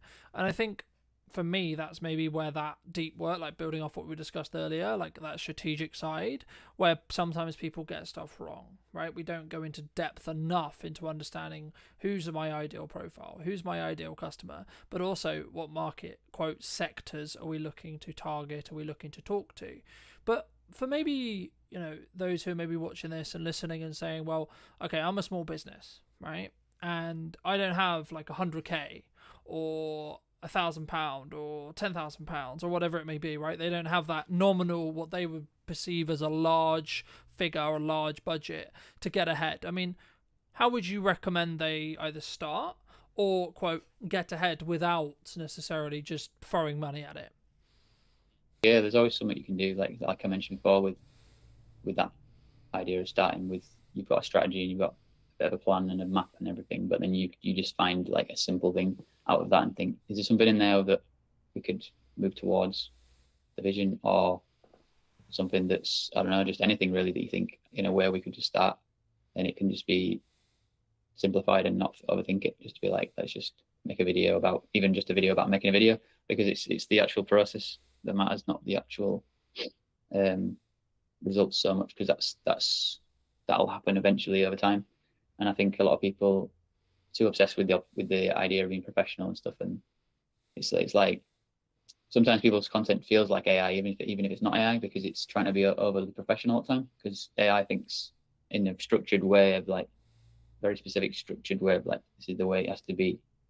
So then it's like, it seems like people have that as well, like locked into it, these ideas rationally, rather than something beyond that that could be more emotional or could be more authentic and intuition going on and things like that.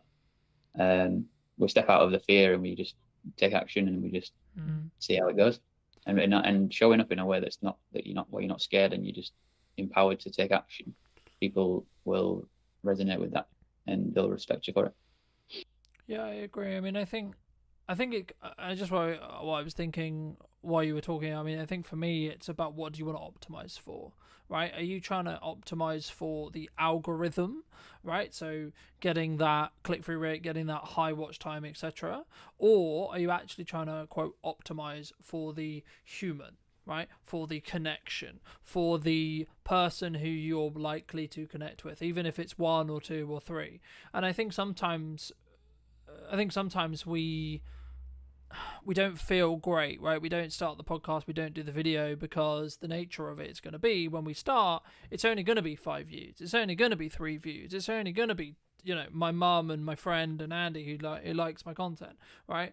But actually, in reality, if I kept going for 2 years, I kept going for 3 years, number one, I'm going to get better every single time, I would hope, through time. But also, is going to slowly build momentum, right? Those 3s will become 5, those 5s will become 10s, those 10s will become 100, then thousands, and so on, right? If you're consistent, in my view, right?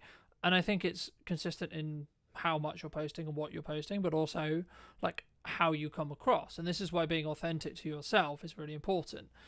I'm aware of times, I think, let's wrap up soon, but for those people who, have really enjoyed this conversation, who, really want to connect with you, where's best for them to do that? So LinkedIn, it's the place where I'm the most active. So yeah, just connect with me on LinkedIn. Fair. And if you were going to talk to yourself 10 years ago, if you were going to give advice to that person, what advice would you give them? Well, I think the biggest advice would be to get diagnosed for ADHD. Because I didn't know that back then, that I had ADHD. So that's the biggest impact that's been on my life, is to understand my ADHD. Yeah. And then in terms of business and things like that, I think learning about the fundamentals of marketing earlier on would have been a big help. And then also like about the time things you talk about, like put your energy into things that are specific about, what your strengths are, putting time into that, and then finding like support systems around other things to get help with. Like I'm working with the VA now, so like if I'd have started working with the VA earlier on, I know I would have, been able to accelerate growth, eat quicker, and become more effective with my time and energy. And I also don't think of time, and I don't think of it as time anymore. I think of it as just energy. So I just think like, what energy do I have in this moment, this present moment, and use that based on what I want to get, what I want to achieve and stuff like that, and what are the priorities and different things like that. So I'm like sometimes I'm just thinking of like, even like when I'm out and I'm at a networking event, I'm thinking, should I take longer and get a bus? Or should I just get a taxi and get back? And recently I've just been getting taxis because I'm thinking energetically, I'm thinking, let me just get the taxi and get back into stuff. And I've still got the momentum to finish work I'm doing or whatever, rather than saving money and do it and getting the bus or whatever. It's like different things like that. Like time is on one hand and then the other is energy. And I've been sort of like noticing the difference when I'm making decisions based on what feels good in the energy. Well, and that's also like my personality too.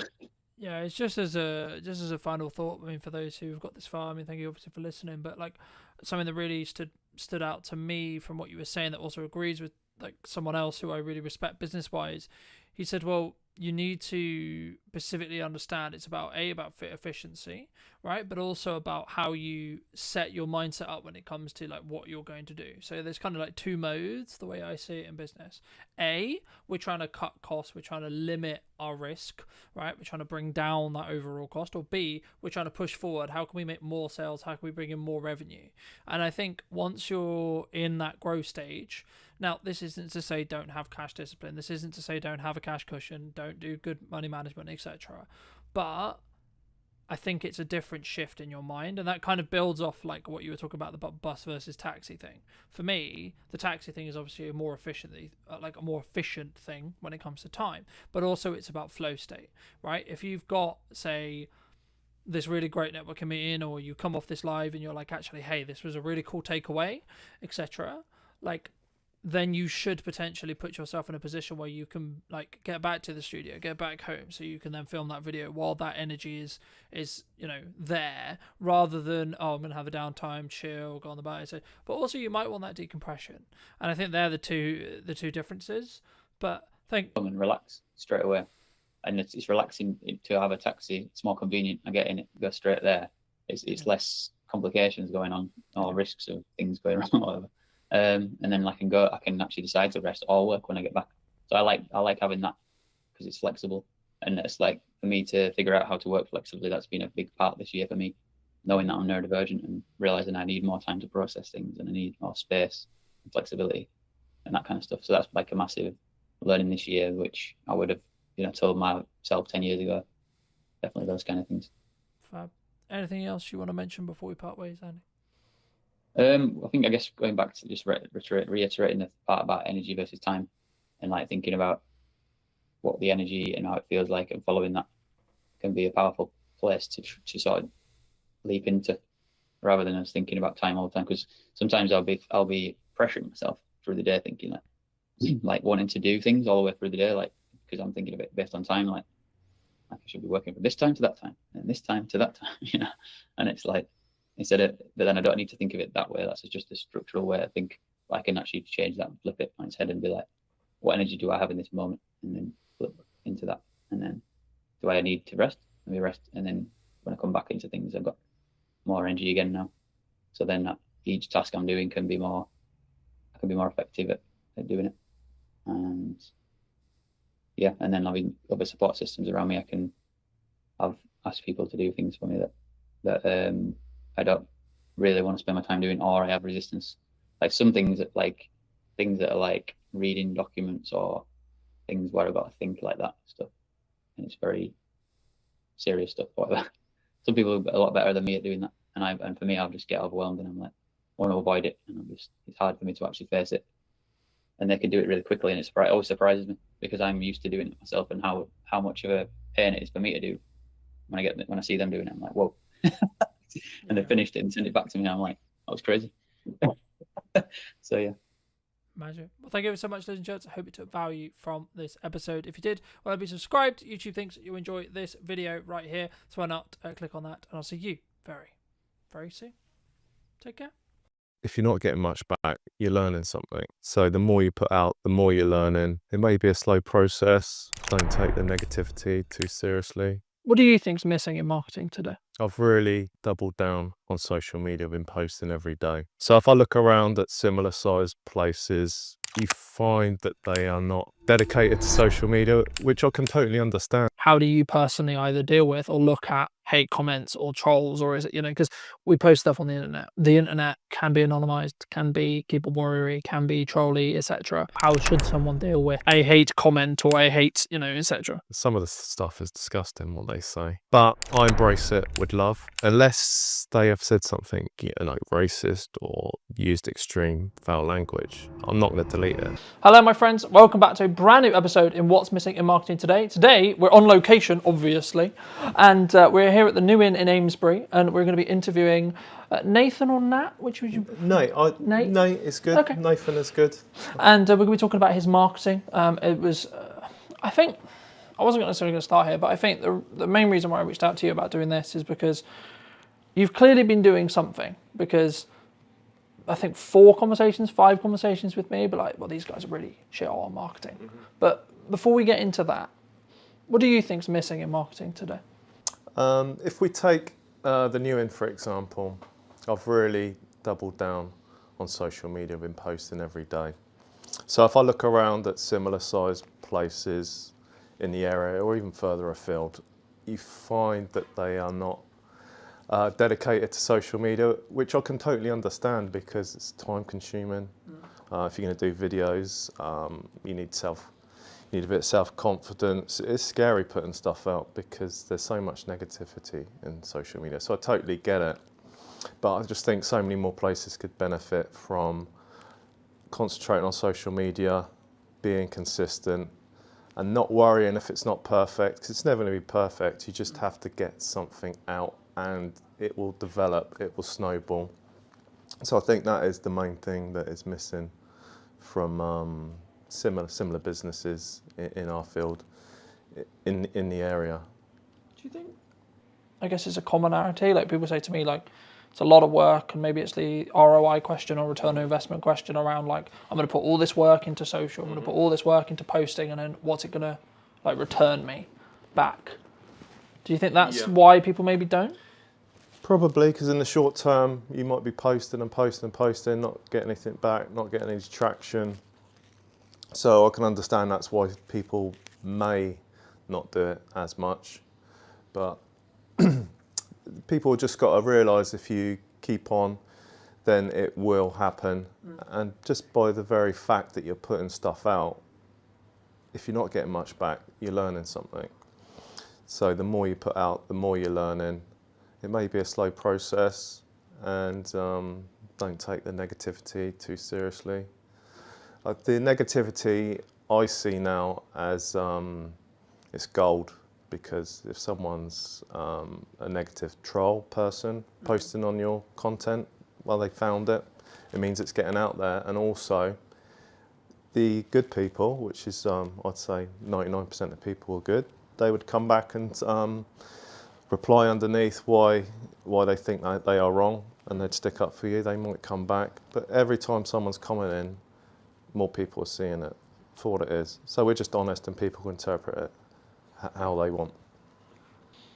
I think, for me anyway, I think you're, especially in the way you approach or have approached your marketing as a more document rather than curate methodology, I think that's really unique as an overall, not even necessarily in your sector, but as a whole, from what I've seen. I mean, did you always look at that? I mean, like, how did you sort of think about it when you were taking on this space and going, well, okay, well, you know, this is why we're going to be successful because we need to do that? Or was it actually just sort of naturally happened, I guess? I guess the question becomes is like, has your success been, quote, lucky, or was it more planned and predicted because you knew you were going to market and then the result would have been that you're building that community? A bit of both. So I'll go back to the methodology that I want to post every day.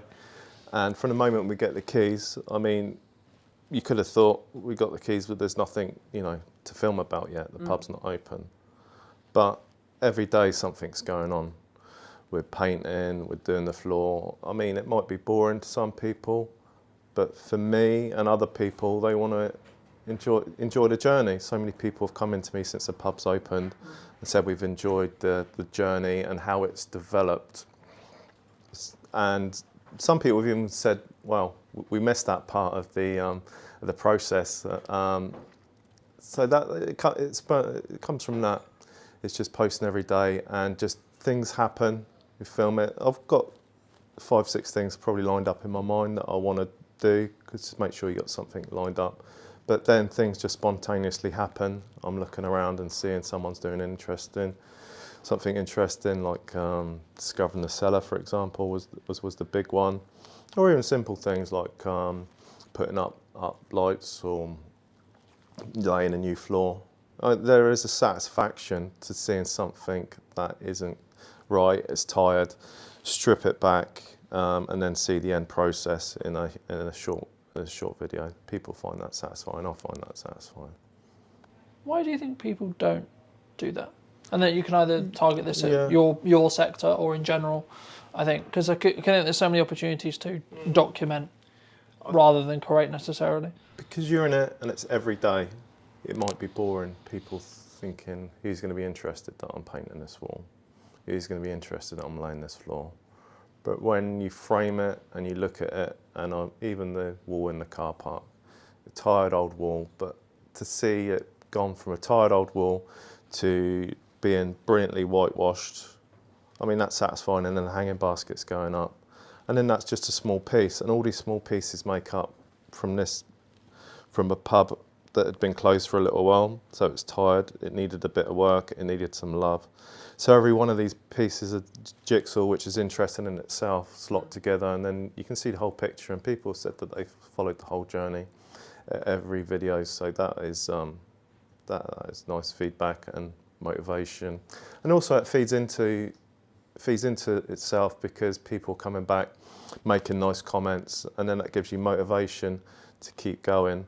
So there's a synergy that is feeding off each other, which leads into the fact, like, the community is what has made this happen. Me sharing a journey and a community coming together, understanding what we're doing and getting behind it. To the fact that people brought in gifts, beautiful gifts that they've made, stuff that's up on the wall. Even people have brought back stuff that they've stolen from the new inn from 15, 20 years ago, saying, oh, we really buy into your story. Like, it reminded me that I took this when I was younger and I want to bring it back.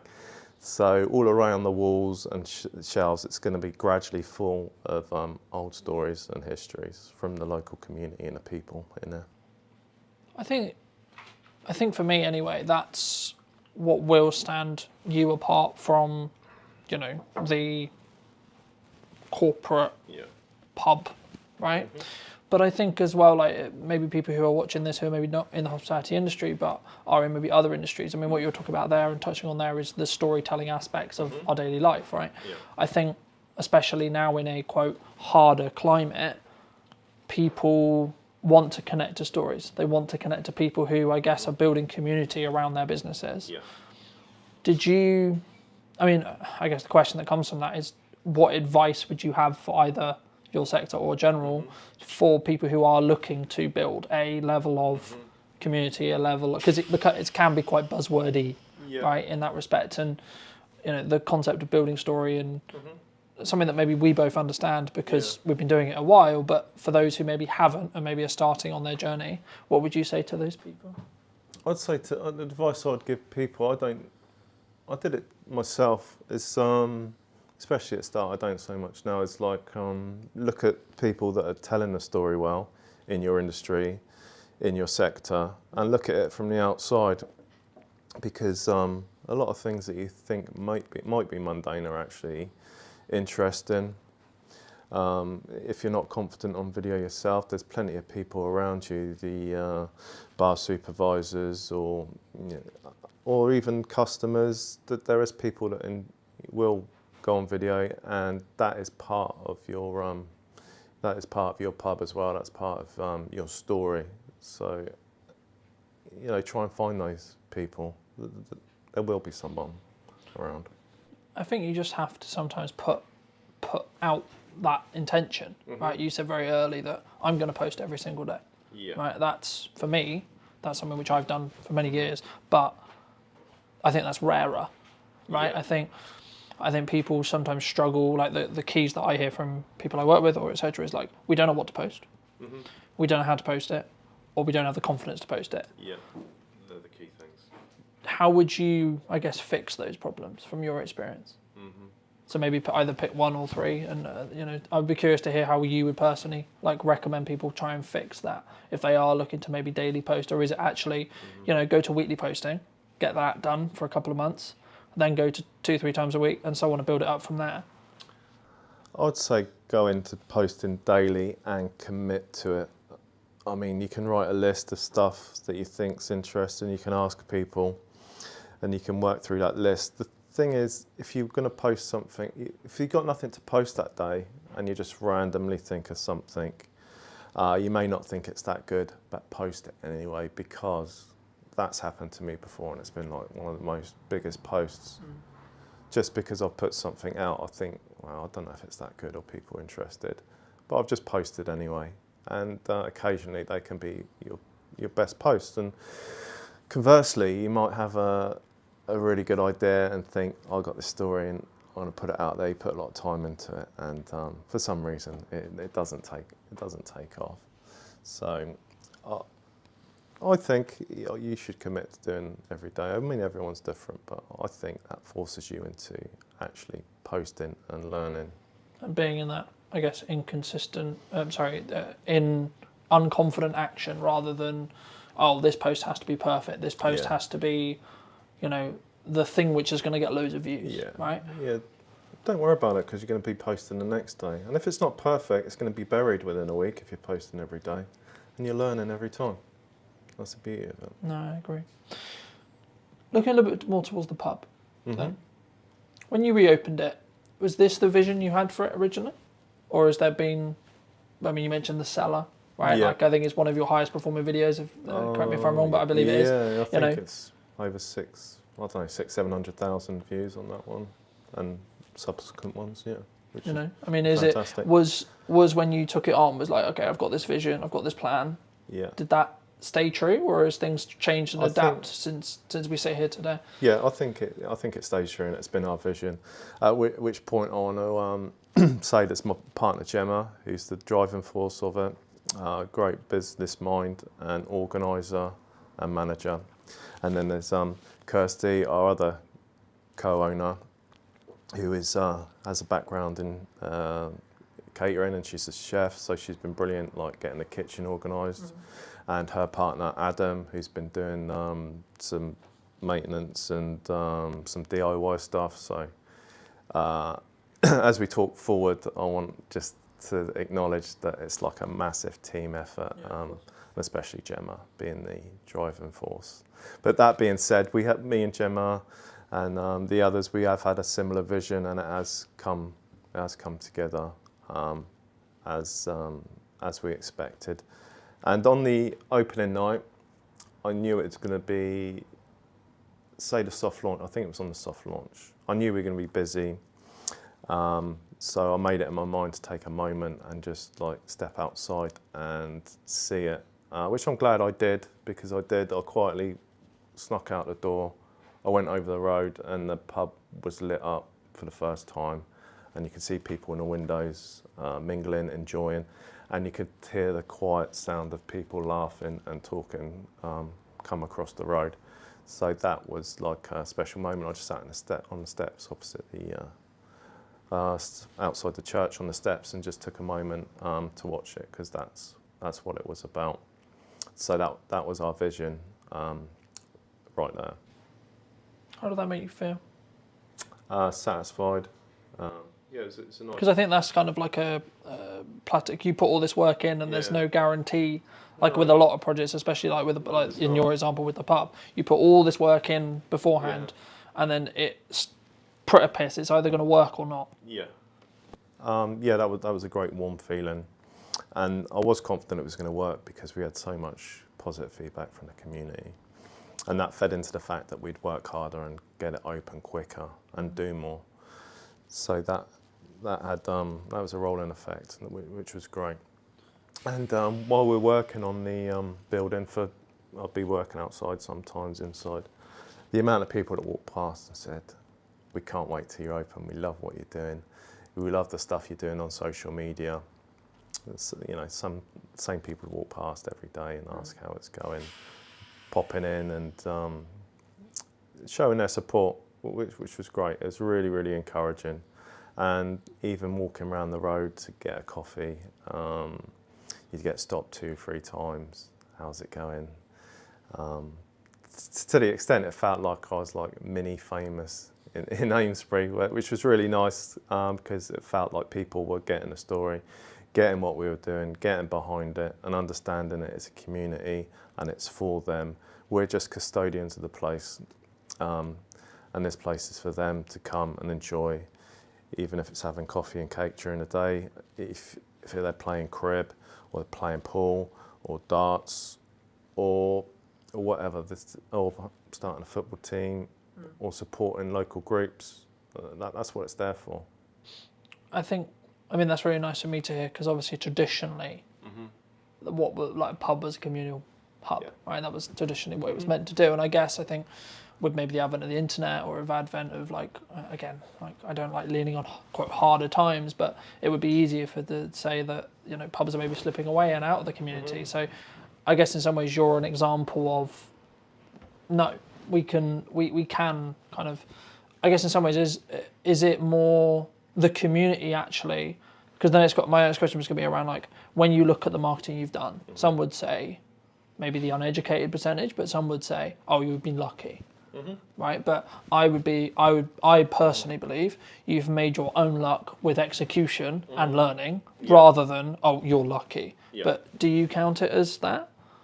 I think there is bits of luck, but the thing is you need to capitalise on those bits of luck. I mean, for other people those things may have happened and they might not have seen the value of converting that into a story, into sharing it with the community and the public. I mean, even with the bad things that happened, I knew I was going to post, and I thought, I need to be honest. If we're going to have ups and downs, so in particular, I'm thinking about the day after Gemma fell down the cellar, and I was shaken up by it, and I was upset. But I thought, I want to force myself to do a video. I want to talk about it, see what happens.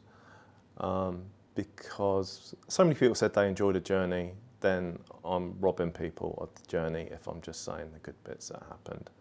I want to tell them everything so they can share with us the, you know, ups and downs. Do you think that's, I guess, natural? Because I don't personally think, because I think social media especially is known for, here's the highlight reel.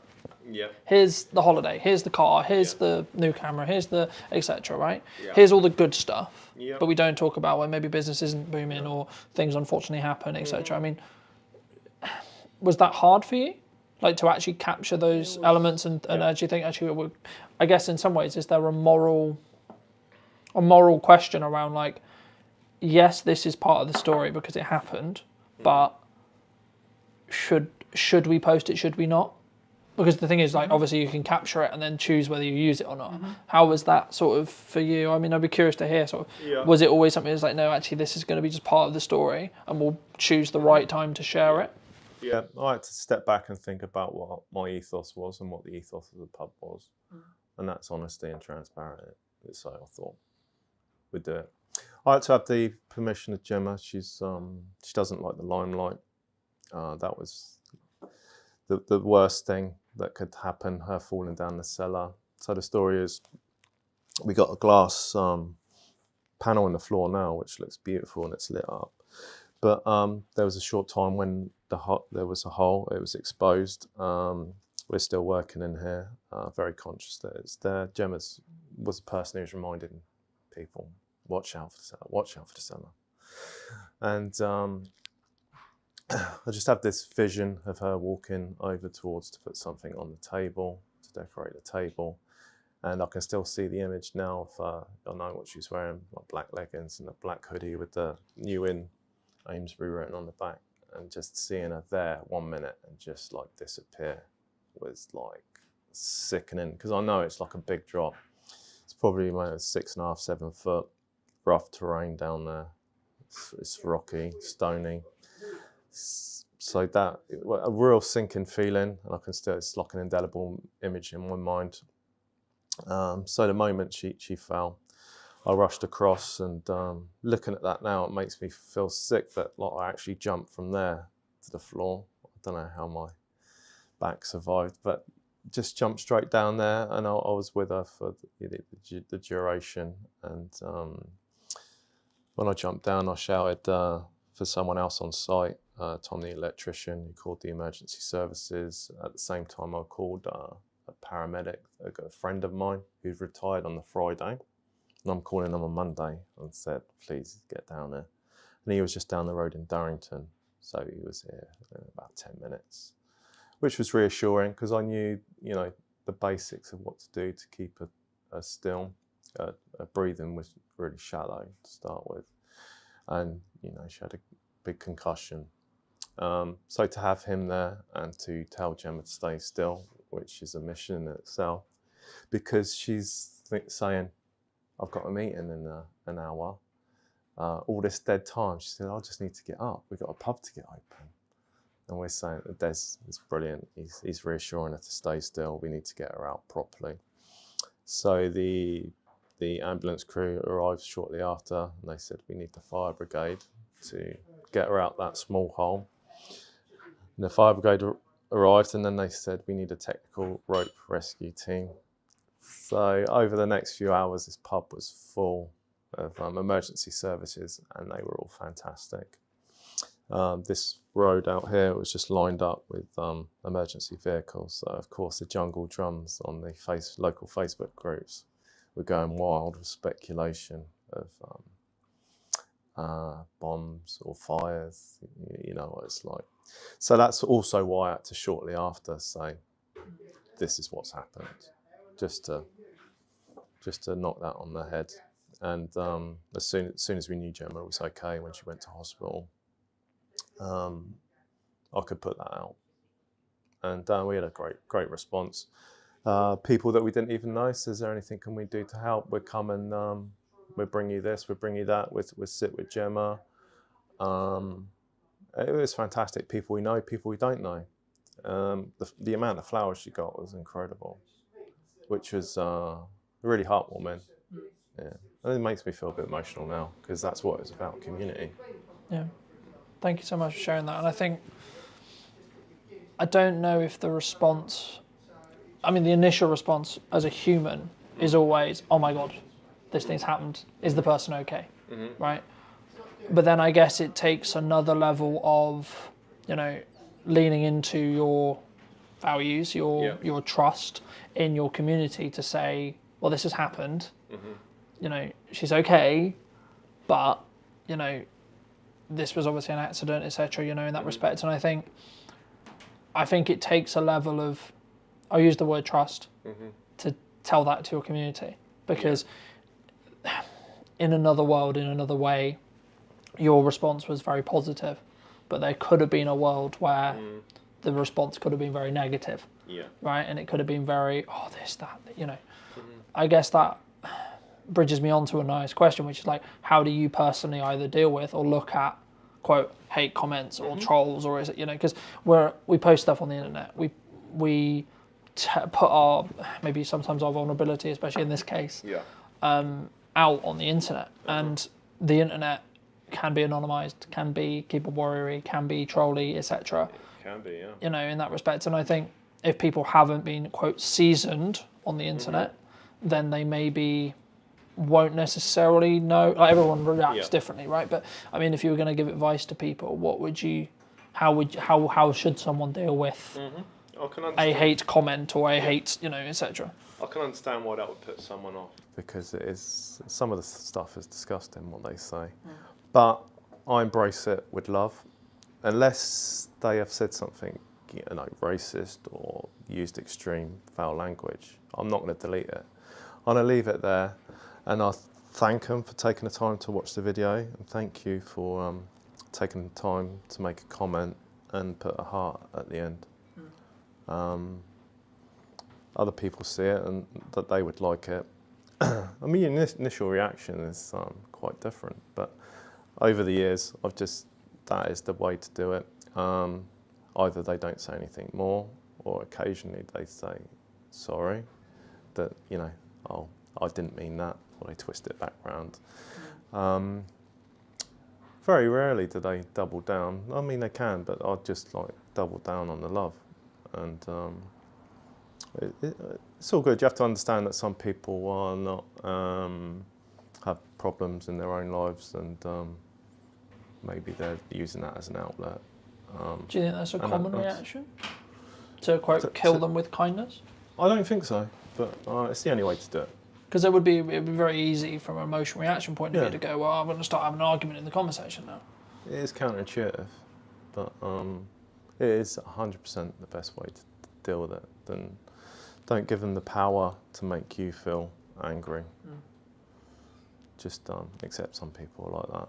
And the thing is, you just got to just know that 99% of people are good, and they're going to say positive things, or if they don't agree with it, they will say nothing.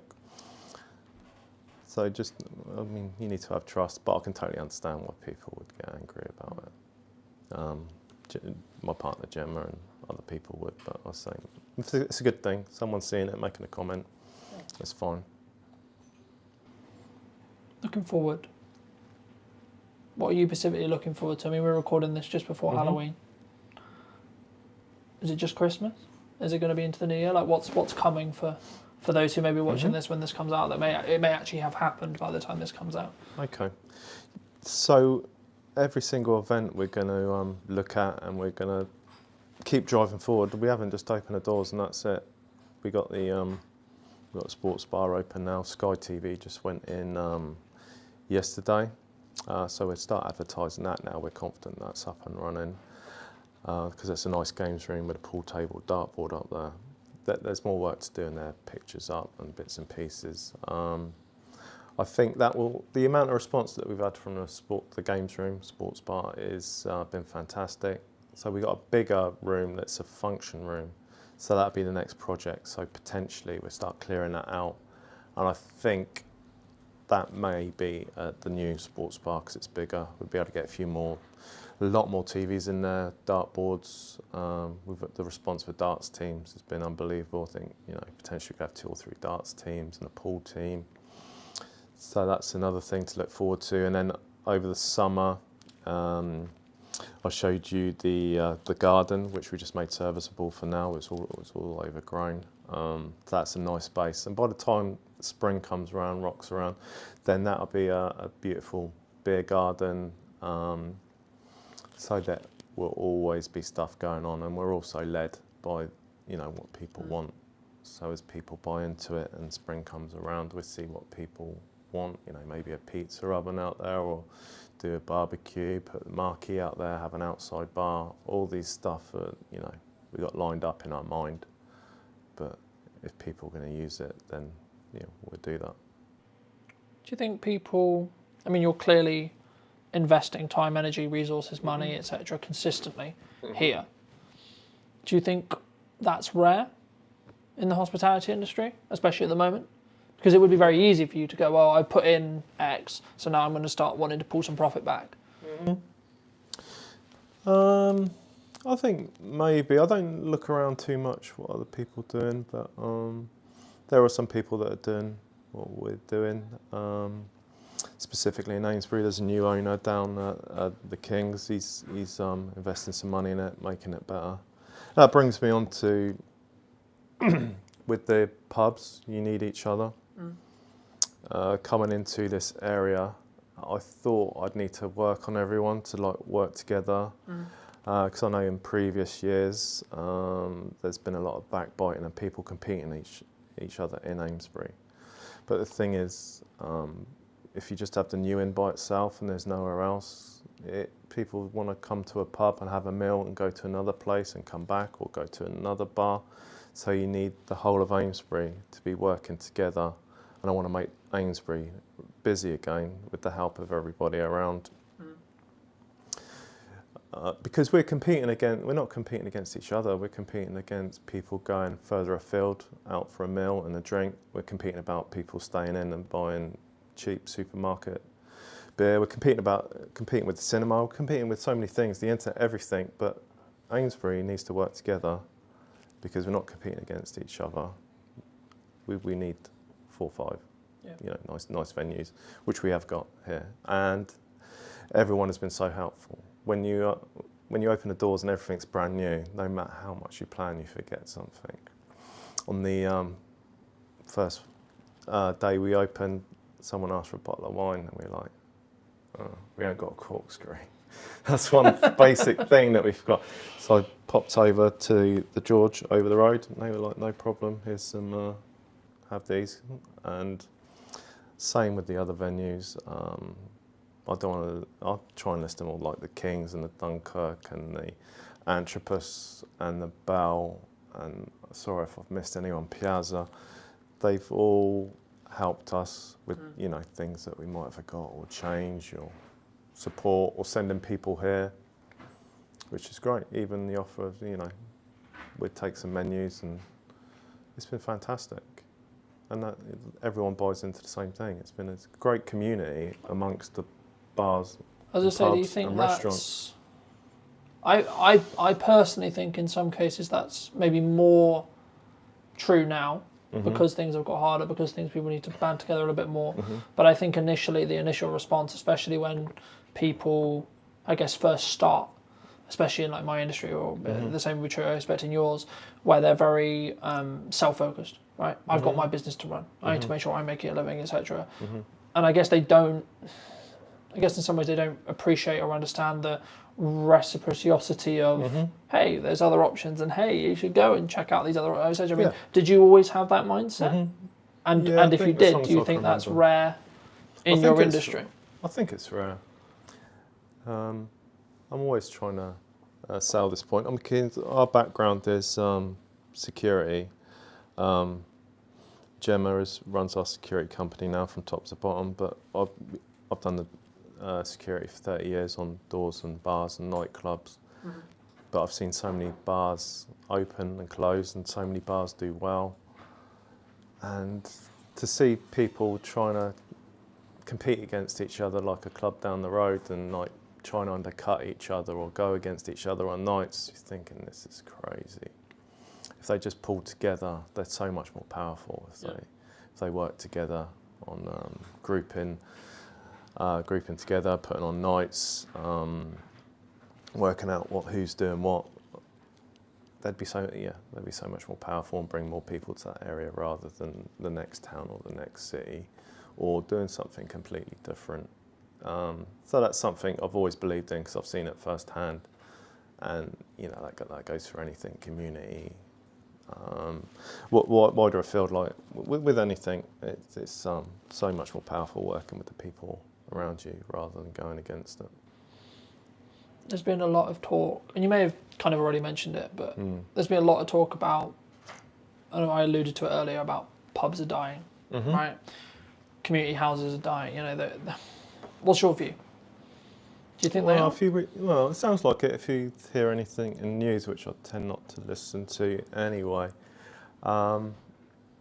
It would seem that way, but for me, I think that taking on a new in, I just thought, you know, that's all background new, that's irrelevant. I know this pub is beautiful, it's historic. The community needs it. It's part of the British history and institution to have a pub, nice pubs in a town. It is unique, and it's part of the fabric of the place. It might go up and down, but it's in our DNA. So I just took this as like a separate thing. I mean, it may not have worked in other places. We live quite close to here, so we have people that we know in nearby villages and people in Amesbury we know. So we did have a head start in that way. So yeah, I think that's important. What do you think traditional or other pubs potentially get wrong with either marketing or in general? I find it difficult talking negatively of people or things, but Or maybe what they could do better then. in general, you think the big brands lose something. I mean, they've been successful and they've done fantastically well because they got to that status. But when you get bigger, then you do lose some of that independence, and you might go into a big chain and you may see different bar staff every time. That's the beauty of having an independent pub when the landlord and landlady and you have consistent bar staff and owners, and they're actually there on site, because that is a big part of the pub, following that journey, getting to know them and the characters, and knowing even if you walk down the road and you're just going to pop in for a pint by yourself, you've met your friends or people you know may not be in there, but they know the person behind the bar, or they know the landlord, and you probably wouldn't get that in a big high street chain. Probably not. You may do, but less likely. If people are interested to see more of your journey, where would you recommend they go? The big one has been Facebook, but also we've got Instagram, YouTube and TikTok, and they are all the new in Amesbury. Under that should come up at top if they search for that. It's all documented on all four of them, but Facebook is probably the most popular. So yeah, they can follow on any of those 4 channels, and that'd be much appreciated. We've had people following from all over the place. A lot of American people said they've seen it and they've liked the journey, but you know, it's a bit far. And some people even said, like, when we come to England, we really want to come and see the place. And over the road to George Hotel, they have a lot of foreign visitors stay there, and they've been coming over to look at the cellar and some of the history. The history's always been here, but no one, well, maybe that's unfair, but no one's sort of showcased it for a little while. I've got starting to put pictures up on the wall of old pictures of landlords, landladies, what Amesbury used to look like, so people can come in and enjoy that. Fab. Thank you so much for coming on. And if you were going to talk to yourself 10 years ago, what advice would you give? Yeah, that's a difficult question, because you think if you told yourself something, then you wouldn't be in the place that you are now. And I'm really happy where I am now with the pub and the people around me, how this has panned out. With Gemma, my partner, extremely happy and very much in love. So if I went back and changed something, then, you know, I probably wouldn't. Thank you so much. And if you did enjoy this video or this podcast and you'd like to see more, make sure to be subscribed. YouTube believes you enjoyed this one, and I'll see you very, very soon.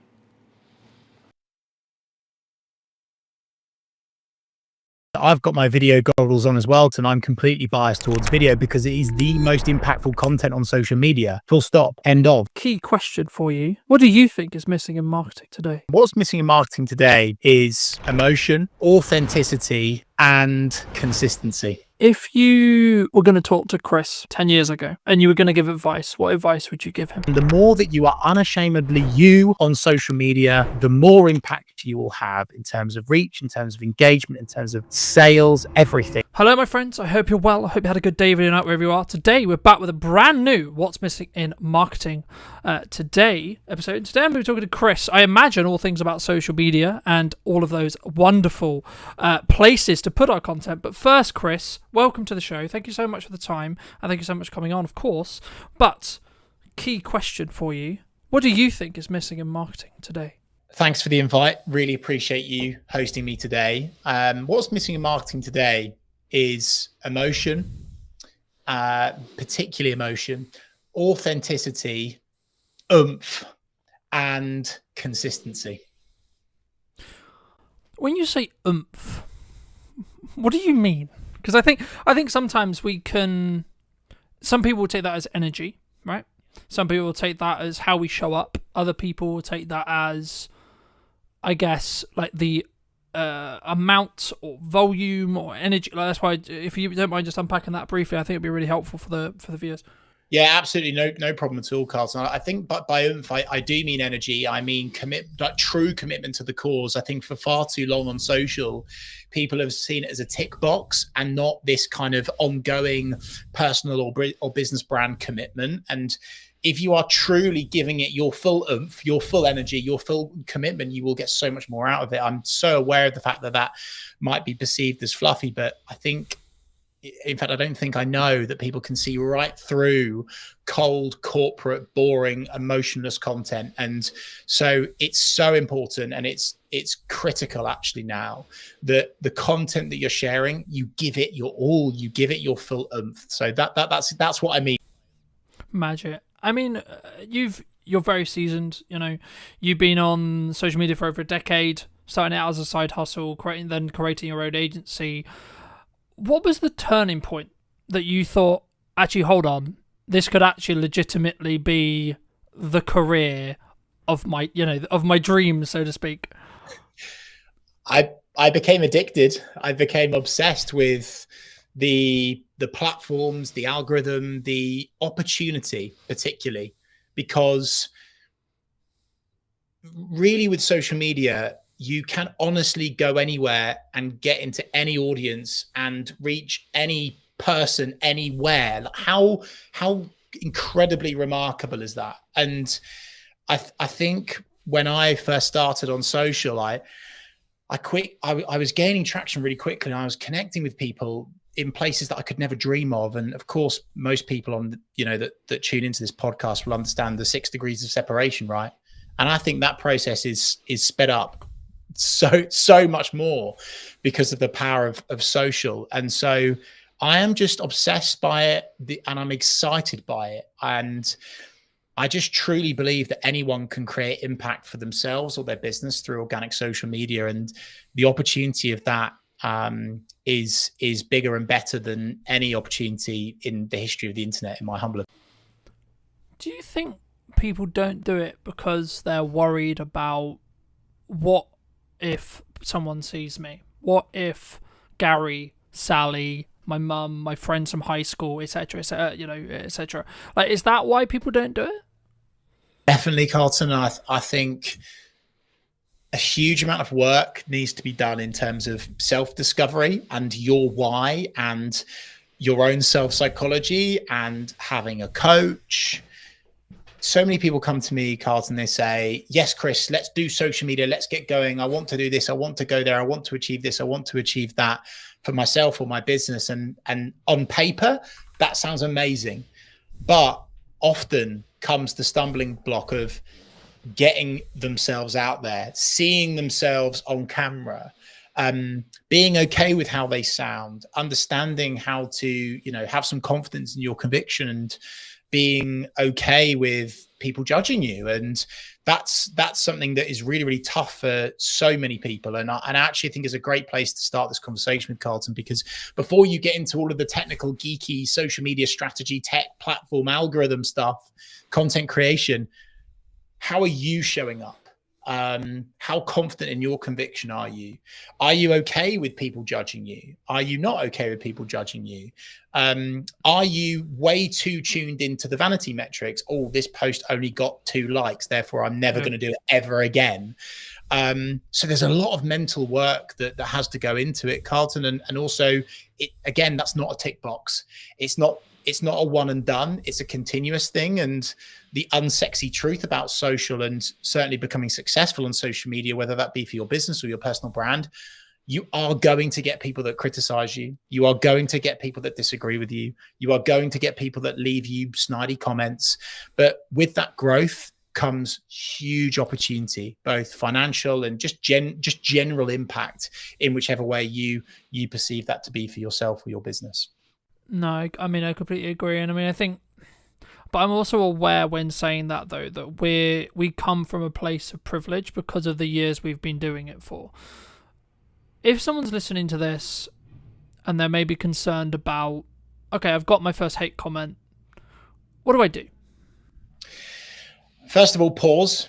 I think so many people just jump into it, Carlton. They'll get a bad comment and they'll react emotionally immediately. Hold the line, folks. Calm down, breathe. First step. Second step is linked to that is make sure it's okay to just sleep on it. If someone leaves you a comment like that, just sleep on it, come back to it the next day. Okay, this is all quite starter pack stuff. But where I think people then make the mistake is when they go back to that comment, they will react perhaps in a passive aggressive way, but perhaps they will hard disagree with that person. But the thing that's always worked for me, both personally and professionally, given what I do in the media world as well, is that I always respond with empathy, with kindness. And I understand that the reason why that person is leaving a comment on your business page or on your personal page, they're going through some stuff right now. Okay. So coming at it from a genuine place of empathy and killing them with kindness. And from a business side of things, it's an opportunity for you to show off your exceptional customer service skills by going back to that angry, frustrated customer or someone within your network or your audience with genuine kindness and empathy and care. And it can only help your brand, and understanding that actually, if you respond to that comment, it's going to help your post perform better and stay in the feed for longer anyway, right? So there's a whole lot of stuff on that, and I could go deeper into that, Carlton, but that's what I'd say to begin with is sleep on it. Kill that person with kindness, right? And don't make any harsh, strong statements and react emotionally. Just create some space, have some digital downtime. I also I completely agree, but just to add to that for those who are listening, I think for me, it's about like whether you're willing to give that power back to them. I forget the initial quote, but it was something along the lines of when someone drops a comment on your post, on your video, wherever it is, if you respond to them, you're giving that power back. So if you can see it as kind of a power exchange, when they comment, they're giving you that power to see how you react to it, etc. And if sometimes you don't need to comment back. Sometimes you don't need to necessarily engage in that conversation if you don't feel it will necessarily be, I guess, mutually beneficial for the conversation, or like you're not. Like, there's a balance, I think, between building community and building real relationships with people, and then also having people who are just there to maybe stoke the fire, maybe get a little bit controversial, etc. They're there for maybe rage bait, right? But you've had a lot of experience with, managing other accounts and working with other accounts, etc. And, in my notes here, I've got, you've managed over 250 accounts, which is across multiple industries, which is a big, big thing to say, right? Is there like a specific lesson or a specific like thing that you've noticed in that process that's like, this really works? Or is it very specifically industry based? Is it very specific timing based, would you say? In terms of content, in terms of responding to criticism, what do you mean? In terms of, I guess the question comes is like what because then it's like maybe someone's listening to this and go, well, why is everyone on social media, right? Like we want it to work for our business, okay? But some people have said to me, you need a niche, right? You need to niche down and do just content about X, okay? But at the moment, and this is a video I have up and coming, I'm going to talk about a hub strategy very quickly. You have a core Instagram, same is true in every platform, but core YouTube channel, core Instagram that you put your flagship content onto. Then you have spear or supporting accounts. So I have one for this podcast, I have one for my aerial work, etc. And they all then get invited as collaborators whenever there's a main post principle. But for me, like, you can niche, but because we're an interest-based graph now rather than social-based graph, in 95% of the case, I think LinkedIn's the only exception. Correct me if I'm wrong. I'd be interested in your thoughts on it. But like, for me, in most cases, we're interest-based, especially on short-form, infinitely scrolling feeds. In that respect, actually, followers become irrelevant. So actually spinning up these other brands, spinning up these other accounts, you could actually get some decent numbers. And even if it's just awareness traction to push to your main account, where you can then have more value-led content or, quote, conversion content, etc. And that's quite techie. But I think for me, that's like the key, I think, to understanding what content, like what this piece of content, what a piece of content serves. So I guess to like reframe it into a question, in your experience across all of those accounts and across all of your industry, do you find there is commonalities when it comes to strategic content pillars? The unsexy answer and the truthful answer, and I would be waving a big red flag if someone said that there would be something that works for all 250 plus accounts, right? I think that's a little bit disingenuous. In fact, it's massively disingenuous. And the reason why, Carlton, is on social media, there are thousands of variables, thousands. And we're talking like the algorithm, we're talking about the type of content, the headline used, the question, the value, the audience, the timing, the media. I could go on and on and on and on and on and on and on, right? And so I think what I always like to do with our clients is, to begin with, you have to understand who you're talking to, the audience, right? There's no point getting going and serving up content that's not going to convert because you don't understand who your audience are, right? So that's the first step. Who are your audience? Who are your people? And then the second thing, and maybe the thing that could apply to the majority of those, is having this kind of mindset and oversight and umbrella, if you like, of serving and not selling. I think that's really important. Of course, there's times in content where you would add in a call to action or, send someone somewhere to do something. We have to do that to make money, right? But having that mindset of serving, not selling, across a board of whether it's a business account, a personal account, small, medium, large organizations, that's something that I would say works for the majority of those accounts. Of course, execution of perfection, consistently turning up, not getting bogged down in this kind of perfectionism mindset. I think people have this misconception with social, Carlton, that the perfect social media post exists. And I'm holding my head because it happens all the time. And someone's like, oh, well, that wasn't that good, or that didn't work. Yeah, but my feed looks beautiful, Chris. And we're now away from that, right? And I think, and I'm so happy, Carlton, that you have the understanding around, interest-based content and followers being almost not applicable now. Like, they look good, they make you look more credible, but ultimately, if you are leaving a consistent digital footprint, I'll call it, across a variety of platforms where your audience are hanging out, using keywords within your copy that people can hang on to and find you via, that is where the impact comes with social. I think across the board, some other things in terms of actual, you've mentioned, I think they're content pillars, Carlton. I always like to add in storytelling, tell a story, because people can connect with that. Brands don't do that enough. Make sure that at some stage you are telling someone to do something. If not, they will not do anything. Okay. So that's important to add in. Social proof is always good. So adding in, again, like what's worked, why has it worked, someone else talking about how good you are rather than you. I call it weeing everywhere, which is quite cruel. We do this, we're the best of that, we are number one, weeing everywhere. People are weeing everywhere all the time. Stop weeing everywhere, okay? And make it more your, and really address the reader. So that was quite rambly, Carlton, but I hope that answers that question. It's quite hard to give you a specific answer, but hopefully that. No, absolutely, it definitely does. I mean, I'm going to be quite biased, right? Because I've done video for like coming on 15 years and commercially for like 8 and 9, but I have noticed a trend across like either people wanting to do it or the platforms wanting you to create video, right? And I think, is that just the natural, like, it's the closest thing we have to me meeting you, me watching a video with you, building that parasocial relationship? or from your perspective, I mean, is there like other reasons or other things why someone should consider video as a format, and or why they maybe shouldn't? Yeah, I think. I've got my video goggles on as well, Carlton. I'm completely biased towards video because it is the most impactful content on social media. Full stop. End of. We could finish this podcast on that note, right? If there's one thing that people do today, film a video, even if it's a selfie shot, iPhone style, that's fine. Do that over a static. You'll see more engagement, reach more people, have more impact.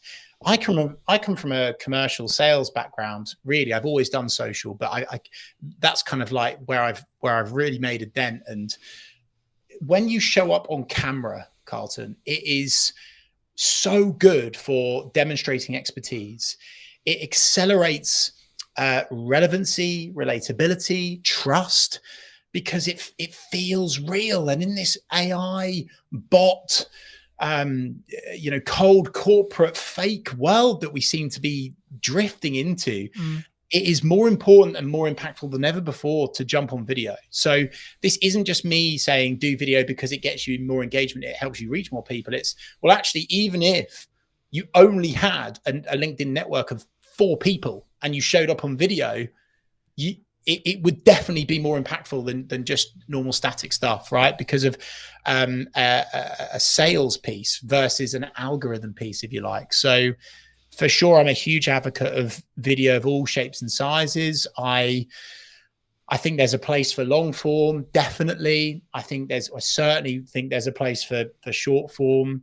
I think overall, though, Carlton, people are hugely overthinking it. They're getting bogged down in the tech, and they're not working with someone like yourself in terms of the tech setup, so they can just get going and talk about the stuff that they're good at and that they know about.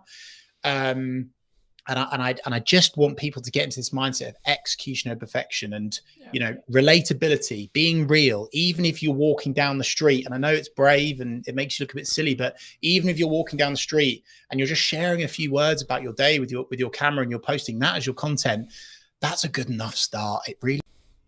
Yeah, no, I completely agree. And, very quick story. I've been a professional videographer for, as I say, like nearly 10 years. I do a couple of phone videos every now and again, and I'm almost willing to bet, I haven't checked yesterday's one, but nearly every single phone video, I think, it's really bad for me to say, but I think it over-indexes in respect to views for, like, on Instagram especially, but even on LinkedIn and other places as well. Like, I've noticed there is a algorithmic boost for phone content if it's executed well, right? Granted, right? And in the one that I'm specifically thinking about, I did tell a very cohesive story. I did give a very specific setup and then a very good resolution, but that was because I'm in the process of creating good content consistently and doing those reps. So whether I'm filming it on a camera, and the reason why I mention it here is because I think some people, they look at like what I'm doing with like the trailers and it looks good and it sounds good and I've got professional mics all the time and then I'm flying a drone and they're doing all this stuff, but it's like I don't have that, so I can't do it, right? I don't have the microphone. But you do have a phone, right? And I think if you just, it's more of a psychology thing. That's why I love to talk about the psychology behind video, because for me, it's the main barrier for someone not wanting to or not being willing to put themselves out there, because actually you find about some insecurities, and it's actually a really strong self-belief and self-esteem and self-growth perspective yourself doing video, which is a kind of a byproduct of actually all the business benefits that we've already kind of alluded to. But I think for me, I mean, if you were going to, and I know when I come on your show, I went into depth on like the psychology, but from your perspective with your experience, I mean, what outside of doing it, what would you say to someone who's like either maybe looking to start doing their first post, tipping their toe in, or they maybe want to start on video? Like, what would you say to those people? Talk about something that you're genuinely passionate about. Don't overscript. Don't write everything down. Be okay with buts, and maybes. You will stumble. You will stutter. You will. There will be a moment where you accidentally say something you shouldn't, and keep it in. Keep it in, because it's real and people want real. Again, back to my previous point, AI, robot, cold corporate world that we're drifting into. people are craving real more than ever before. And this is why influencers do incredibly well, because it's so real. It's so genuinely authentic most of the time. And so I think if I was to say to someone to start out, like of course, you know, press record in your office, whether it be, you know, in the workplace or at home or whatever, and just keep the camera on and record your day, and maybe record some of your meetings from an alternative angle, and see if there's a snippet from that you can take out. Maybe you're not looking at the camera. That's okay, because doing something is better than nothing. And I'm like so far on the other side of the fence with this. Like, some marketers are like, oh no, you know, it's got to be absolute quality, da da da da da. But the problem with that is it's too slow. It's a lack of speed. And just like a balanced diet, Carlton, like I'm a big advocate of doing professional stuff as we are right now, but then also for speed. If you are walking down the street, if you are, you know, out and about somewhere, if you've just walked out of a networking event, whatever, and you've got that moment, that spark, that energy, that inspiration to get on camera, don't wait, get going. I just think so many people are overthinking it, Carlton, which is quite basic starter pack advice, but they absolutely are. I'll tell you a quick story on this. One of my consultancy clients, I was going through this process with her. We were running through various static. We'd established our top line strategy. We had images, we had graphics, we had design, we had some polished video. And I was saying, hey, look, Cassandra, I think we should really shift more towards this kind of real, relatable portrait selfie shot style content. And she sent me a couple of videos. One was her at home, and one was her at the beach. And the one of her at the beach, you could barely hear her, to be honest with you. Like, you could hear what she was saying, obviously, but it was quite hard to hear. However, when she shared that one, you use that word over-indexed, it was so real. The wind was in the background. You could hear the waves. And most people, they wouldn't have used it. They would have gone, it's too difficult to hear me, I won't share that. Whereas actually I would say, if there's a car in the background beeping, if there's an animal, if there's a bird tweeting, if someone walks in, you know, like it's like the classic BBC Reader where the kid walks in, right?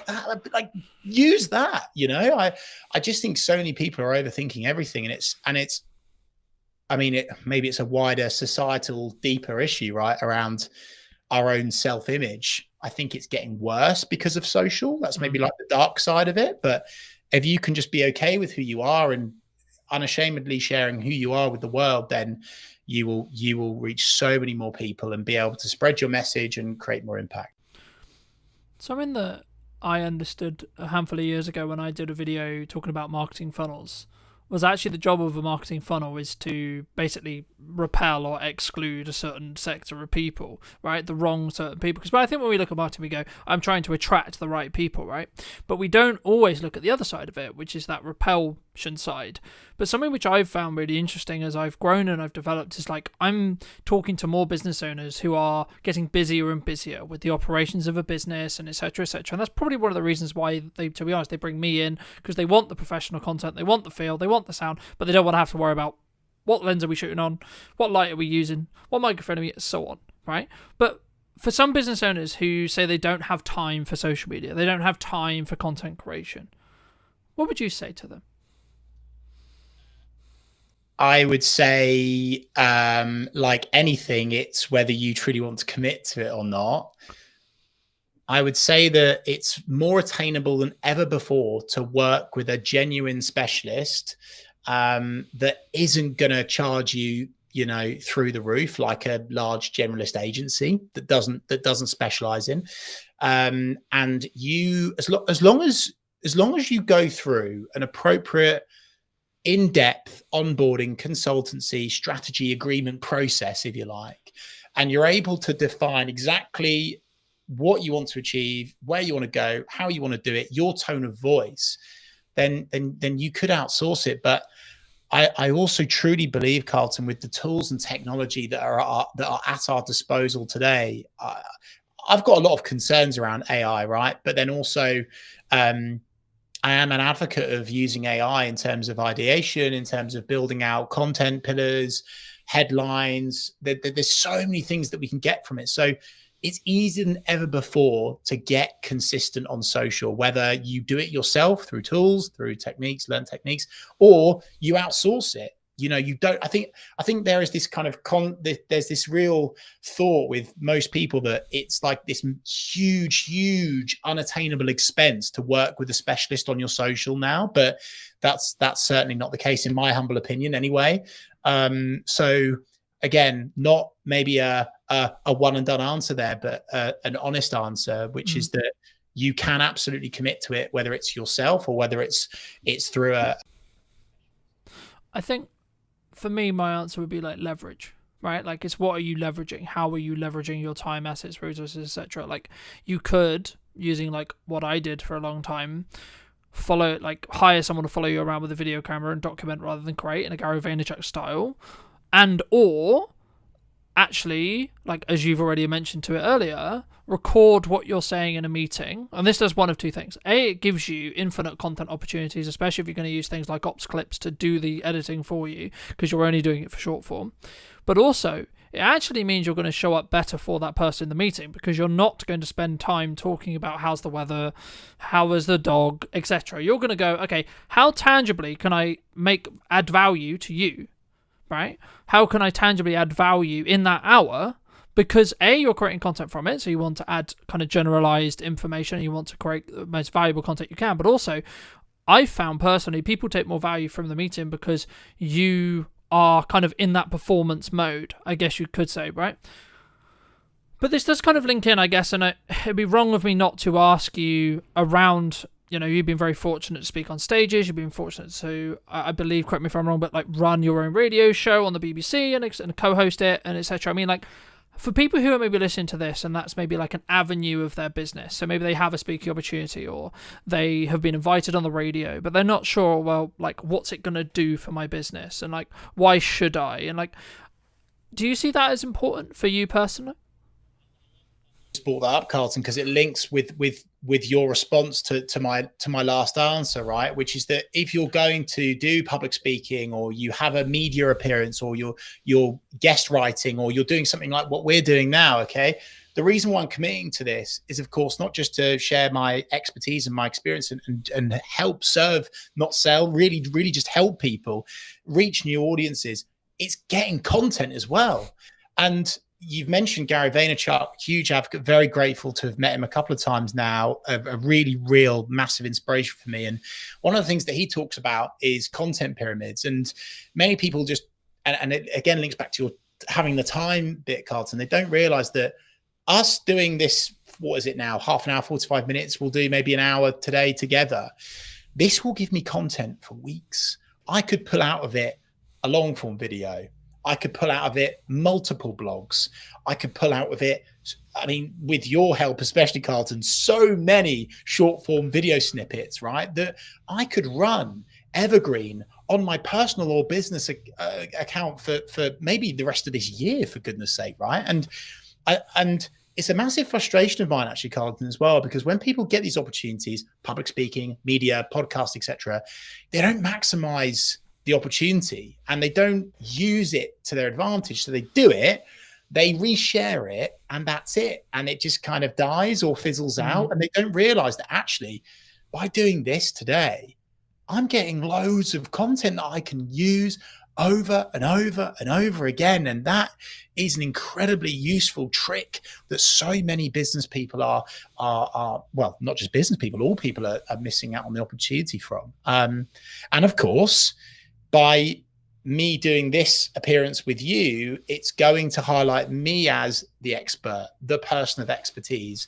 Whereas if I'm doing this on my channel and it's just me and it's on, here you go, me, we, all of this again, people don't quite believe it. But the fact that I'm doing this on your show can actually create so much more trust, so much more respect, and really build you as the key person of influence. I think a book that I'd highly recommend to, and I'm sure loads of your community already know it, Carlton, but Key Person of Influence by Daniel Priestley is a brilliant book to read, to really understand and simplify personal brand.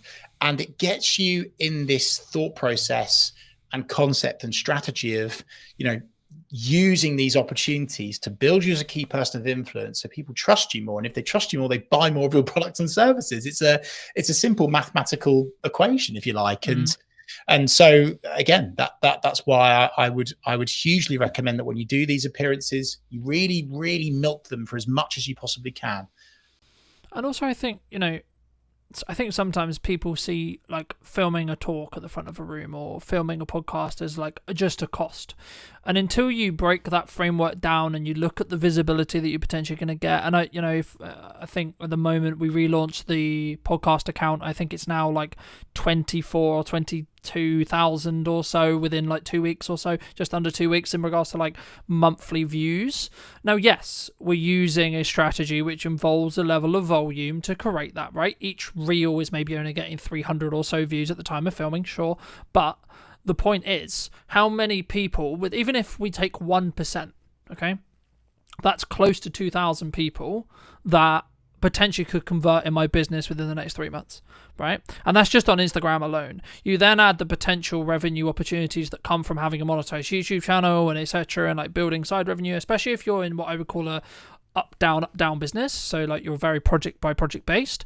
You could build yourself an opportunity, and I'm personally doing this with the brands I'm building and in the content I'm creating, where you could have infinite marketing content because you're going to put it out on all your social media, linking out to your YouTube, etc. But also, if you strategically think about it enough, and you can build a strong niche for that YouTube clarity, which is what YouTube specifically cares about in all the research and all the people I've spoken to right now, and that's why I have a different channel for the podcast rather than Brunton Media, etc., is because algorithmically YouTube wants to have clarity over who to serve those videos to, right?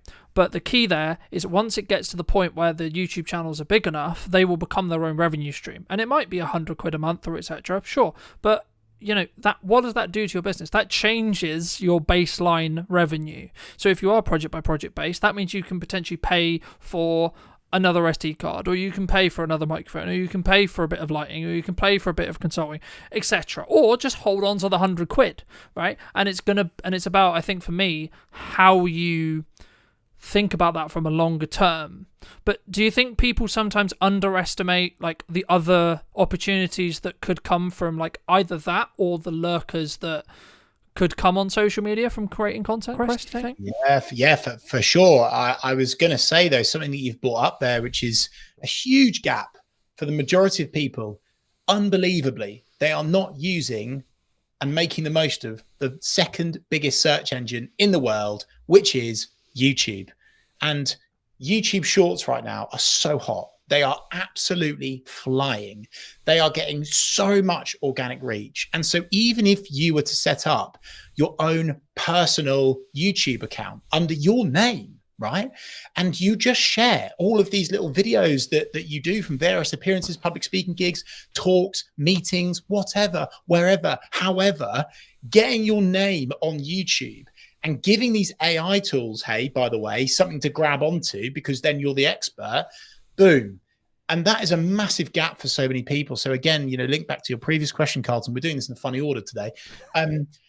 That will hugely help people. So definitely jump on YouTube and really, really capitalize on that opportunity by using that video content. And the great thing is with YouTube is by tweaking, tailoring, optimizing, making something, amending something, is that it can go viral like that. Okay. So with LinkedIn, with Facebook, with Instagram, if you edit something, if you edit a social post, it will penalize you, right? YouTube is phenomenal because by simply adding a new thumbnail, changing the headline, adding more to the description, all of a sudden your video can blow up and it could completely change your business forever. And that's not pie in the sky, blue sky thinking stuff, right? That's very real and it's happening for so many people. And so again, another takeaway for people listening to this is please jump on YouTube. Yeah. Please start publishing to YouTube. Yeah. And I think, we've talked a lot about like the commercial benefit of doing content, the commercial benefit of like why I should be looking at marketing, how I should be consistently marketing, but you've done some incredible work through your Big C initiative about, specifically raising, I believe this is correct, do correct me if it's wrong, raising up to about £40,000 for the charity involvements and etc. I mean, how specifically is that kind of, I guess, purposely shaped your work, or like how did that kind of come about? Like, because I think that's really rare in the business landscape, but also in the social media landscape as a whole. I don't think we sometimes think, hey, I could actually do something really good and really meaningful here. Love that, Carlton. And we're talking here about business and doing all this, but hey, actually, what charities are you passionate about? What do you want to change in society? What legacy do you want to leave? You can use social as a tool to support with that. I'm so proud to say that we've now got up to over 50,000. I think we're almost knocking on the door of 51,000, right? For a cancer charity that supported my mum before she sadly passed away in 2007. And my mission is I want to get to 100 grand before I retire, right? And I will get there. But the takeaway and the learning from that is all of that money was raised because of the power of social media, specifically the power of building a engaged community. And we jumped on YouTube lives. We were talking to our subscribers. We did a 24-hour watch along, which was phenomenal. And we raised, I think it was like annoyingly, it wasn't 24,000. It was 23,000 in 24 hours. And that was on YouTube, one platform. So again, like, if it's not enough to already jump on social media for your business, what about the stuff that you're passionate about? What about the charities that you want to help and support? It's definitely the right thing to do. Do you think AI is going to change this?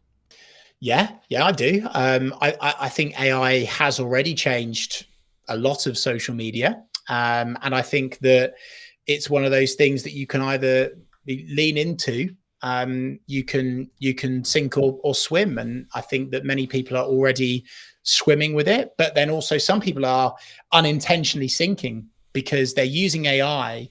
They are they're really rubbish with their prompts, Carlton, and they're just kind of spewing up stuff and throwing it out there. And the algorithm is understanding and picking up, that's AI content. And there's certain things that you see and you're like, you've swallowed a thesaurus overnight. You're using the rocket emoji on every single post. You're using multiple line breaks in weird orders. It doesn't feel like you anymore. So I think AI has changed it, but not just for the good, but for the worse as well. And honestly, not even just saying this because I'm on your podcast. It's why video. I mean, I didn't think video could be any more I didn't think it could be any more valuable. AI coming in has made video work even more valuable for you and your business.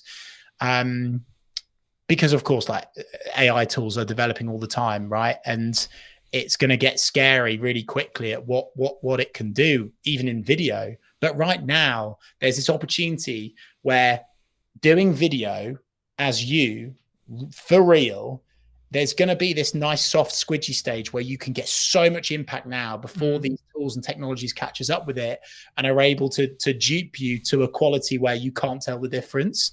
I don't think that's going to be long, by the way, and I'm quite scared by that, to be honest. For the world, not for me or my business, everyone. But for the next year and a half, 2 years, I think there's a real moment where you can jump on video, make loads of money, create loads of impact, help support causes that you care about. I think AI has made things really good in terms of getting people going, ideation.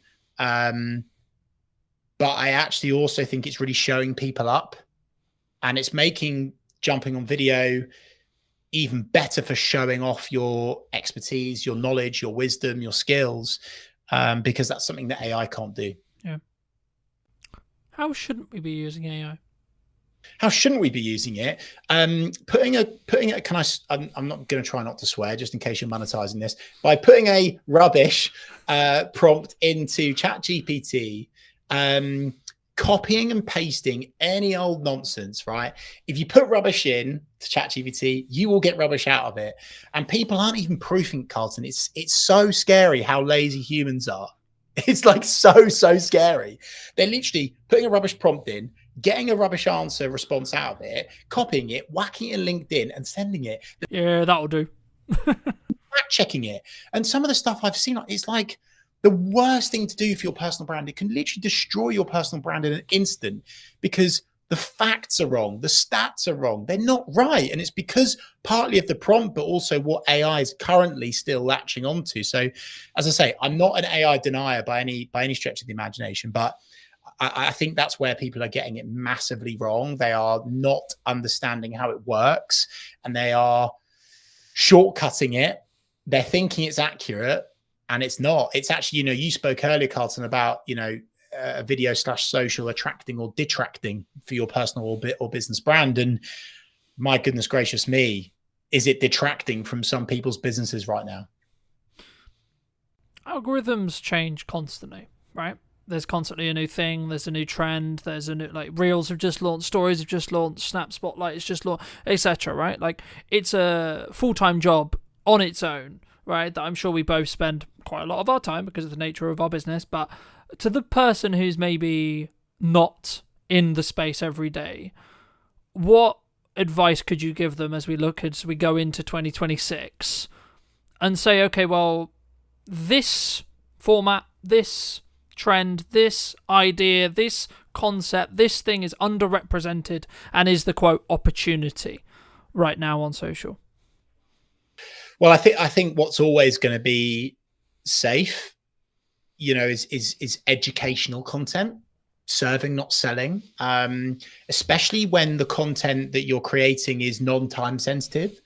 That consistency is going to be more impactful and work over and above trends. I'm really cautious with trends. Trends are fantastic at creating virality and going big, getting loads of vanity metrics. I'm not sure jumping on trends is something that a business should be leaning into too much, because actually I think it detracts away almost from your commercial objectives. Heck, I saw a competitor the other day post something on their social, which was so detracting away from what good customer service, client service looks like. And I was like, oh dear. And it's because they jumped on a trend that like other people are doing, but you don't have to jump on every trend. So I think video works. I think doing lives works and will work very, very well. If someone is able to do content where they are getting connected, exposed, and accelerated into another network of people that they want to reach, is also good. So Instagram collaborations, live broadcasts like this, very, very good thing to do. But Carlton, I do fear that question will almost strike fear into people, and they will go, "Oh no, I'm overthinking it again. I can't do the right thing." So again, I just want to go back to basics: execution of perfection, give value. I'm creating now as we speak 52 videos, and I'm going to do one per week for the rest of next year. Like, I'm practicing what I preach on that, and I'm not worried about the trend at the time, because I want to leave a digital footprint. I want to leave little magnets, branches for my audience to hang on to with keywords of service areas that I want to sell more of. That's what I'm all about, right? Leaving this footprint that people can grab onto. So trends are great. You don't have to jump on all trends. And in terms of like what's safe for 2026 and what is going to work still in 2026 is short form video content. Make it real, make it authentic, whether you do it professionally with someone as good as yourself, Carlton, or whether you selfie shoot it. But again, balanced diet point. Do both. Why not do both? Yeah. Work with you, Carlton, or another video provider. Won't be as good, obviously, to batch create loads of video content, evergreen, non-time sensitive. So you're talking at least once per week, and build it and build it and build it. And that's how you can grow your account. No, I completely agree. And I want to build off just before we wrap up the trend thing, because I agree, but I also kind of disagree. And it's kind of a bandwidth question, right? So I'm going to caveat my answer with, if you have the bandwidth to do this and you have the systems in process to be creating all the polished stuff, all the value add, everything that me and Chris have been discussing for the last hour or so, then yes, do that first. That's always going to serve you. That's always going to be a good idea. However, if you want explosive growth from an awareness point of view, and you have the bandwidth to jump on a trend fast before it becomes saturated, then you can commoditize a load of attention that will then lead into your value-led content. And that's where it really comes down to, in my opinion, a yes and thing rather than a yes or thing, right? We've alluded to Gary a lot, and I will link some resources down below for those who are interested, but like, this is one of the things that Gary talks about a lot. It's like, yes and you should talk about your hobbies. Yes, and you should talk about, I think he had a video that got like silly views, like millions and millions, and it was like him talking about like a fruit, right? What ROI is that? Well, actually, probably quite high, because what happens is people, if you look at everything you do as a part of a marketing funnel, you need to ask what piece of your content is going to do. You can trend jack and get a strong piece of awareness content. No, it won't convert. No, it's not going to miraculously mean you get hundreds of millions of pounds in your bank because you've converted it. But what it will do is it could give you a boost in followers and or a boosted initial interaction. And if you have your leading to a book that's actually on Chris's bookcase behind him, where Gary talks about your profile hygiene, right? If you have your website, you have your email, you have your phone number easy accessible on those profiles, when you get something that gets 1 million, when you get something that gets 100k, there's going to be a percentage. Again, if you take 1%, you're going to be in a position where you're going to get some more work. You're going to get even 1 or 2 more people who potentially will become clients. So that's kind of my, I guess, counter argument to trend jack, and that's why I caveat it with the bandwidth thing. But Chris, for those people who, because I'm aware you've got to go very shortly, but for those people who want to connect with you, if you want to see more content, you want to see some of this video you've already alluded to, where's best for people to reach out to you? And do you agree with what, that strategy as a whole? Well, I was going to say, I just looked at the time and I went, oh, that's a shame, because I've got so much more to give. And for people that have kind of liked the cut of my jib today, I'm serving up a ton of value over on my Reeve REEVE social media YouTube channel. I'm doing live broadcasts, one of which is with this guy. Incredible value in terms of video psychology, which is the most important thing before you get going. We'll leave that alone for now. Connect with me on LinkedIn, Chris Reeve. I'm showing up there really consistently and just providing free value for people to use and jump on. And yeah, just back to your previous point, to I guess sort of somewhat finish on, Carlton, in a funny old order again, is we could have done an hour-long Gary V loving, couldn't we, right? But this attention thing, right? I think that's something else to tap into, is without attention, nothing else happens. And so I would just say, like, preach to your previous answer, Carlton, bang on the money. I'm saying yes, and I'm not saying only do proactive, non-time sensitive evergreen content. This is my tap, by the way, that I'm turning. But I'm also saying turn on the reactive tap, which is the trend tap, the reactive tap. Just don't do only one or the other. Do both, but it has to be attainable with you and your business, Carlton, which is where I think we're totally in the agreement of. I'm just so fearful that some trends that people are jumping on detract and they turn off your ideal customer profile rather than turn on. But I'm in total agreement with you. Do proactive, non-time sensitive evergreen video content. Do trend content as well. And hey, in that book, Attention by Gary Vee's latest one, it's full of geeky social video, psychology of social content that can work incredibly well for you and your business. Carlton, I just want to say thanks for your time today, but also I want to take the time to say, on behalf of your network and the audience and the community that you're building on your podcast, thank you, because this is really rare that someone is taking the time out of their day to genuinely share so much just purely because they're passionate and that they want to help. And I really wish that there were more experts in their field that committed the amount of time that you do to actually just helping people. So thank you, sir. No, that's so kind of you. And thank you so much for the time. If you were going to talk to Chris 10 years ago, right, and you were going to give advice, what advice would you give him? Be more you. You cannot be anyone else. Stop trying to be someone else online. Stop copying your competitors. Stop just doing what the other people in the industry are doing, because actually, if they go yin and you go yang, if they go black and you go white, that is really, really impactful. And the more that you are unashamedly you on social media, the more impact you will have in terms of reach, in terms of engagement, in terms of sales, everything. It all comes back to the more you that you are, the more impact you will have on social media. Thank you so much for the time, Chris. And if you did enjoy this episode of What's Missing in Marketing Today, make sure to be subscribed and all that lovely YouTube stuff and etc. as well. But thank you so much for coming back and joining me. I'll see you very, very soon.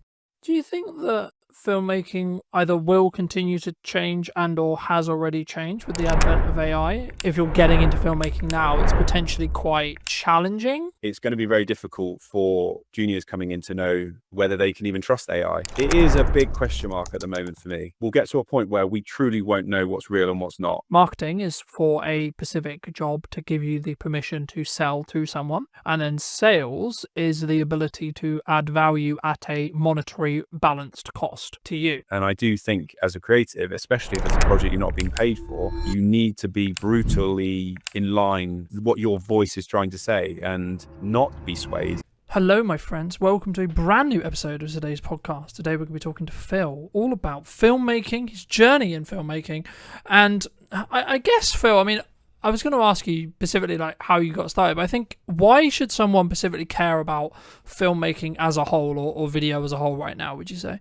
Well, I mean, it seems to be that video is everywhere, and it's a really powerful way to sell or to get a story across and just to generally get a message. And I think people are, well, I mean, the fact that we've just at our fingertips got video content that we can just scroll through and on tap, it seems. I just think it's probably the most effective way to get a message across.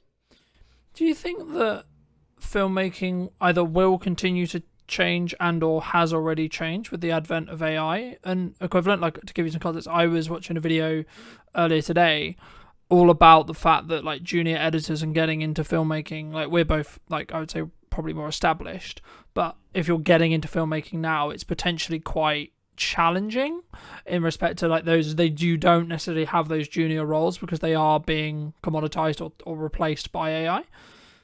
Yeah, it's an interesting thing. I was at an event the other day and they drew attention to the fact that, as you described, those junior level roles are being filled with AI.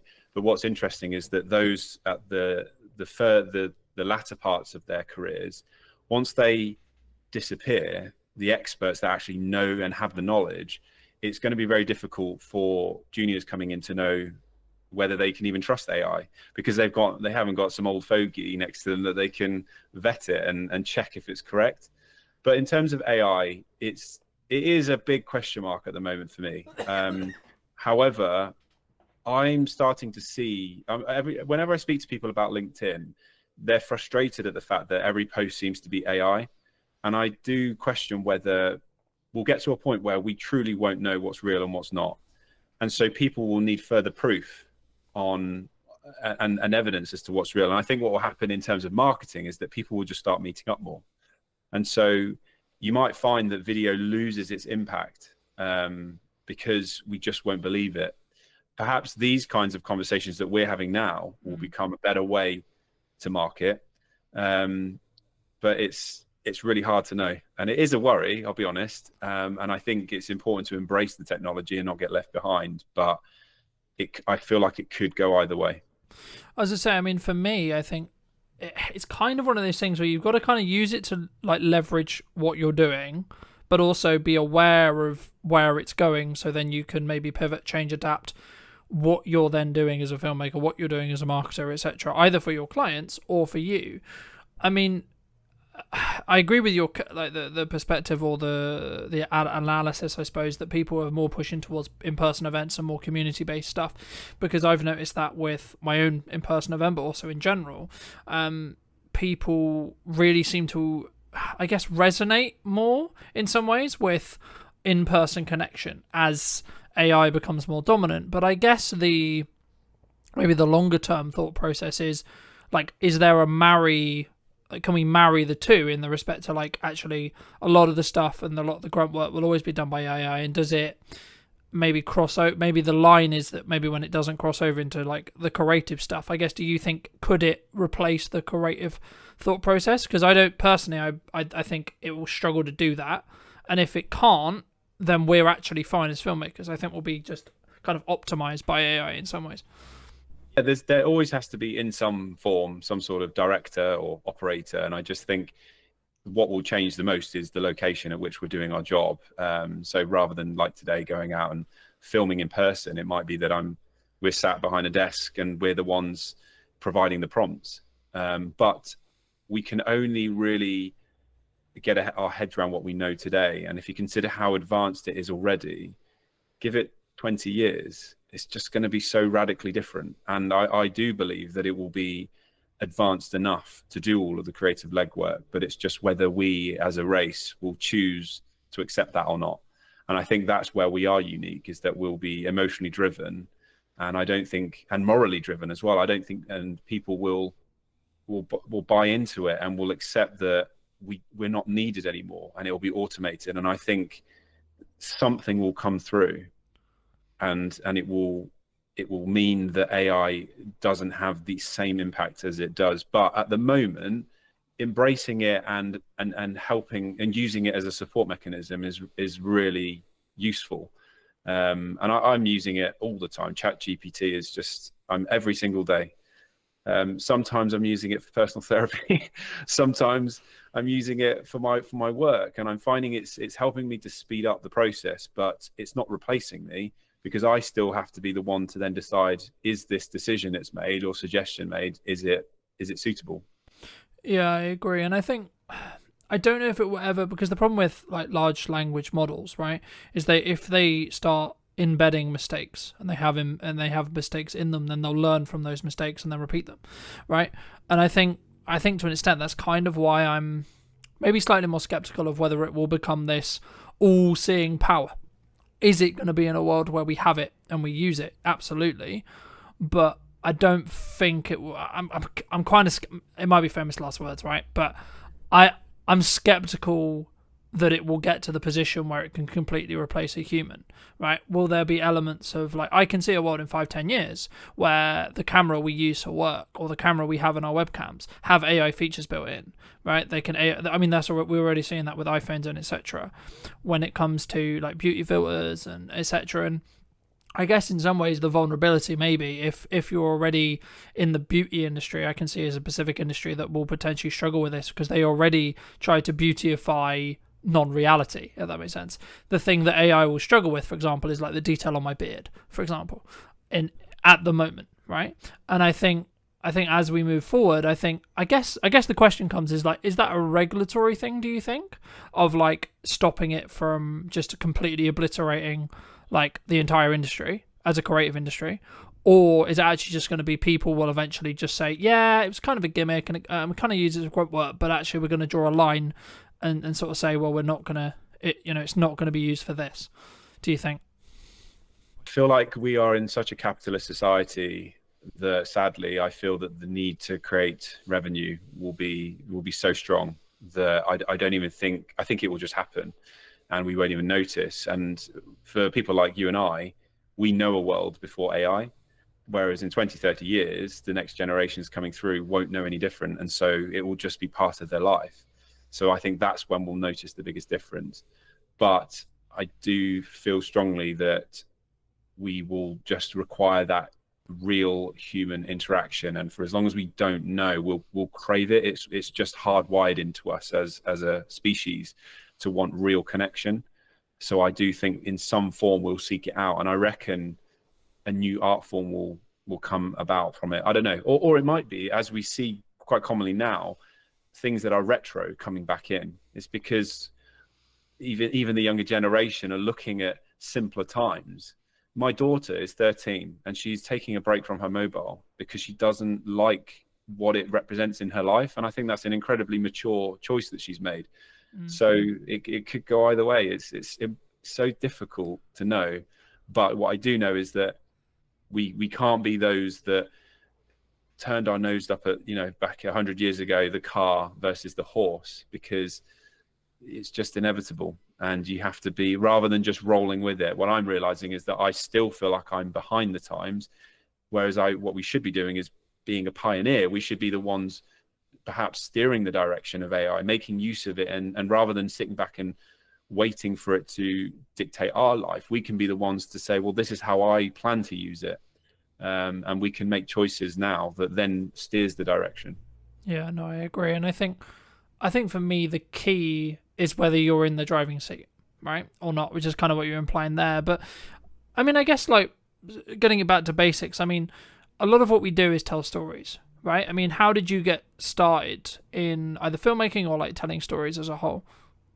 So I went to university, started in 2004, and I did a 3-year course, video production in Gloucestershire. And it wasn't until the last year that I really started to get a sense that I could direct. And so I did that in the final semester and really enjoyed it.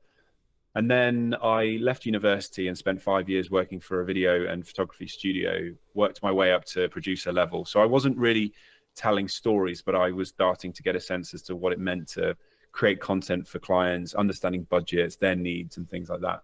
And then I set up my own company in 2012. And that's when I started to get that itch and that need to want to make content for myself, or to prove that I was more than just a corporate video producer.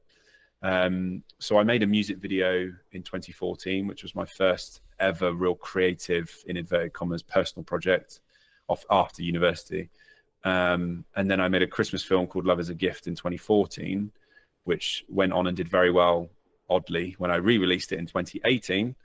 And that's when I started to get a bit of a reputation for being a storyteller and a director. So since then, it's always been in my head, this sense that I want to tell impactful stories.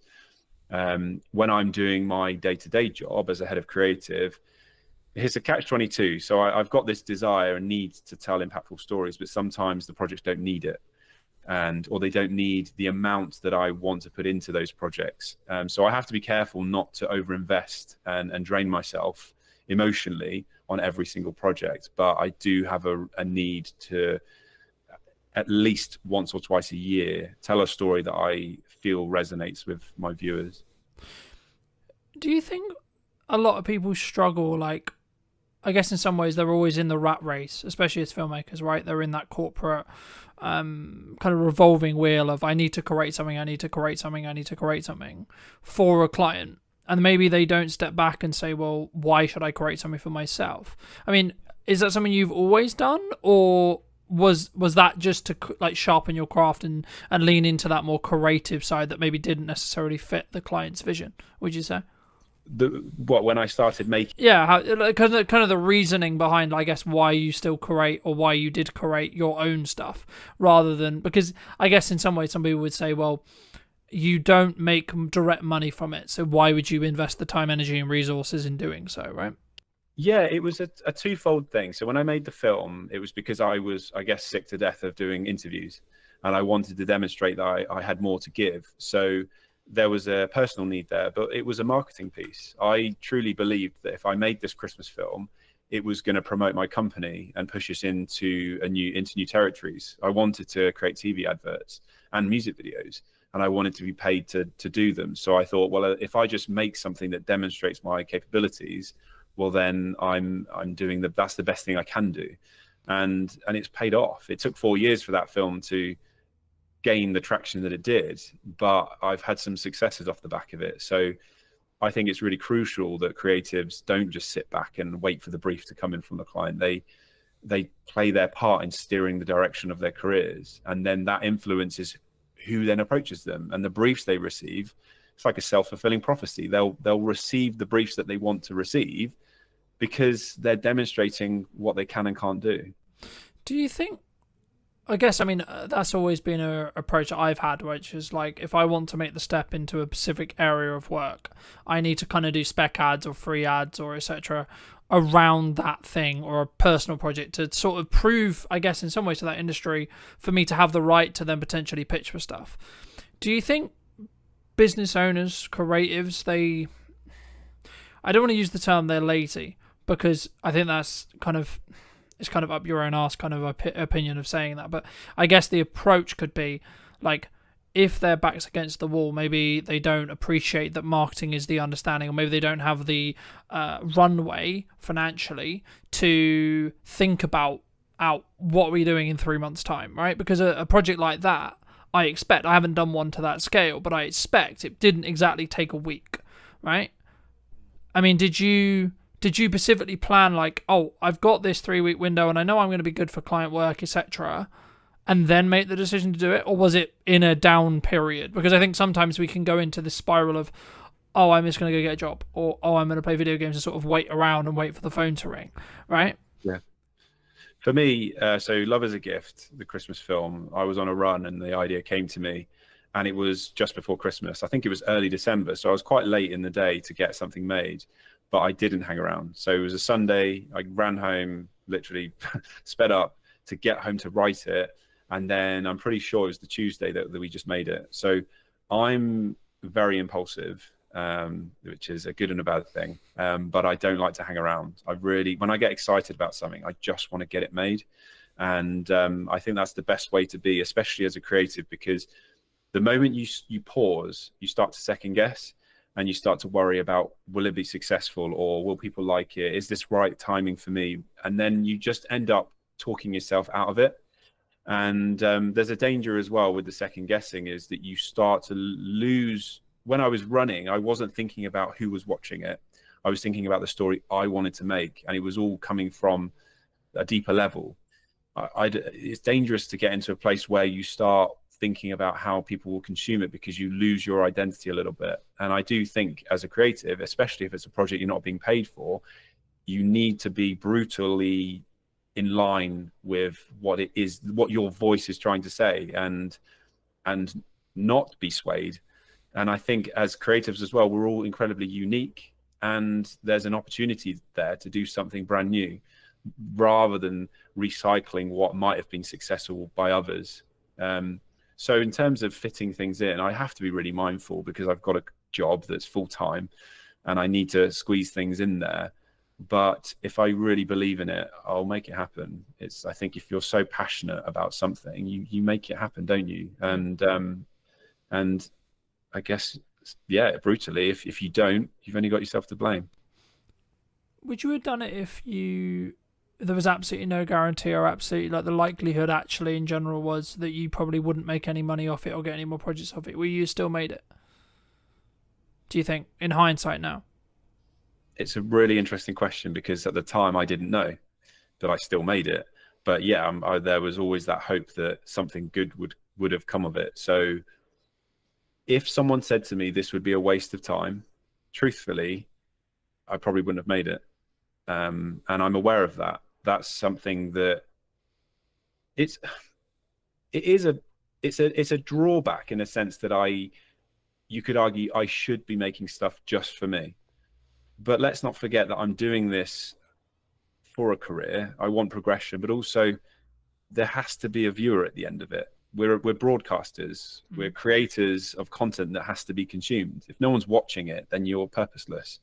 So I am mindful of that, but I try not to let that be the driver. It's a strong part of it, and I'm aware of it, and I've actually had to work through that, because external validation is something I do seek. But I'm better these days. And actually, the film I made last year was the first one I truthfully made it for myself.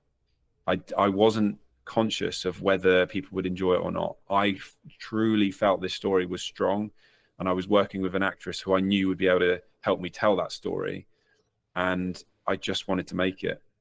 But I would be lying to suggest that if no one had watched it, would I have been disappointed? Of course I would have. I think there's a difference, in my view, between whether you'd be disappointed and whether you would have still done it. Because I think in the act of doing it, you develop your own skill in being able to create a piece like that. So there's benefit there. Number two, maybe you haven't given it the timeline yet. Maybe you haven't actually marketed the film, right? Because I think sometimes when we look at filmmaking as a whole, the short film genre is maybe something that I would say is probably kind of prone to this. filmmakers look into, I want to make this perfect piece, I want to make this amazing short film or amazing feature film or amazing music video, whatever it ends up the product ends up being. But you don't necessarily, in my experience at least, on average, until you specifically think about it and you really plan it properly, I think you should personally plan the marketing of how to get the right people, or people in general, to see the thing you're going to create first. And I'll give you an example. So I'm doing an event on probably by the time this comes out it would have already happened, but on the 11th of September. And my plan wasn't, let's film or plan out everything I'm going to do in the event, like piece by piece by piece. My plan was, let's build the marketing.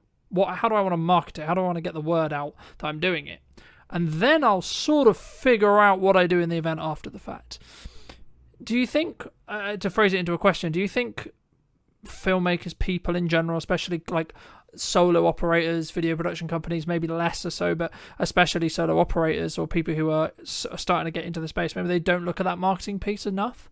Do you think? Massively, yeah. And I do think it's a missed opportunity as well. I've worked with many production companies. I've had my own, and there's a lack of strategy behind the content that's being suggested, and thought as to who's watching it and why, and how does that fit amongst a much broader marketing plan.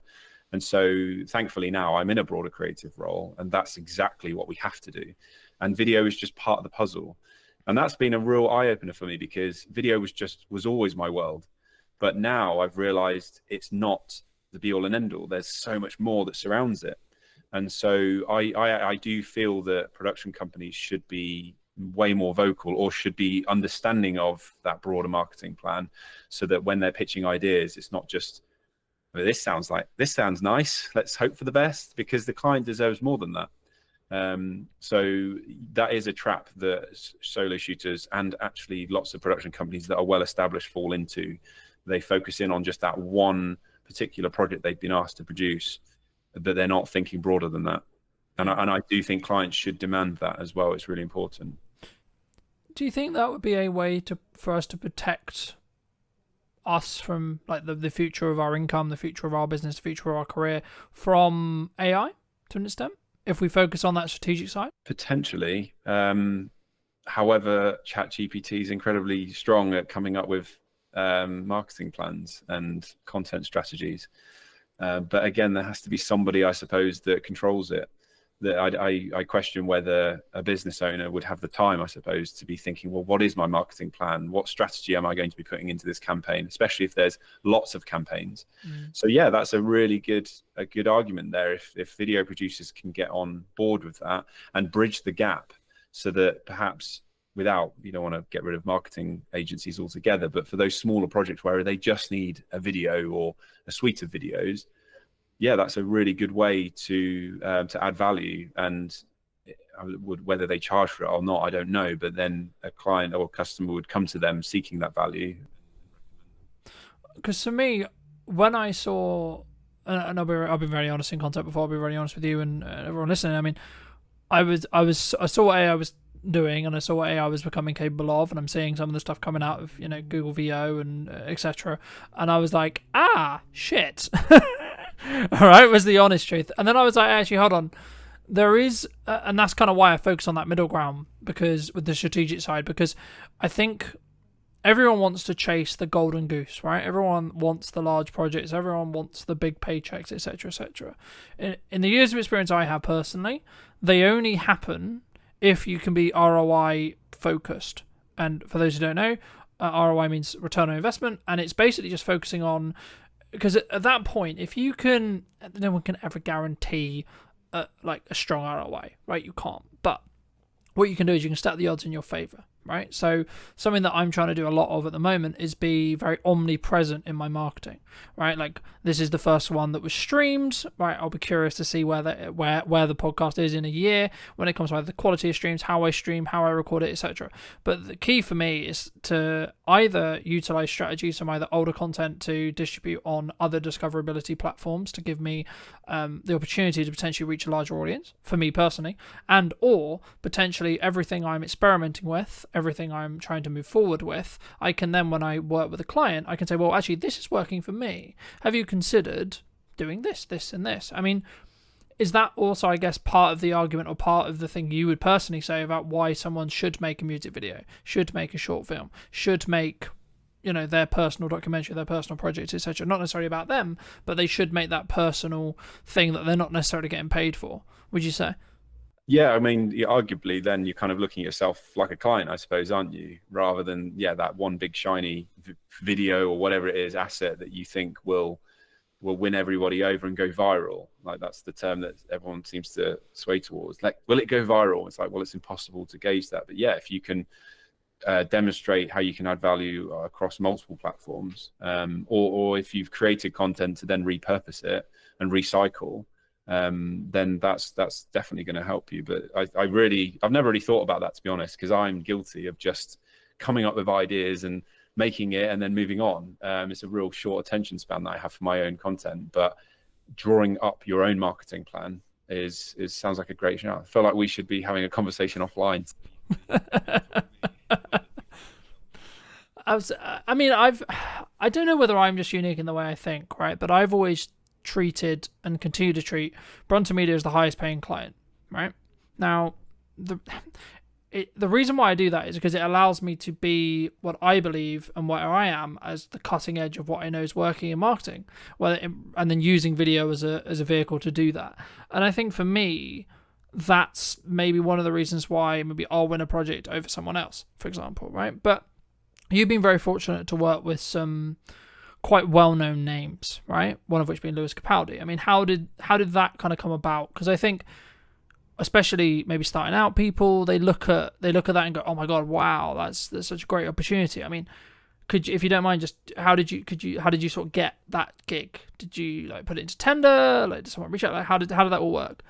It's going to annoy you because I was just very lucky. I didn't have to do much. Well, so my Christmas film re-released in 2018. It went viral and I got a lot of press coverage.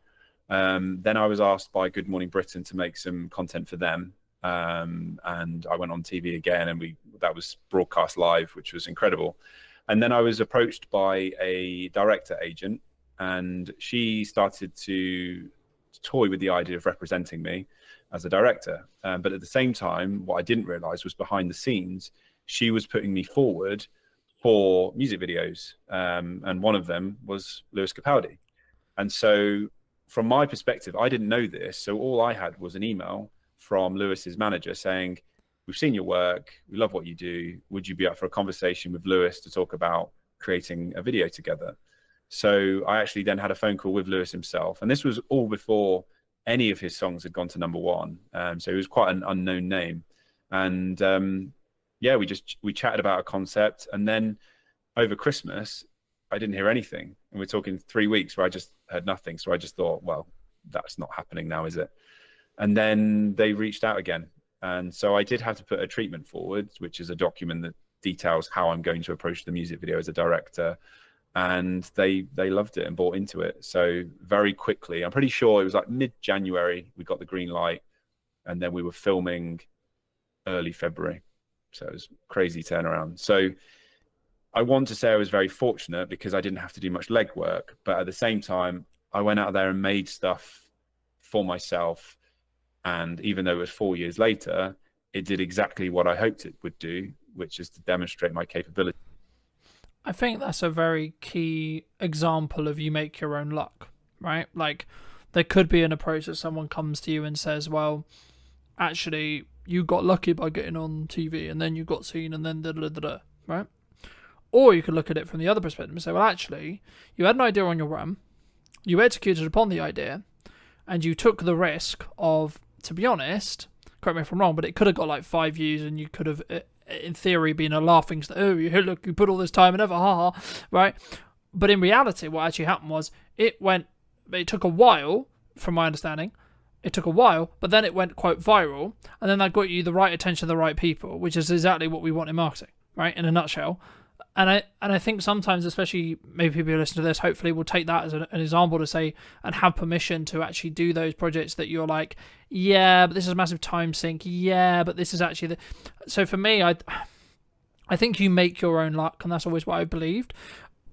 And it sounds quite egotistical to say, but the reason is because you can do work now that can then showcase and highlight. And that's why I treat my marketing in the way I treat my marketing, because every single time I'm live, every single time I'm moving forward, yeah, my video or my live stream might only get 2 views, but you don't know who those 2 people are, right? And then in 6 months, 12 months, 18 months, they might actually be the next big client. They might actually be, because they might have watched your progression and watched you tinker and watched you try and watched you fail, and then actually, hold on, he got back up and he did that, and then etc. I mean, how have you dealt with failure? I'm trying to, I don't mean this to sound weird, but I'm trying to reflect on when I can consider myself having failed. And I don't know whether that suggests to me that I'm continually growing, or I've just been very lucky and had a great experience in my career. The film Love is a Gift, I released it in 2014, and it got a few likes and watches on the Facebook notice board in Tewkesbury. And you could argue that that could have been considered a failure. But I think because the position I was in was that anything was better than nothing, I had no expectations. But I also wanted to relate to what you were saying about the waiting game. It's the same for brand. With brand messaging, it takes a long time, I think, to build a brand. And my example is a really good. I've built my own brand, haven't I? It took 4 years for the right people to see it, and it then took a further 2 years for me to get an incredible opportunity to work with an Australian company called Memories. And they'd been having conversations about me for 2 years where they would talk about video and they were mentioning my name in the meeting rooms. I didn't obviously know this. And then 2 years down the line, so that's 6 years on from the film being made in the first place, I then got reached out. They reached out to me and offered me a 2-year role. So it is really important to just be patient, I think, but not chase the quick wins. It's very common, as you probably know this yourself, that you've got the financial directors thinking, well, what's the return that I'm going to see next week?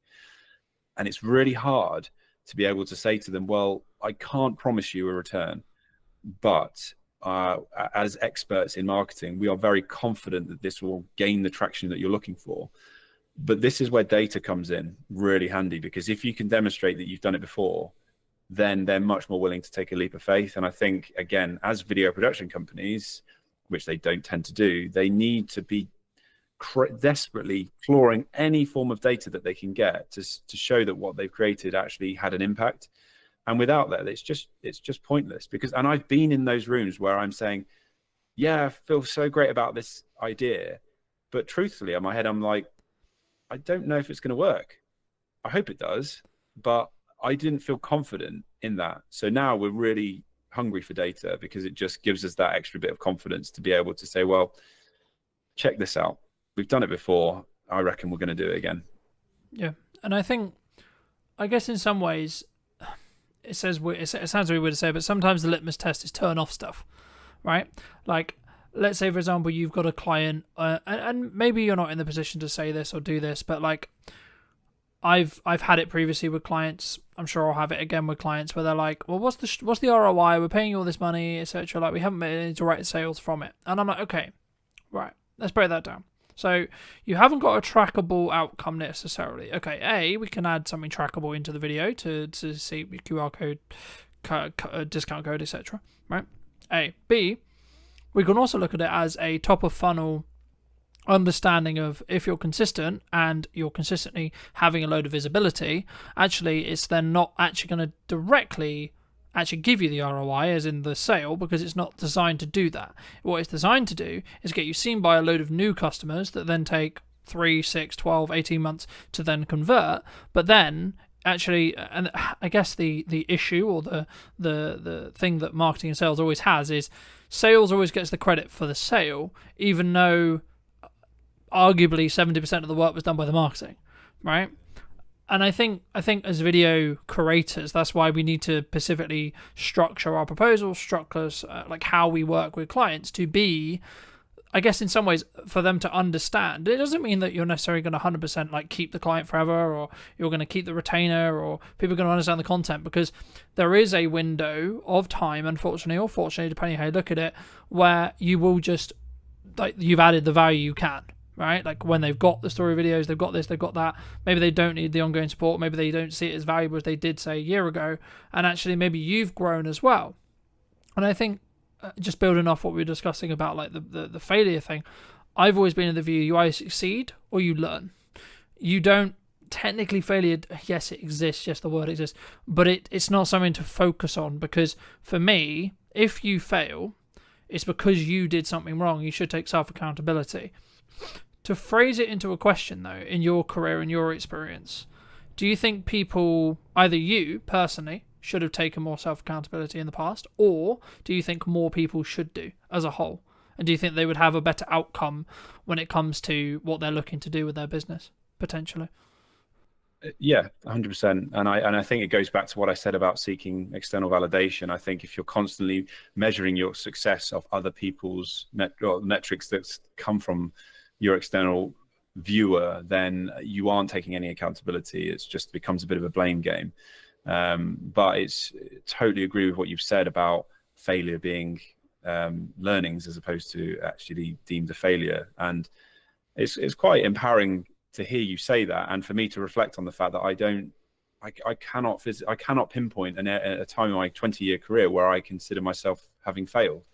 And that's actually the first time I've reflected on that. So that's a big win for me today, to be able to feel quite proud of that. But yes, we're all in charge of our destiny, and I think we should be taking accountability. And if there are moments where things don't quite go the way that we planned, well, we just reflect and move forward, don't we? And it's the same with all aspects of life, relationships, and just personal stuff.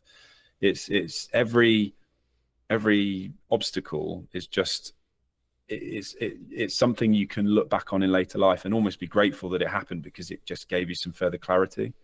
That's how No, I completely agree. And I think, we talked a little bit before we jumped on the actual show, and I said that 2024 was really difficult.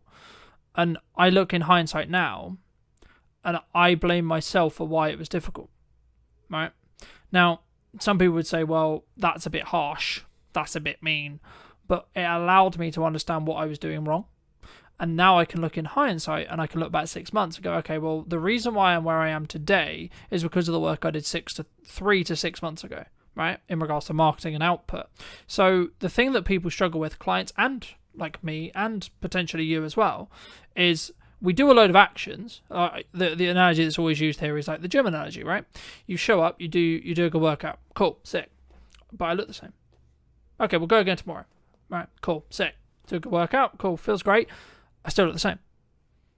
Repeat. There is a day, though, where that compounding effect will get to the point where you actually see results, right? And that's then a motivator, of course. But I guess in some ways, is it the same, would you say, in filmmaking, in marketing, in output, in outreach, in any skill set that we're trying to build when it comes to business? Like, do we just have to keep going for long enough for them to reap those rewards across time with consistency, would you say?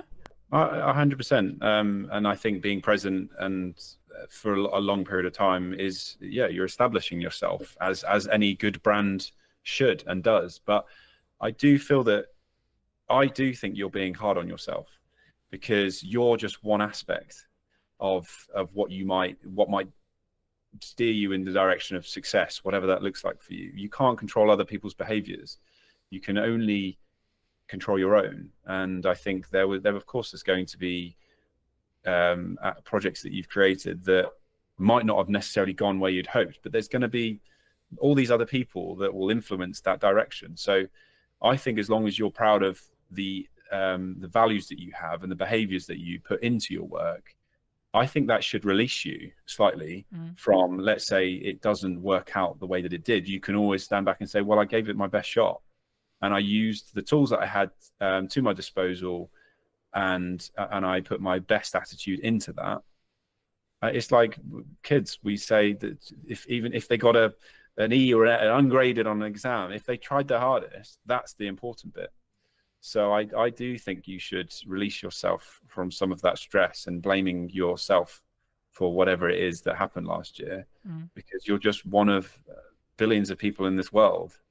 And I do think we get lost in that a little bit, which is that we, as perfectionists, which a lot of creatives tend to be, imposter syndrome, we come down on ourselves like a ton of bricks, but that's not fair. And it's not, yes, there's many aspects that feed into why something might go the right way or not. And sometimes it is just bloody luck. My Christmas film in 2018 did very well because I was lucky in the way that I worded it, which was the Elton John Lewis Christmas advert. People didn't like it. And so what I said was, off the back of the John Lewis Christmas advert, here's one I made 4 years earlier.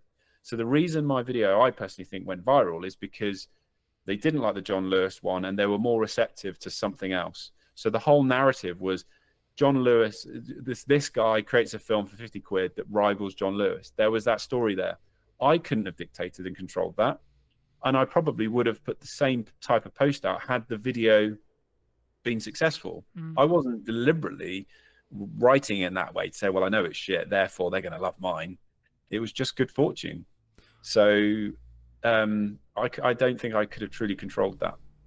No, and there is market, like to an extent, there is market conditions that do have a perfect storm, right? But the reason why I say luck is in our own control is because we prepare for an opportunity and then we can execute upon the opportunity. So, like flipping it the other way, if you're going to take maybe my point of view on it, I would argue by the fact you had the film and by the fact that you saw the way I actually remember the John Lewis advert that you actually questioned or that you're talking about. I don't know whether you saw it and that's why you made the post, or whether it was because I don't know timing, but like in a world you could make the argument to say, well, actually you saw the market's reaction and then you went, actually, let's put this post out and see what it does. I would say actually that's your preparation towards you so that's your preparation related to the opportunity. So we can't control necessarily the opportunity, sure, and that's the element that is lucky. But to give you some more context, and maybe the audience who don't know, in 2024 I was marketing mostly wildlife stuff and etc., which is still a passion and still a good thing, but I wasn't truly focused on who I was serving, right, as a whole, in respect to how I can help you with marketing, how I can help you with video, what's the ROI on video, all these things and these key things. And I think for me, in hindsight, of course it's in hindsight, right, then of course that would then have a knock-on effect to potentially the work I got. But actually, arguably, with that hindsight, I picked up a couple of clients who were in the more nature realm space that I'm still working with today. So actually, I don't regret it in that respect. So I think you have to look back to see what lessons you can learn, but don't hold yourself to this perfectionized constant. I mean, in business we're like constantly known for it. It's like, I turned over X amount this year and I'm going to try and do better next year and I'm going to continue to move forward and forward. And I guess it's at what point would you say then there's more to life, right? Is it just covering your expenses? Is it actually developing a emergency fund or having some investments in building for the future, etc.? Or is it actually down to the person, would you say? Talking about like actually the focus on where we go. I think it stems back to purpose and having a sense of purpose and feeling that you're adding value back to society. I do feel that we're in an interesting time at the moment where even back at school, we're being fed this idea that we can all be exceptional, and it narrows it down to that one individual. Whereas we are a successful species because we were built on communities, and so what I want to feel in my life is that I contribute. And I get a real sense of purpose from this idea that it's not just about me, it's about how I contribute to society. But going back to what you said about preparation, you nailed it. I was thinking that word preparation and then you said it, because that's all you can do. And it's the same I'm well into my fitness. I used to be a pretty established runner, and training is all about just preparing for that race. I can't necessarily control what the weather conditions are going to be, how I'm going to feel that day. And there's lots of factors I can't control, but I can be very prepared. And again, using that as an analogy, every time I suffered in a race, it meant that the next race, I literally would be able to say to myself, I felt this pain before and I survived.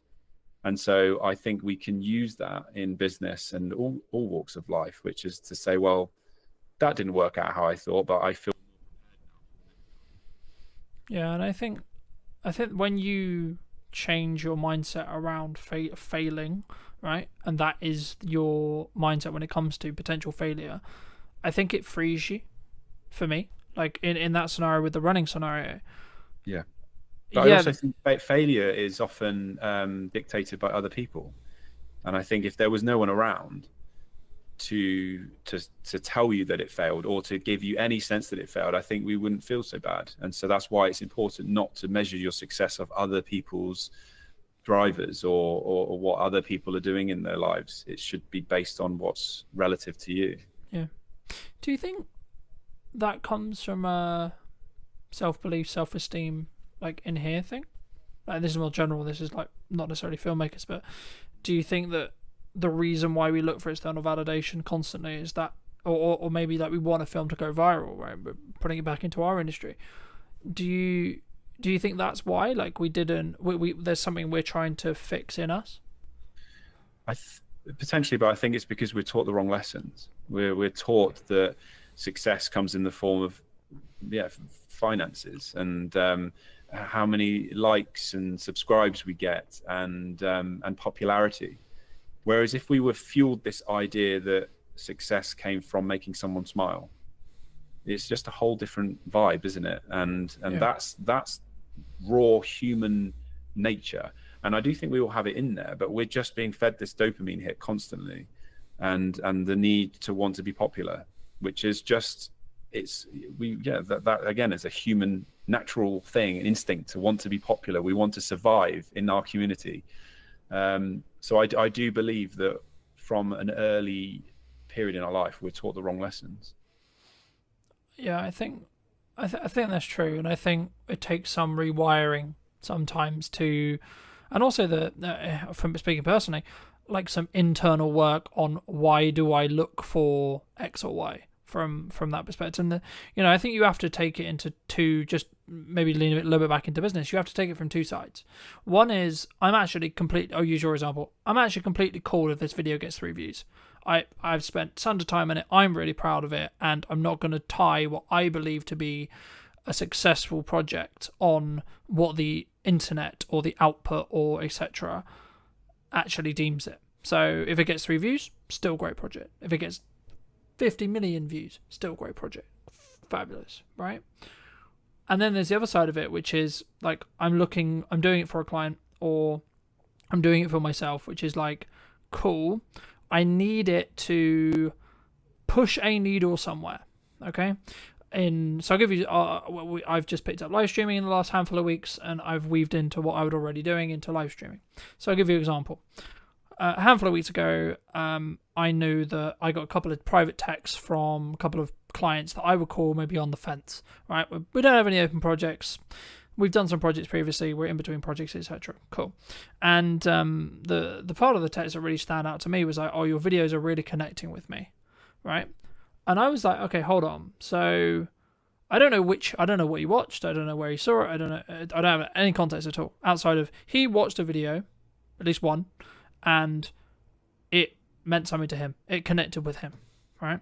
Now, if I'm looking at purely transactionally, that probably means they're more likely to use me in the future, or they're more likely to do a project with me sooner rather than later. Sure.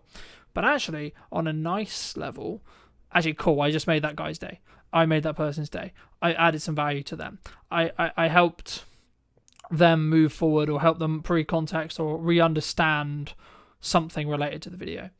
And I think for me, when I started really focusing on that bit, how much can I help, how much input can I give and give and give and give without not necessarily expecting anything. Now, it comes from a place of financial planning and financial health, sure. But actually, once you can get there, you can then actually probably make more money. If you're just looking tangibly and that's your objective of success, you can probably make more money by continuing to do that because you don't have to constantly ask for business, right? I mean, just as I'm aware of time, so I think let's wrap up soon, but for people who are maybe listening to this and thinking, okay, I'm going to start creating my own projects, I'm going to start creating my own content, where should someone start, would you say? Well, well, I mean, we've all got smartphones that are very capable now. We've seen it with 28 years later. Obviously, they had some pretty sexy lenses on it, but it was shot on an iPhone. So we can all be going out and making our own content.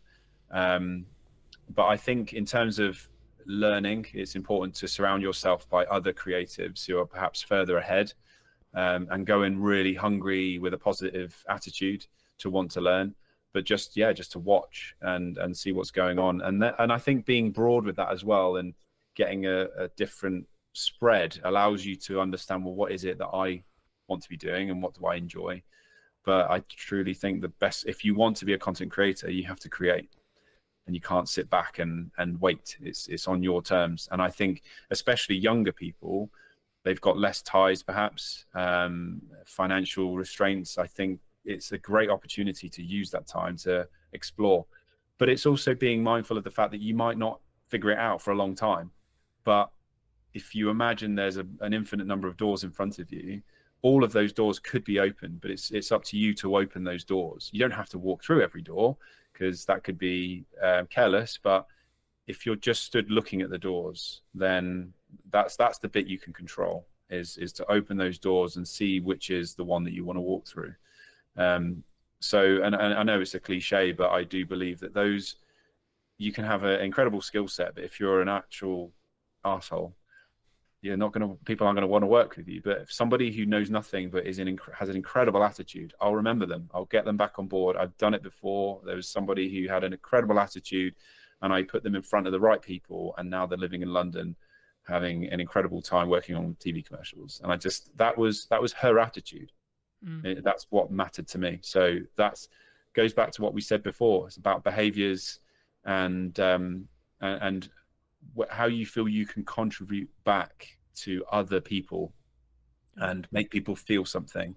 And those people as well, they're the ones that are best at selling, because they can sit in a room and it's not about them. It's about, well, how can I want to add value to your life, to your business. And they truly, truly believe it. And the best brands in the world are positioned in that way, which is that they truly add value, and it's on the customer's terms.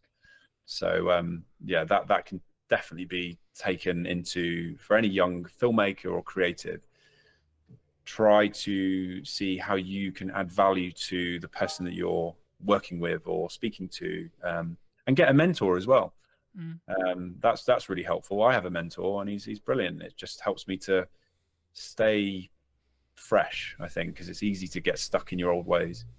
No, I completely agree. And I think also, like, giving without expecting a return, and just, I'm going to use the term like showing up repeatedly in a good manner. It comes from understanding where you are in your career, A. B, financial planning, right? Like, there's something that I didn't get right in 24 that I am getting right in 25, and that's why I'm in a stronger position, and that's why I can act the way I am. But also understanding the building it off the marketing sales thing. Marketing is for a specific job to give you the permission to sell to someone, and then sales is the ability to add value at a monetary balanced cost to you. So you're adding value to someone, and someone is then rewarding you with a monetary gain. Sure. Right, but what people sometimes get wrong, in my view, is they don't understand what camp they need to stand in most of the time. Because if you're really strong at marketing, you actually can be less strong at sales, or have an easier time selling, because you'll A, have more qualified leads, e.g. people who actually want what you sell, and B, they'll have less questions or less objections, right? And this is where you should know how to objection handle to an extent, but I find it a bit corny where there's a lot of content online going, this is how you objection handle, because that's just about, in my experience at least, pressure selling people, which in turn means they're probably not really going to get the value, and you're going to, like, the fuse on that client is going to be a lot shorter than someone who's consumed your content for say 6 months or 12 months and then understands completely what value you could add to their business, and then be like, actually no, we're going to give this person like 6 months to before we actually, like, they'll always look at ROI, they'll always look and judge it, sure, but they're going to maybe give them a little bit, like me or you, a longer window to actually add that value, because that's how long it took them to potentially convert, if you want to go down into the business road. But for those people who've enjoyed this conversation, for those people who want to connect with you, want to reach out to you, want to talk to you, want to maybe hire you to do stuff, etc., where's best for people to reach out to you? Probably the best starting point is to go to my website, which is philbeastall.co.uk. Phil with one L, Beastall's BEASTALL.co.uk. Magic. And if you were going to talk to yourself 10 to 15 years ago, what advice would you give to that person now? Chill the F out. I don't want to swear on this. That's the big F bomb. Yeah, just enjoy the ride and stop overthinking. Stop worrying about what other people are going to say. Do what feels good for you, but continue to work hard and show up. And thank you ever so much for coming back and joining me. If you did enjoy this episode and you would like to see more like it, make sure to be subscribed, follow, all those lovely things, and I'd love to hear what you think in the comment section down below. And I'll see you very, very soon.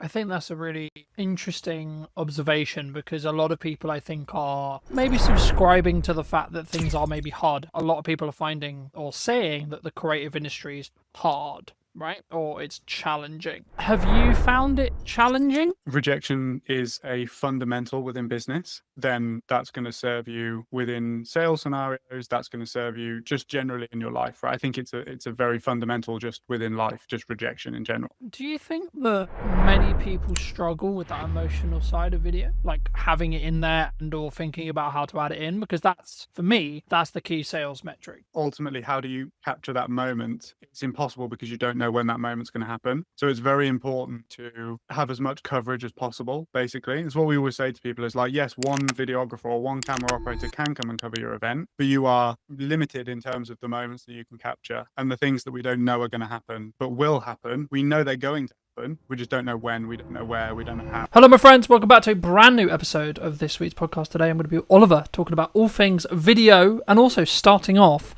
with niching, because it's something that we actually both kind of do opposites, I would say. For those who don't know, Oliver, like, firstly, I guess, like, what niche do you operate in? And then secondly, why did you choose to go into that niche? Yeah, it's a great question, man. So first off, happy to be here. Thank you for inviting me on. Excited to chat to you for the next kind of hour or so about everything events and video and marketing and all of that sort of stuff. So ultimately, the question around niching, we've been doing this for nearly 5 years. We've dotted around a lot of different service offerings and niches and markets, if you want to call it that, and stuff. Really, the decision ultimately came because of the ambition that I have for the company long term. I want to scale. I want to grow. I want to specialize within particular areas and stuff like that. And I think ultimately, if you're looking to do that, it's much easier to do that when you decide on a niche or a market or an industry that you can really kind of get your teeth into and become an expert in. I know that it's cliche, but it's kind of that classic saying of like GP versus brain surgeon, you know, who gets paid more. And it's the person that is a specialist. I think if you had a problem with your brain, you would much rather go to a brain surgeon than a GP, and you would probably pay the money because you know that that person is going to be able to solve your problems, basically.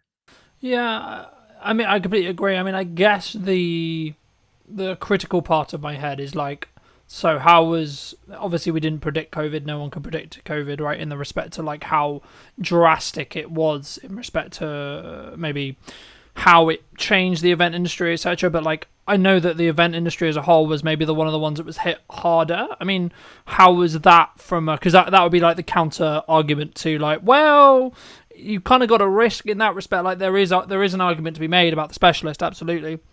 And I'm sure we'll get into that a bit more. But did you in some ways, I don't really use the term regret, but did you regret that during COVID? Well, COVID was kind of the birth of the business, right? So we were still playing around in the very early days when COVID first hit. But yeah, I do know that obviously the events industry was hit really hard. From a video perspective and a video production perspective, I do know that a lot of the agencies or production companies, shall we say, who made the pivot to hybrid production and live streaming and that sort of stuff, when they kind of had that as a string in their bow, let's say, they did really well because it was kind of a select few companies that were doing it and doing it immediately. So yes, I think you can make that argument. There is the other side of the argument that is that the events industry came back stronger probably than most industries, I would say, as well. I think that a lot of industries, let's say like high street and product and e-commerce and that sort of stuff, that was hit really hard after COVID, just because it was very much like a paradigm shift in people's minds, like they didn't need to go to the high street anymore. Whereas the events industry is ultimately built on human to human connection. And we hadn't had that for so long that I think it really bounced back quite strong. But I just wasn't involved in the industry at that point, so I couldn't really comment on kind of what I saw from a business perspective. Mm-hmm. I think that's a fair assumption. I mean, I guess I was going to bring in AI later, but I think now's a really great time. Do you see maybe an increase in demand? Because I think people are kind of going two ways with AI. Like, a lot of people are utilizing it, a lot of people are using it for efficiency, sure, but maybe they're, I guess, in some ways wanting that emotional connection, wanting that human to human connection, whether that's in person or equivalent, maybe more, because things are becoming, I mean, maybe this is just a byproduct of what happened with COVID, right? Because we were all locked in our houses and talking through Zoom and this kind of thing. But for me, it was really interesting watching and relaunching this series of the podcast as a hybrid kind of approach, right? Some episodes will be like this, other episodes will be in person, etc. And I think for me, it's been very interesting to see the difference in reaction when it comes to, I guess, some people wanting to have that more human-to-human connection. And I'm starting to feel that there is a different energy that does actually happen when you're in person. I mean, do you think that's kind of, I guess, one of the unique selling propositions of events going stronger to stronger in respect to, like, maybe in the next couple of years, as a lot of people would say potentially the economy maybe continue to be challenging, right? I think it's something you can overcome, of course, but just to reiterate the question, do you think that more people are going to be driven towards in-person stuff, even with the advent of AI and etc.? I think so. I think that ultimately when you have a strong trend heading in one direction, there's always a counterculture group of people that ultimately reject it. Like, think about when the internet came in. I'm sure that those people that loved reading books and kind of going to libraries and stuff like that had a massive boom. Ultimately, with the conversation around AI, I don't think it's worth rejecting, because it's here and it's here to stay, and it's going to revolutionize so many different industries. But ultimately, the events industry as a whole is pretty well hedged against AI because of that human to human connection, right? I think that it will do a lot with regards to, let's say, the ticketing process, the operational, the logistics, all of that sort of stuff. I think that will really help because there's probably a lot of human error that's made as a result of just having to check so many names and so much data and all of that sort of stuff. However, I think that what it will do is it will weed out the events that don't really have a strong selling proposition. And I think that the events that do have a strong selling proposition, i.e. festivals or really solid business conferences and stuff that people get a lot of value from, I think that those will be held in an even higher regard than they already are, because of the fact that it's so different to what people are used to experiencing on a day-to-day basis.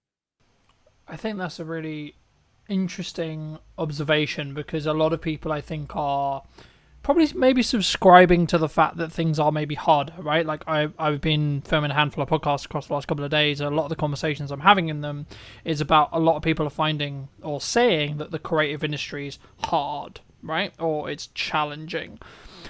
Have you found it challenging? And if so, how did you change, like, when it was maybe challenging? Maybe it isn't right now, but if it isn't, how have you pushed through that?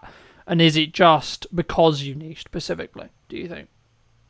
I think that that's probably part of it, for sure. I wouldn't lie to myself in the sense that, well, we didn't pick events purely because it was hedged well against AI. It's just worked out really well. I think that if I was a production company, let's say, who niched into like animation or explainer videos or something that could quite easily be done by AI, I would probably have a plan B in terms of like pivoting. But I don't know. I think it's an interesting question. A couple of things that I'll say is that I think that your mindset and your perception around things can entirely dictate how hard things are for you. So if you believe it is hard, then you will unconsciously do things that affirm that belief. So I think that's something that people have to look out for. Ultimately, there is going to be, and there already is, a gap in the market for people that do things not with AI. Like some of the YouTube series and stuff that I watch, at the start of the video, they have a disclaimer that says like proudly produced by humans and stuff like that. And for somebody that values that and values the human input into creativity, for me, that's an even stronger reason to continue backing and watching that channel, right? So that's kind of just like a micro abstraction just there. What it's definitely done and what I've seen is on the post-production side of things, we're certainly less involved than we used to be. So I feel like internal marketing teams are utilizing, let's say, like AI short form editors. But in terms of being on the ground and actually filming the events, I think until it gets to the point where there's like robots and, you know, Elon Musk Tesla bots and stuff that can kind of run around with cameras and stuff like that, I think we're pretty safe for now, to be honest. No, I agree. And I think, of course, we don't know where AI is going to go, right? So it would be wrong of me to say, oh, that's never going to happen. But I think that actually when we get to that stage, I don't believe, personally, we'll see what happens, of course, but I don't personally believe that that will be the thing that's replaced. In warehouses, yeah, absolutely. In, like, repair jobs where it's dangerous or equivalent, yeah. Soldiers, if you're going to have to fight a war, yeah, etc. Things like that, I can absolutely see. But just quickly on the event side, I mean, do you see people maybe underutilizing the concept of, like, a hybrid event still? Because it's not, I guess, as cool, I was going to use the term, but like not as maybe ROI positive if you want to like lean into it business wise, because we're not in COVID anymore. I don't know. I think that there's still a massive use case for hybrid events. Ultimately, the main benefit being that you can attract a global audience, not just a local audience or a national audience, let's say. If you look at some of the people that are top of their game, Alex Hormozy, Tony Robbins, they always do virtual or hybrid events to a really high-end production standard, with the huge Zoom screens in the background, and you can see how many people are on the call and stuff like that. I think that ultimately, if you're going to produce a hybrid event, it can't just be 7 people sat on a Zoom call talking about stuff. I think you really have to go the extra mile with regards to like all of the energy that you would have put into the logistics and the in-person experience. If you take that energy and you put it into, okay, how can we make the hybrid experience better? I feel like you will definitely have a better event and a more engaging and valuable event for your delegates as well, for sure. I think that, yeah, I think that's the key. I think it's about like actually branching out a new audience and maybe having, from a strategic side, maybe looking at like, here's a online ticket versus here how you can be in the room, right? And having a different tier in that respect. But when we look at marketing, right now, obviously maybe we're going to talk directly at events, but like it could also, I believe, be used more generalized. What do you think I'll ask it in an event way, but it will probably branch out outside of that as well. What do you think people are missing in event marketing right now? What do I think they're missing? Like, what should they be doing, in your opinion, that they're maybe not doing? Well, ultimately, it's totally dependent on where the bottleneck is within your marketing system, right? This is what we say on every single discovery call with a potential client or a prospect, if you want to call them that. Like, are you getting enough eyes? I.e., is there a ton of people filling the funnel, but you have a conversion issue? Like there's not enough people converting into actual ticket sales or sponsor conversations or whatever that might be, or have you got fantastic conversion metrics, but you haven't got enough volume? Like I think ultimately, what a lot of people struggle with event marketing is that they try and produce stuff efficiently that is going to appeal to everybody. But at the end of the day, what a sponsor wants to see versus what a visitor wants to see versus what an exhibitor wants to see versus what a speaker wants to see, they're kind of your main 4 stakeholders, right? They're totally different pieces of content. And I think that events and event marketing teams specifically should take a lot more time to consider where is the bottleneck and really what are we trying to do over the next 12 months in the lead up to our events. And produce content purely for that. I feel like they're trying to solve 4 problems, whereas if you just dial down and solve 1 problem, and then you'll have another problem off the back of it, but you can continue to do that, right? And it will just work in this cyclical cycle. I think also one of the biggest impact factors when it comes to video specifically for events is speed to market. People are used to waiting 2 to 4 weeks to get their video back from kind of a standard videographer, but ultimately you have to, like, just as quick as possible, like ideally minus 10 hours, right? You need to be getting the videos out. We kind of say 48 hours is the max. If you want to capitalize on the traffic and the buzz and the selfies and the tags and everything that's happening on social media after an event, you need to be publishing that video and putting it out to your list and kind of engaging with as many people as possible to get those rebooks, because ultimately it's like somebody is so likely to rebook pretty much there and then, or like just after. If you wait like a week, the emotions have died down, the memories have faded, and you're just not going to get as good conversion, basically. Yeah. Do you think that many people struggle with that emotional side of video? Like having it in there and or thinking about how to add it in? Because that's, for me, that's the key sales metric to an extent of when you have a video. It's can you showcase, highlight, show in a form that will then have an emotional either reaction or showing the actual emotion that took place at the event, for example. Do you think that's something that maybe some people lose, either because of the self-confidence of like, how do I capture this moment? Or actually we missed the moment because we didn't predict it, perhaps? Yeah, I think it's both. Ultimately, how do you capture that moment? It's impossible because you don't know when that moment's going to happen. So it's very important to have as much coverage as possible, basically. It's what we always say to people is like, yes, one videographer or one camera operator can come and cover your event, but you are limited in terms of the moments that you can capture and the things that we don't know are going to happen, but will happen. We know they're going to happen. We just don't know when, we don't know where, we don't know how, right? And then your second question was... That maybe it's a struggle, like a struggling confidence, right? Because I think, like, so I'll give you an example. First time I ever filmed someone crying in an interview, I had this emotional, like, care reaction to them to be like, I should cut the camera. Now, in this context, it wasn't my set and that wasn't my call to make. So I was very, like, I need to be disciplined and not press the button. But my reaction was, this person, like, the human side of it was like, this person's clearly upset.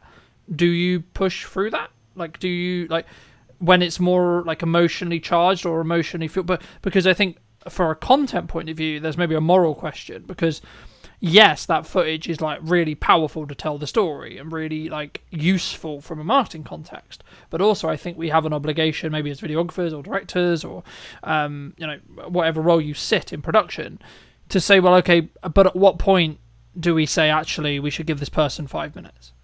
I'm a big advocate of forgiveness, not permission. Like, obviously, you have to ask somebody's permission in order to use a very vulnerable and emotional clip within there. I think that it's also important to explain to that person the reasons why, beyond just more ticket sales or something like that, right? If you've got like a particularly inspiring event or a particularly inspiring moment, that their vulnerability and emotion could inspire, motivate somebody else in that position who comes from a similar background and that sort of thing. But if you cut the camera, then you never have the opportunity to use that clip should you want to. So I would always say, like, I think push through it is probably the wrong term. It's more of a case of just let the moment unfold. Let whatever is going to happen, and then decide how you're going to use it later. I would much rather have it and then not use it than not be able to use it because I didn't have it. Yeah. Do you think, I mean, I know we discussed briefly when we were setting this up as well, and I'm going to get a little bit into mindset to give you some clarity, but for me, I think I've always been a very disciplined person, and I think it bridges quite nicely onto what we were discussing there about like the emotional stuff, but like, I agree with you in respect to like, if it's not, because you can get retroactive permission and with the context you're potentially going to use it for, and actually that's probably a nicer way of saying how you're potentially going to use it, but is in more generalized term, when you're looking at business or when you're looking at maybe touching back to when things are harder, perhaps, and you need to do the extra hours, you need to do that one more rep on the sales call or do one more sales call, one more discovery call, one more piece of content, etc. Is that just a discipline thing in your experience? What, in terms of pushing through? Yeah, just doing when it. You don't want to do something. Yeah, like doing it. So like sometimes, because for me, I have the evidence that is what will be pushing me to the point where I will be able to get the result I'm looking for, especially if my back's against the wall. And when I was like, oh, I'm motivated, that would have potentially meant I didn't do it because it's uncomfortable, right? So actually what we're talking about here is uncomfortability. And I guess, when is it appropriate to push through uncomfortability?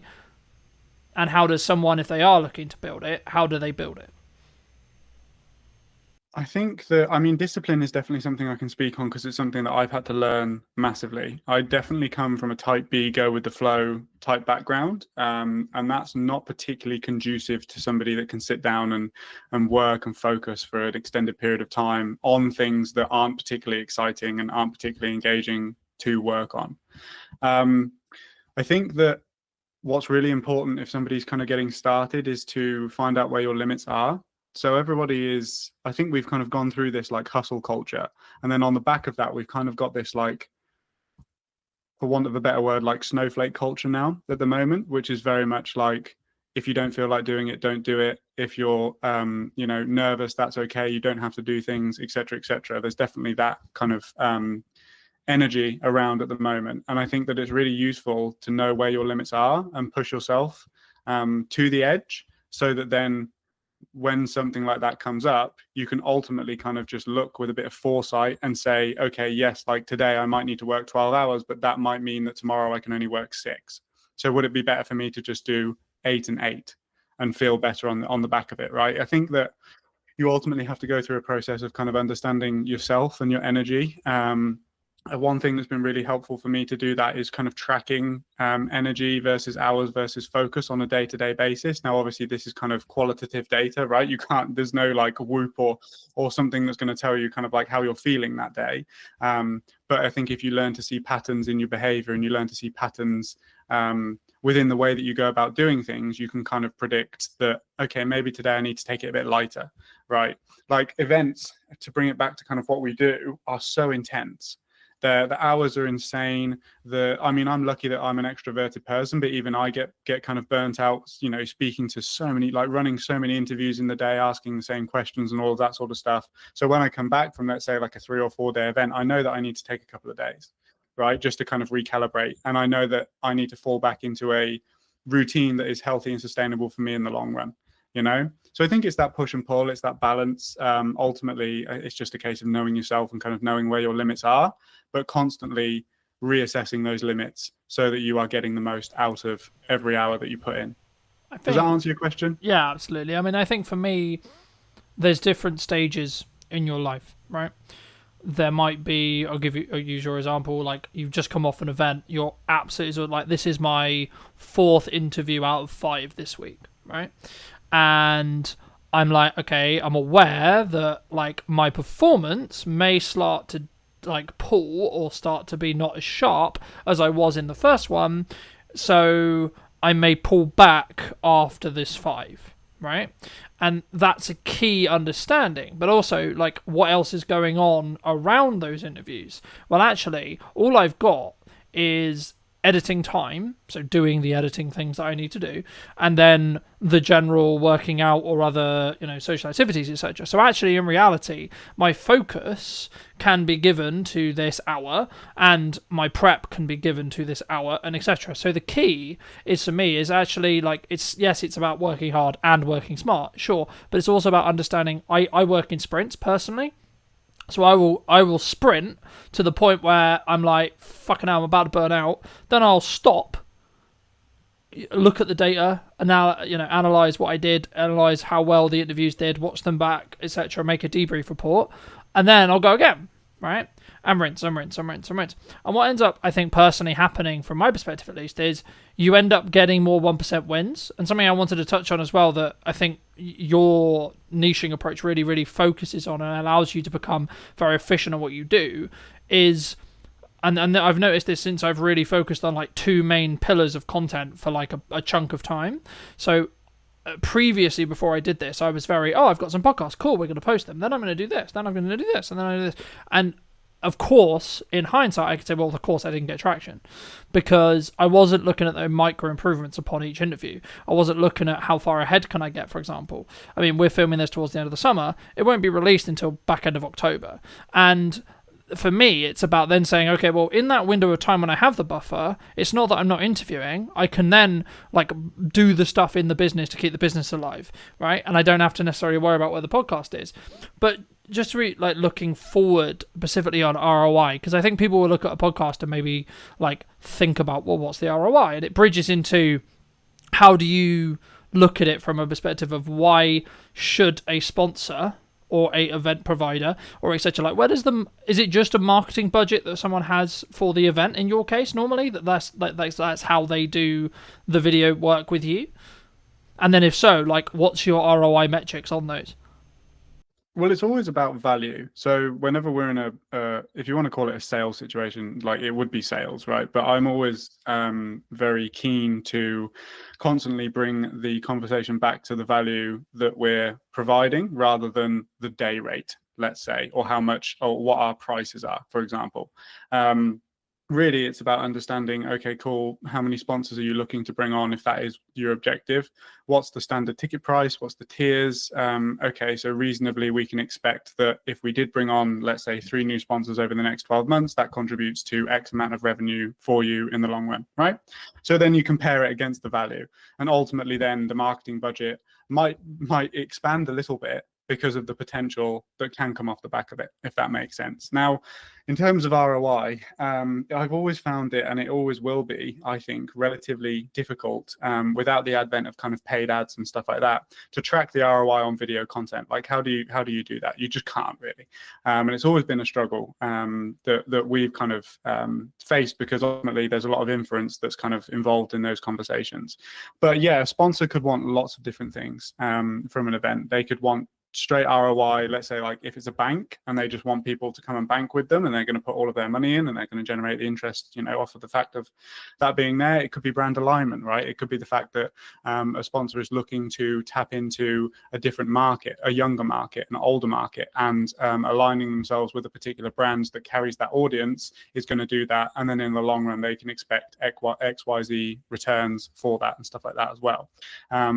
It could be general brand awareness as well. There's a lot of different angles, but I think that ultimately, if the event sales team dug into the sponsor conversations in the same way that we do and actually kind of helps that sponsor understand the value that they can expect over the next kind of 12 months or 18 months if they did commit to a sponsorship package, I think that they'd have a lot more success, basically. And then you've got the video content to back it all up, right?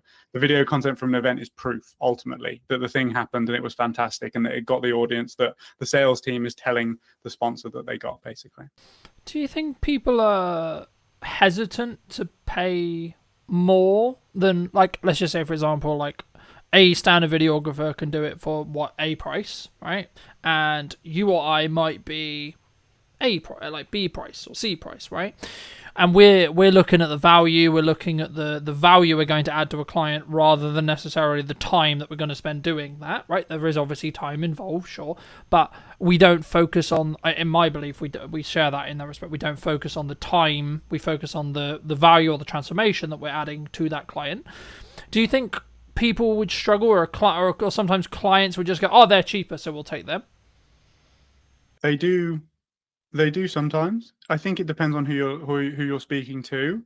Ultimately, the person that I'm really looking to work with and attract into my business is not that type of person who price is the deciding factor. So I don't really concern myself with those sorts of people. If I do find myself on a conversation with that type of person where they're basically playing like a race to the bottom is essentially what we're talking about here, I will confidently sit there and say, look, we can be beaten on price. And the reason is X. If you don't understand that, that's fine. You're just not in the right position for us at the moment. That, come back to us when you, like, without sounding cocky, just come back to us when you understand that didn't get you the result that you're looking for. So you're actually wasting money. You've wasted money now. Like, and then we're going to have a different conversation in 12 months time. This is the great thing about events, is that, like, there is always 12 months, right? There's always going to be another event. Hopefully, if you've got a good event, you're going to put it on time and time and time again. So there's always opportunity to have another conversation, basically. Yeah, no, I completely agree. And I think, I guess, does that say more about, like, you then? Like, having the ability to say no to a client, or saying, actually, maybe we're not the right fit?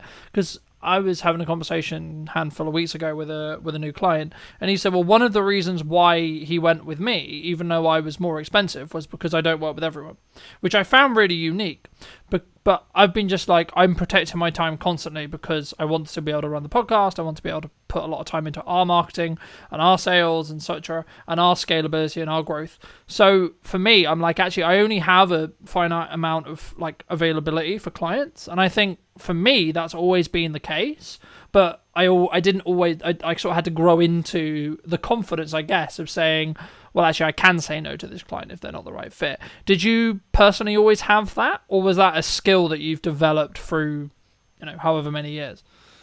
I don't think it's a skill that we've developed. I think it's a confidence that I've grown purely just because we've got good systems. Like, we've got systems that book calls on repeat. We've got systems, like, we know the metrics. We know if we speak to 20 people that then roughly 30% of them will convert over time at a lifetime value of X, whatever, right? So like, I know my numbers, and it's okay if it's okay that 70% of those people don't go ahead at that time, right? Because we know how the business operates and we know kind of where that comes from.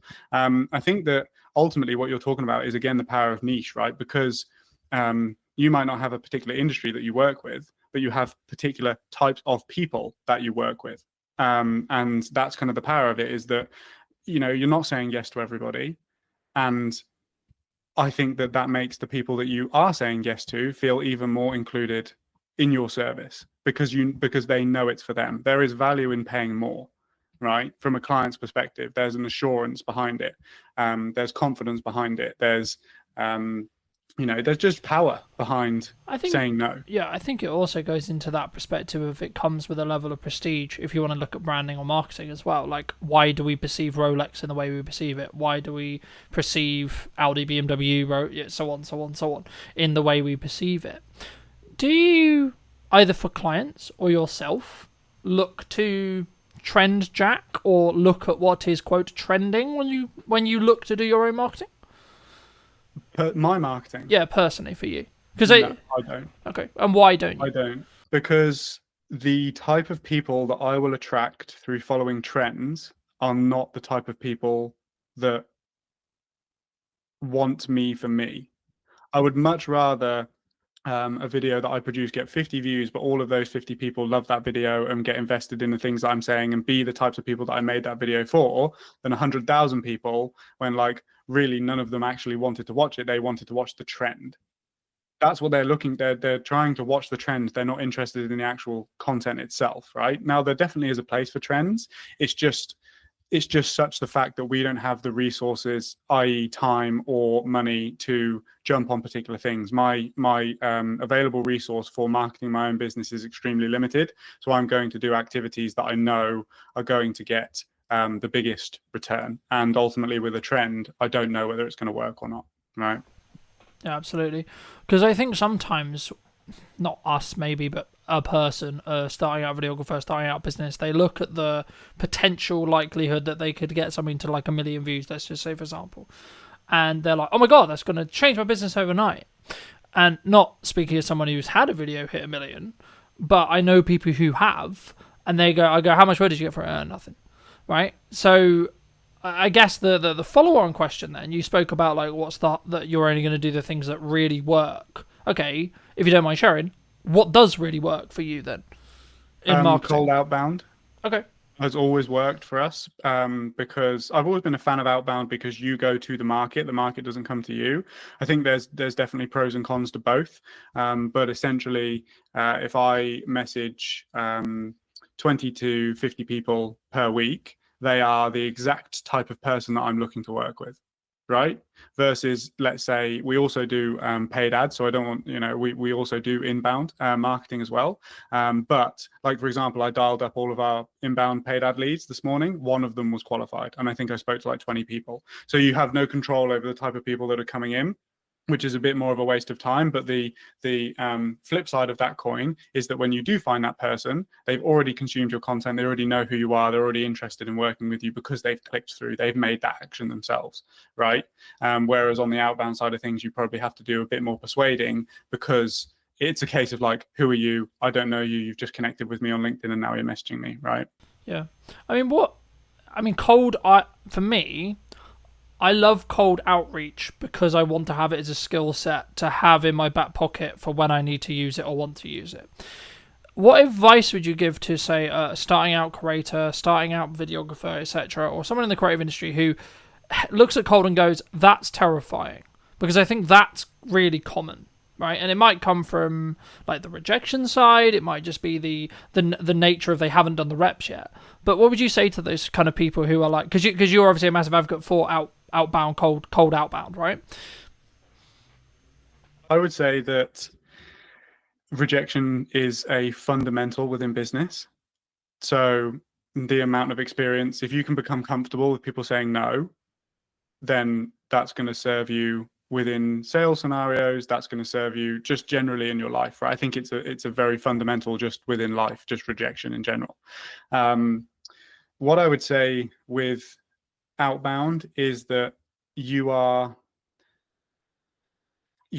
people severely underestimate the volume that is required in order to get returns. People think that they're just going to send like 10 messages and get 5 clients. It does not work like that. You know, for example, our metrics on purely cold people is like a 4% appointment booking rate, and then off of those appointments, I'll convert maybe 30% of those people into actual clients, right? So let's say that you did 100 outbound cold approaches. You're going to book 4 people, and you might sign 1 client. So it's going to take you a long, like it takes volume, it takes time. And then obviously with that volume becomes skill. You learn what works, what doesn't. You learn how to say things. You learn how to deal with objections in the DMs as well. Like a lot of people aren't saying no because they don't want to work with you. They're saying no because you're a stranger. It's just like when somebody knocks on your door, right? You're trying everything in your power to get out of that conversation. But ultimately there could be somebody that knocks on your door that could change your life. You just don't know. And I think you have to take the perspective of like, this client is going to benefit. It's the same as in a sales scenario, but like you've got to do everything within your power to get that person over the line, because ultimately you know that you can come in and change their business, right, through what you do, because you're good at what you do, right? Yeah. And I think for me, I mean, the mindset I heard from a fellow guest a handful of weeks ago was something along the lines of, I'm doing them a disservice by not allowing them to understand that I exist, right? Because exactly, and this sounds hugely egotistical. It does, right? It does. But the key is I know I'm really good at my thing, and I know I can create really strong results. So actually what I'm doing by making it appealing, obvious that they should work with us, is actually I'm making sure they don't make a mistake on who they hire, because I don't want my potential client to lose money. Right? And with that rewire in my head, you then can approach cold differently, in my view. Now, there is an argument to say, like, is it in stages? Like, would you only do it when, because I guess the perception for cold is you only do it when your back's against the wall, you need to make money quickly, right? But actually, in correspondence to what you just said, that's counterintuitive, because you just said it would take a long time. So, is that true? Or is it actually just something that you just gain the reps of and you just do consistently, and that's why it works? No, I think that it's for us, it will always be a system that we have within the business. I mean, again, it's purely just based on experience, right? But it's always been the thing that's worked for me the best, be it cold email or cold DM.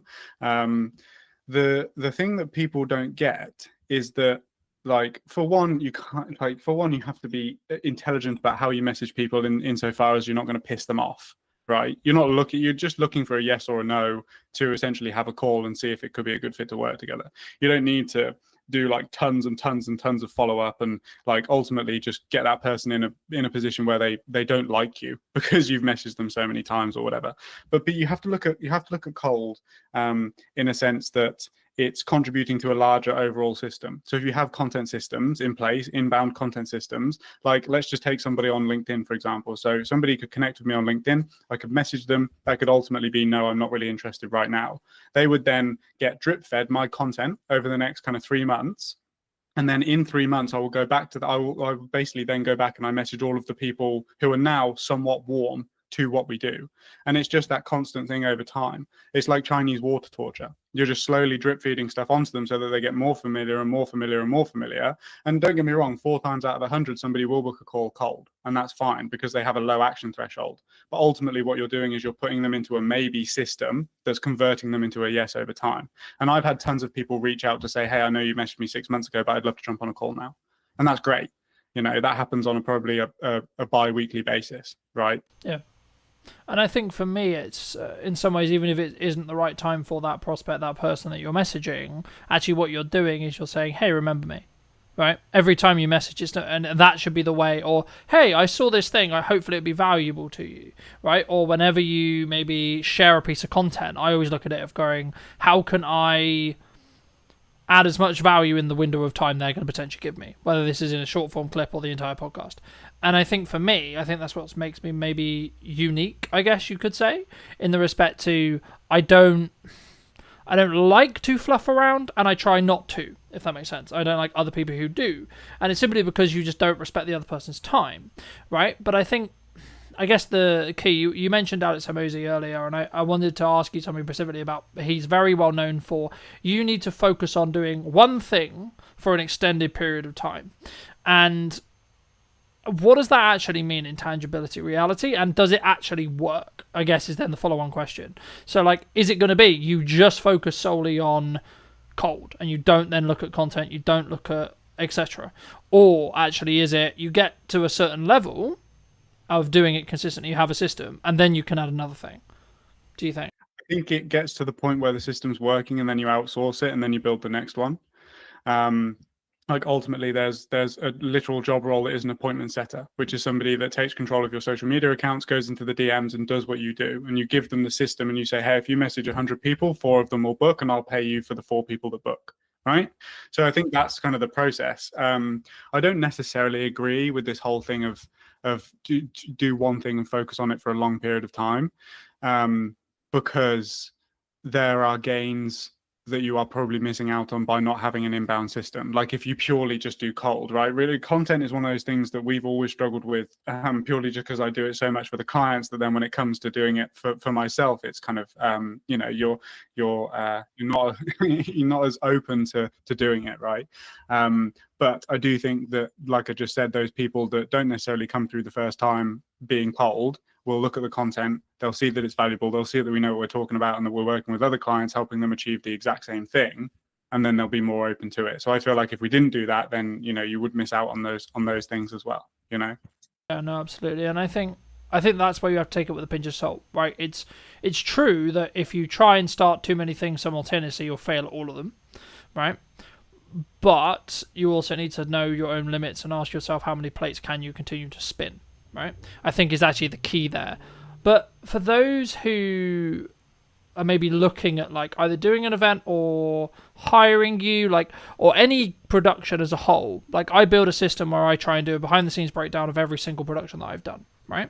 And I built that very early and I build it into my sales process so the client's cool with it, the client, etc., etc. But like for me, I guess the question is like, do you do behind the scenes content, A, and then B, if you do, how do you manage that resource? Because obviously you're there actually working. Now, I would argue that's the best content you could possibly create for what you do, right? Because it shows you in your element, shows you problem solving, etc. Like, is it just a matter of like hiring another videographer and maybe you take a little hit on the profit to follow you around specifically, or like is it in more depth than that? Yeah, for sure. It's basically that. We have experimented in the past with purely trying to get behind the scenes from the crew that's already on site to do the job. But ultimately, I think that you're doing a disservice to your clients and to the crew by doing that, because that's not what they're there to do. The client hasn't hired you so that you can make an amazing behind the scenes film using the camera operators and crew that they've paid for, right? So you're going to piss your clients off by doing that. The best way that I've found is to essentially just have somebody whose sole job it is to take behind the scenes imagery and behind the scenes video of everybody doing their thing. And yes, you do take a hit on your profit, but you have to look at it as a long-term marketing resource. One thing that I want to experiment with doing that we haven't done just yet is to cut out the talking to camera aspects of the behind the scenes video, because no matter how hard I try, I can't focus on two different video projects at the same time, right? It's very difficult for me to think about how the behind the scenes video is going when I just need to be focused on the client's work, essentially. So what I want to start doing is bringing somebody whose sole job it is to do that, have me mic'd up the whole time, and then have those clips of the problem solving and have those clips of us working on a day-to-day, bring that back in, and then probably review it with the camera in the studio, and basically just say, like, look, this is the context, this is the situation, here's what happened, here's how I dealt with it, have a look, right? That I think is going to be a much more valuable resource. And I think that we'd be able to turn one behind the scenes video into probably 5, because there'll be multiple instances of problem solving over time. So that's something that I've discussed with the team, and that we're going to start doing moving forward. I think I think also it protects your bandwidth, right? Like just looking at like that approach, because you're not then thinking, oh, I've got to do a piece to camera because we're about to do this, and then I've got to do that, etc. Like, yes, in an ideal world, that's what you would do. But actually, I think potentially you could think about it as this way. Like, actually, if someone's listening maybe and thinking about doing that, are you doing your client a disservice? Like, whenever I do mine, I've wrapped. Basically, I've wrapped. So I'm basically just referring back to what we did, right? So my initial focus, as I think everyone's focus should be when they get on set, especially in an event context, but in any production, is, hey, what problem are we here to fix? Remind myself of that problem that we're here to fix, and then focus on making sure that the content does that job, right? And then if there's time at the end, or sometimes I'll do like, oh, I've got the behind the scenes, or here's like the setup, etc., and then I'll talk through it in a studio context. But for me also, it's about understanding like when that's, so I guess in some ways you could just say it's like reading the room, right? Like, when is that appropriate to do? When is that not appropriate to do? And or was that planned in? And or was the client aware of it? And how do they feel about it, etc.? And I think it's about how you manage that. And actually, maybe if that's something you are going to do, maybe look at, like, especially if it's a returning client, maybe look at it saying, well, actually, and this is really counterintuitive because you're sacrificing profit and then sacrificing profit, but maybe add a percentage discount because you get the marketing out of it. But then also you have to then pay someone, which in turn means you're kind of losing money again. But if you've planned it in, you'll still make good profit, in my view, right? I mean, do you think that's an approach or not? For sure. I would always try and not have to pay first, right? Not have to give the client a discount in order to do it, because, like you said, you're kind of losing double money at that point. We write it into our contracts, so it's a line item within the contract of like self-promotion. We are going to use the opportunity as and when appropriate to capture behind the scenes content and promotional content for our own brand. Obviously, like, if people have a problem with that, I'm not going to not do a job because they won't let us do it. And obviously certain jobs are also a bit more, certain events are a bit more, how would we say, like, they don't want to be as publicly facing. Yeah, right? so, yeah, sensitive, right? Yeah, sensitive, great word. So that is that's a something that we consider as well. And it's really just, like, we have solid relationships with our clients. The fact that in the events industry, we have long-standing relationships, and I can just have that conversation with people. But as you said, it's a part of the sales process. It's a part of the contract. It's expected. And I think that most of the points of contention within capturing behind-the-scenes content come from a place where it was a surprise. They didn't expect you to whip out the camera and start filming yourself, Yeah, and it would also be kind of a reaction like, what the fuck are you doing, kind of thing, in some respects. And some clients love it. Some clients are like, it's almost double videos for them because it's showcasing their event and the way that you're capturing it and the behind the scenes and that sort of stuff as well. I feel like if you've got a good personality on camera, it's almost like having a promotional piece kind of for the event as well. But also other clients don't, and that's totally fine as well. Yeah, I mean, I mean, to give the audience some context, I mean, I've done jobs which I can't even speak about because of NDAs, but also, like, it was just a conversation with the clients, like, yeah, this kind of isn't appropriate, the day's gonna be really busy, and actually half of this stuff, like, I'm not even gonna be able to use anyway, or I'm gonna have to heavily blur, like, half the stuff in the background because of where we are, etc., etc., etc., etc., etc. So it's just like, at that point, you're just like, oh, it's not really worth it. But for those people who've really enjoyed this conversation, they want to see more of your content, they want to connect with you, maybe they want to hire you to do an event or talk about that, etc. I mean, where's best for people to reach out to you?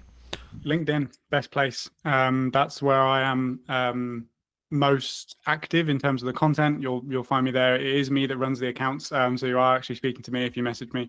So yeah, just send me a message there. Like, we're very easy in terms of the way that we go about things. If it's right for you and it's right for us, then we can talk about it. Magic. And there's a final question I'll add on, but it just jumped to mind as something that maybe you're challenging that I'd be curious on your perspective on, because I've watched some videos where you're talking about it. I mean, a vulnerability potentially of both of our businesses, we are very founder led, right? Clients want us involved in every single stage of the process. Is that just like the nature of it sometimes? Are you just like, okay, it is what it is? Like, that's, I guess, what I'm going to have to live with to be able to make the money I make and be able to run the business I run? Or is there a way you can transition it? I think that you can transition it for new people.